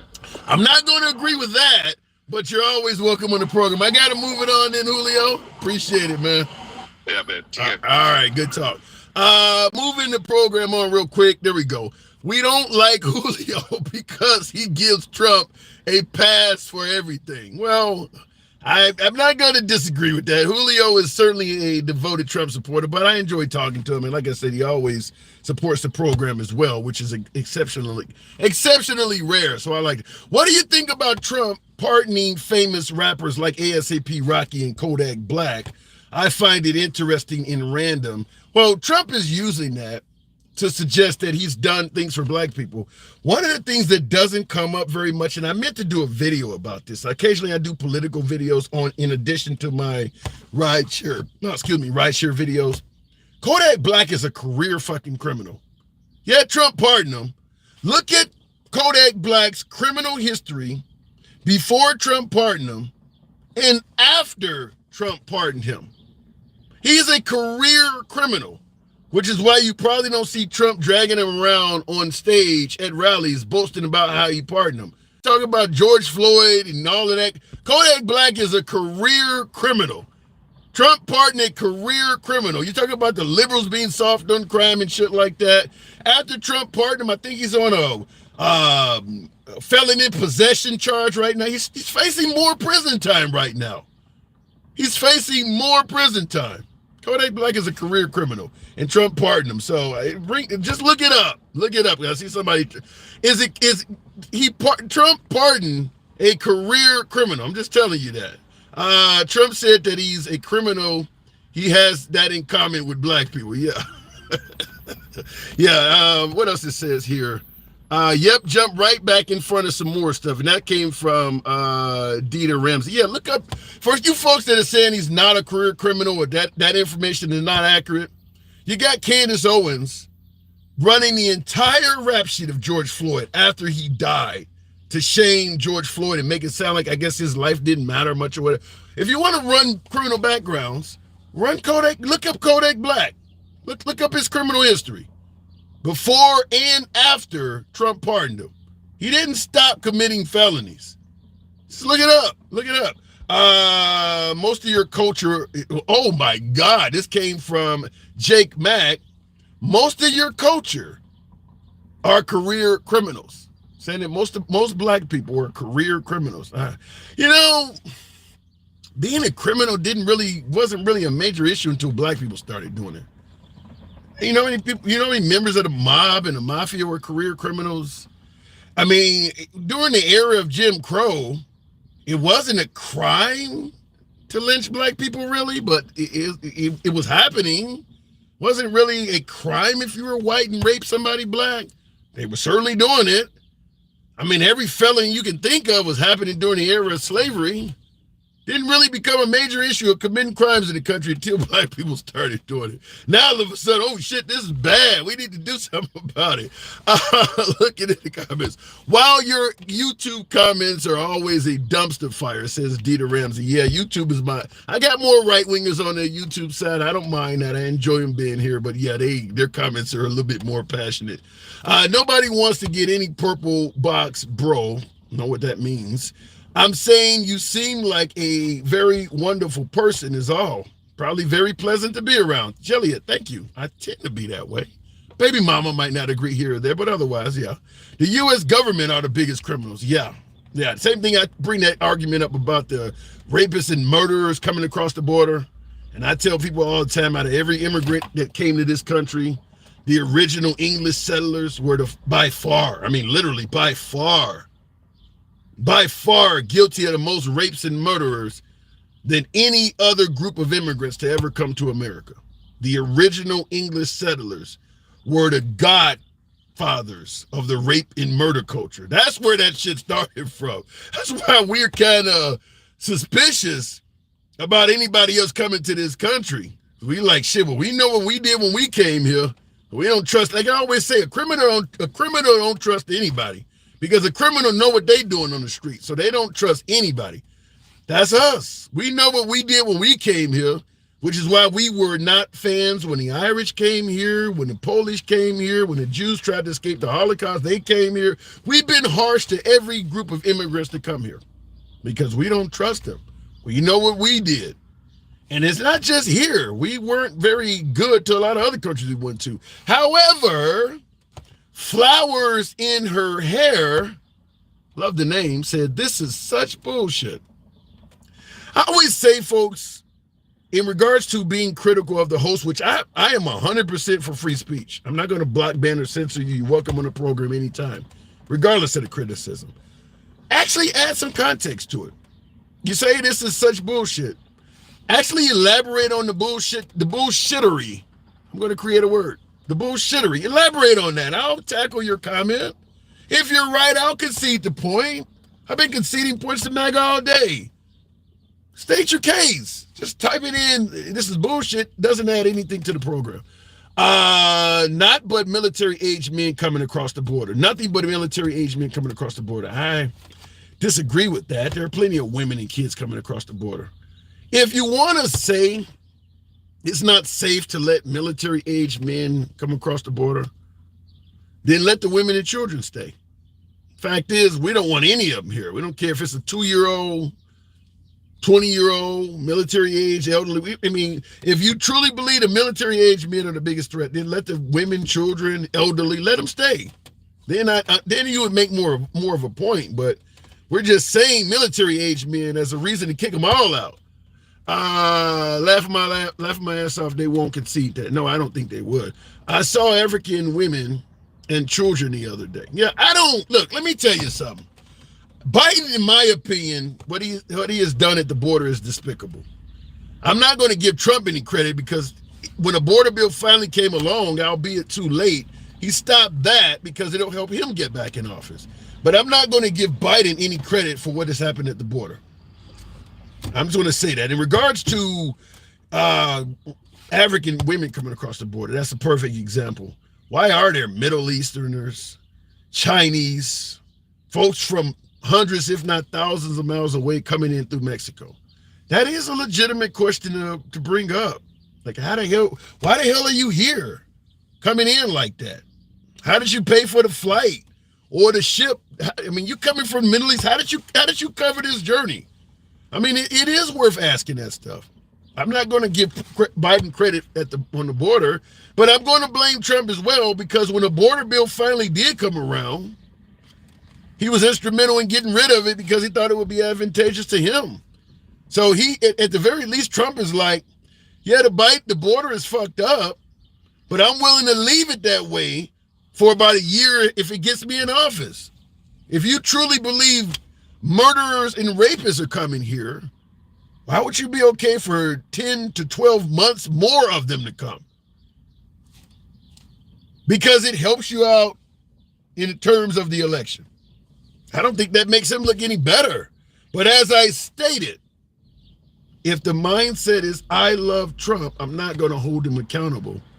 It makes sense. Makes sense. But you shouldn't, even if Biden has really fucked up at the border, vote him out in November, but that border bill should have passed. The money to the Ukraine that was in the bill, which is a lot of reasons the Republicans are citing why they didn't vote it in, that money happened any damn way. You didn't stop shit. You just ended the border bill. The money's still going to the Ukraine. The money's still going to Israel. You didn't stop any of that shit. What you could have did at the very least is limited the amount of immigrants coming in the country. You could have added to more judges expeditiously, taking their asylum claims and kicking some of them out. All of that was in the bill. But in defense of Trump, you opted to leave things as fucked up as they are now that you've been complaining about for the last 3 years that Biden is responsible for. You're going to leave it that way because it'll help Trump get back in. I don't see how that makes Trump look any better. And I am giving Biden accountability for failures at the border. But the notion that, well, let's just leave it as bad as it is if it'll help Trump, that doesn't make Trump look any better. This is what I mean when I say you don't have to pick a damn side. Pick the side of logic. If the border is as fucked up as you say, she want it fixed now. Not when Trump is inaugurated next winter. That means it ain't that serious. If you can wait until January and you're okay with letting, as folks are saying under Biden, tens of thousands of people are coming in every month. You're okay with that happening for another 10 to 12 months if it'll help Trump get in? Kind of makes it sound like maybe the problem ain't that damn bad. I like Trump, and I'm not going to hold him accountable for anything. That's all I'm hearing about. That's all I'm hearing.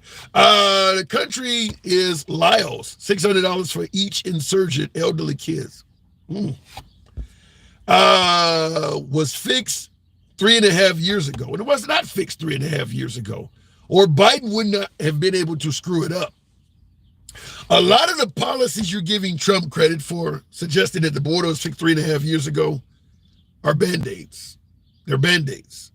Remember Trump not being a typical politician, not being a career politician, not good at unity.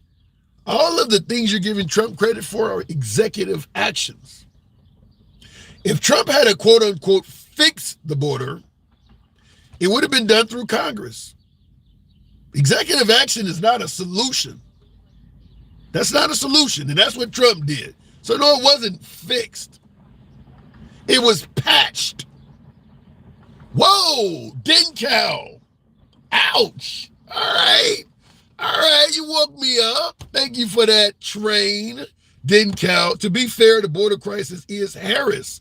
Harris is fuck up. No, the border, we've been bitching about the border since Melania went down there with the I don't care, do you jacket on. Obama reportedly being a deporter in chief.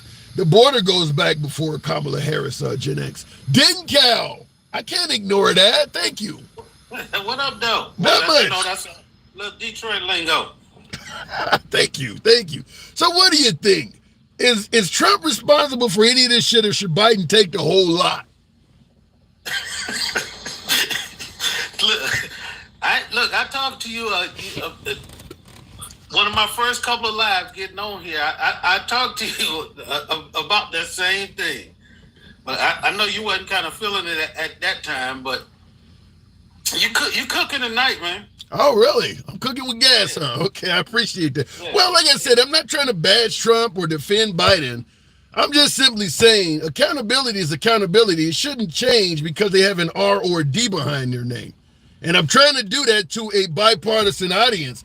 Some people are understanding and some people are like, fuck off. So this is what I do, though. Right, but I haven't heard you say nothing that was wrong. But what I did want to say, I wanted to chime in a little bit on this, on all of these people that Trump he pardoned. Yeah. You know, like Kodak Black. I don't know. Obviously, probably nobody or very few people on this live right now know exactly what Kodak Black's criminal record was looking like or what type of stuff he was doing. You know, but I'm one person that I understand the whole situation. Okay. He had already got in trouble at a younger age of being like gang affiliate, living in bad neighborhoods, doing a lot of bad stuff. But he had went to prison on I'm pretty sure they were arms charged, like he was having a pew pew when he ain't supposed to. Like Lil Wayne. He pardoned Lil Wayne for something similar, Right. But one funny thing about this that not a lot of people know is that Kodak Black, after he had got out of jail and he was on parole, he was doing a concert in Detroit, Michigan. Mm-hmm. All right, and so, they came from wherever they came from, down south, wherever he lives at, they came up and did the concert in Detroit, and they were getting ready to go to their next venue. So they put in the GPS, it was going to be in Buffalo. So if you're in Detroit and you're right next to the Golden Gate Bridge, your GPS is going to take you through Canada. Oh, damn. So they thought he had left the country. No. He didn't understand, because he don't know the law, that it was going to send him to another country. So they just got in the car and got ready to go to their next venue, and they put it in the GPS, and it tells you to turn onto the Golden Gate Bridge to go into Canada. You got to have you got to have your passport and stuff. Right. So they pull him out the car, and he got pistols and stuff because he wasn't anticipating going through police. So right. this dumbass they got picked up trying to transport weapons across borders. Yeah. You know, it's interesting you bring that up. I don't like to always come across as making it sound like shit is similar to me, but that happened to me. I ended up driving down. I used to, I've been out every state in the country, and I was going down in San Diego. I was on I-5, and I wanted to see what the Mexican border looked like. I had not been to Mexico at that time. This was back in the 90s. And there's a sign that tells you last exit, America, you're leaving the country. Now, I was in a rental car. I didn't have guns and shit on me, but I did make a mistake and enter Mexico, and I wanted to turn around and go back. They made my ass get out of that car, and they went through that car with a fine-tooth comb. And I made it clear, I'm not trying to go in Mexico. This was a mistake. So if I had a gun, because they have signs all around the Mexican border, Laredo, El Paso, everywhere, telling you, if you bring a gun into Mexico, it's a minimum how many years or whatever. So it can happen. It would have happened to me.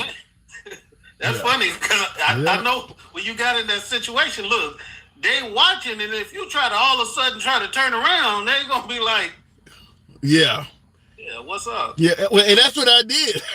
I didn't know. I didn't even own a passport at the time. I'm like, I just wanted to see, you get to the border. I've seen the border in El Paso, and I've seen it in Laredo and places. I just wanted to look across. I wasn't trying to go into Mexico. And I had unknowingly entered their country, and they grabbed my ass fast. Hey, so I wonder what they were thinking when Trump was telling everybody when he was getting on TV every night, talking about he know more than the scientists and everything like that. He done got out there and told everybody. That's what I mean when I say if you like Trump, it's I like Trump, but I'm not going to hold him accountable because he did in the middle of a pandemic get on television and say I know more about COVID than anybody. And like people are dying. Why would you say something like that? Same thing about the war. I know more about the war on the ground than the generals. Like people are dying in this stuff. Why would you get on TV and give some horrible misinformation like that? Right, and turn around and just like the question you answered tonight, like how can you not hold him accountable when he was the man in charge? Yeah. But right now, what's going on today, you want to blame who? You want to blame Joe Biden because he's the man in charge. Yeah. If Biden got on TV in the middle of a pandemic and said, I know more about more about this than anybody, or said it'll go away by April, the right would hold him accountable for that. That's what I said. I like Trump, and I'm just not going to hold him accountable. I mean, you don't say that in the middle of people dropping dead all over the damn place and in a straight up panic that you know all of this stuff when you clearly don't. Big Dog, thank you for those sombreros. Appreciate that. Yeah, to me, he was wrong for that. It's pretty sad, man. I've been looking. You've been on a couple of good topics tonight. I'm in overtime. I need to get my ass in the house. No, man, you're doing good, man. Keep on making that money. Thank you. Well, I always thank you for the support as well. That train caught my attention as always. Thank you, man. I'll move it on, but yeah. That's what I gotta do. Hey, works every time, as Rick Hunter used to say back in Hunter on television days. Works for me. Thank you. All right, brother. All right, man. And by the way, I'm sure a lot of you folks are not old enough to remember Fred Dreyer in the cop series Hunter. How many of you folks remember that? It used to come on before Miami Vice. You got to be pretty damn old to know what I'm talking about. It used to be a TV show called Hunter. Looking in the comments, funny liberals want to still attack Trump on the shot. Oh, on the vax, I guess you're talking about. Liberals want to still attack Trump on the shot, but let's not bring up fentanyl epidemic Biden and Harris got going currently. I mean, that's a decent point, G. Let me just say this, and that is classic Marcus. Hunter is classic. Him and Stephanie Kramer was the female lead on that show. Attacking Trump on the vax, but not attacking Biden on the fentanyl crisis? It's a good point. And by the way, you're saying that liberals want to attack Trump on the vax, but not Biden on the fentanyl crisis. The reverse is true for the Republicans. They want to attack Biden on the fentanyl crisis and ignore Trump on the COVID. But I'll say this. I don't know if Trump could fix the fentanyl crisis, because the belief is if we secure the border, you won't have so much fentanyl coming in this country, because a lot of that stuff crosses the southern border. And a lot of folks, my beloved MAGA, believe that's the case. If you get rid of the immigrants coming over here, it will reduce the fentanyl coming across the border. Here's why I disagree. When Trump was president, many of my MAGA will say Trump was securing the border. Did anybody in this country have a hard time getting high? Was there a shortage on coke, marijuana, or any of the drugs that come across the southern border? Did you hear about many droughts in the hood? Nobody can buy coke since Trump has been in office. Nobody can get their hands on any schmack since Trump. No, because the people that are entering this country illegal, them are not the ones that are carrying out most of that shit. Them people got plenty of money. The cartel, you talk about coming here legally, the cartel can do that shit. The cartel can buy people off. The wall ain't gonna stop them. The wall is gonna stop that mom and that infant or that 18-year-old that's trying to walk in that wants to work at a hotel or the construction site or pick some fucking oranges. But a guy who has access to kilos of cocaine, he's getting in. There are plenty of American politicians that will help him get in. Just give me a little bit of what you got. Give me a cut. Put a suitcase in the back of my limo. Few million in and turn the other way. I'll let you in. You're not going to stop that shit. Trump ain't going to stop that. So the idea that in regards to, no, and it's not okay, G. Kelly said so it's okay. No, it's not okay. I'm simply saying that I don't believe Trump is going to make it so that there's a drought on fentanyl in America. That's not going to happen. Under Trump, it was not hard to get any narcotic people are smoking now. He didn't make it hard to get your hands on Xanax or methamphetamine. You could, because there's too much money in that shit. There's a lot of MAGA that could be bought off by people who are producing fentanyl, cocaine, and all of this shit. That's not going to stop with Trump. Trump is going to stop the people that are picking oranges, cleaning hotel rooms, working at Tyson Foods. Them the ones he'll stop from coming in here. But the guy who can move huge amounts of product, that ain't stopping with Trump.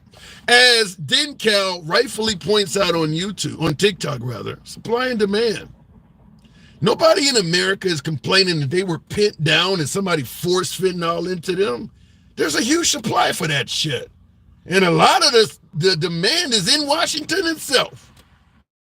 Trump ain't gonna stop that. He can't stop that. A lot of his lobbyists and loyalists are probably using that shit, or at the very least profiting from it. He ain't gonna get rid of that. Damn, handsome, you're still on, says Marion. Today been a good day of debates. Thank you for discussing stuff with us. Marion, thank you. Thank you for that accolade. I should be gone, but it's been a pleasure talking to you folks. But yeah, Trump ain't gonna stop the drug trade. Reagan done more to address the drug trade than any other president in our lifetime.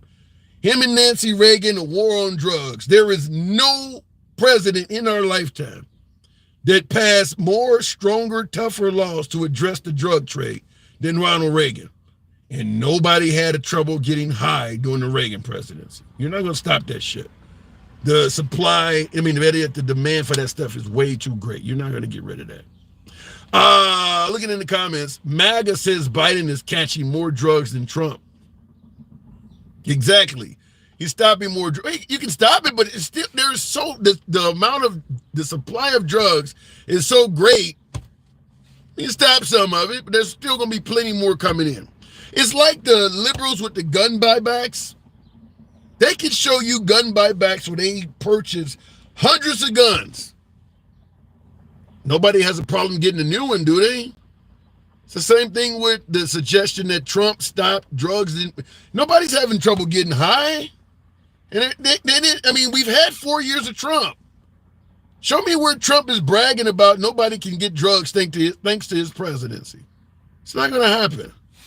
Too many people in power in this country are either using drugs or making money off of them. And they're not all liberals, by the way, before you go into the Hunter Biden spiel. There's plenty of Republicans getting high, too. You're not going to stop that shit. The Border Patrol, the judges he might hire, all of them can be bought off. All of them can. There is a judge out there, as we speak, that is taking bribes.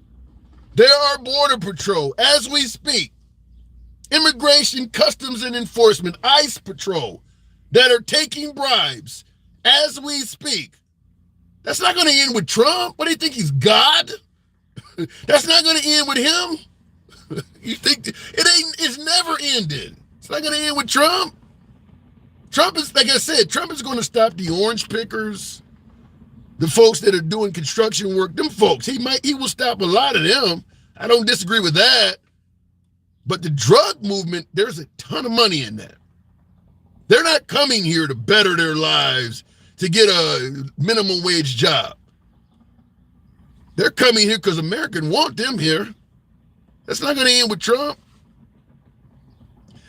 Nevertheless, folks, apparently TikTok didn't like some of the commentary. How much are you being paid to run your mouth? Very little. Who asked that question? Very, very little. Little, if anything. I don't know who just asked that question, but very little. But I do appreciate you tuning in. I'll see you guys tomorrow, 1 p.m. Central.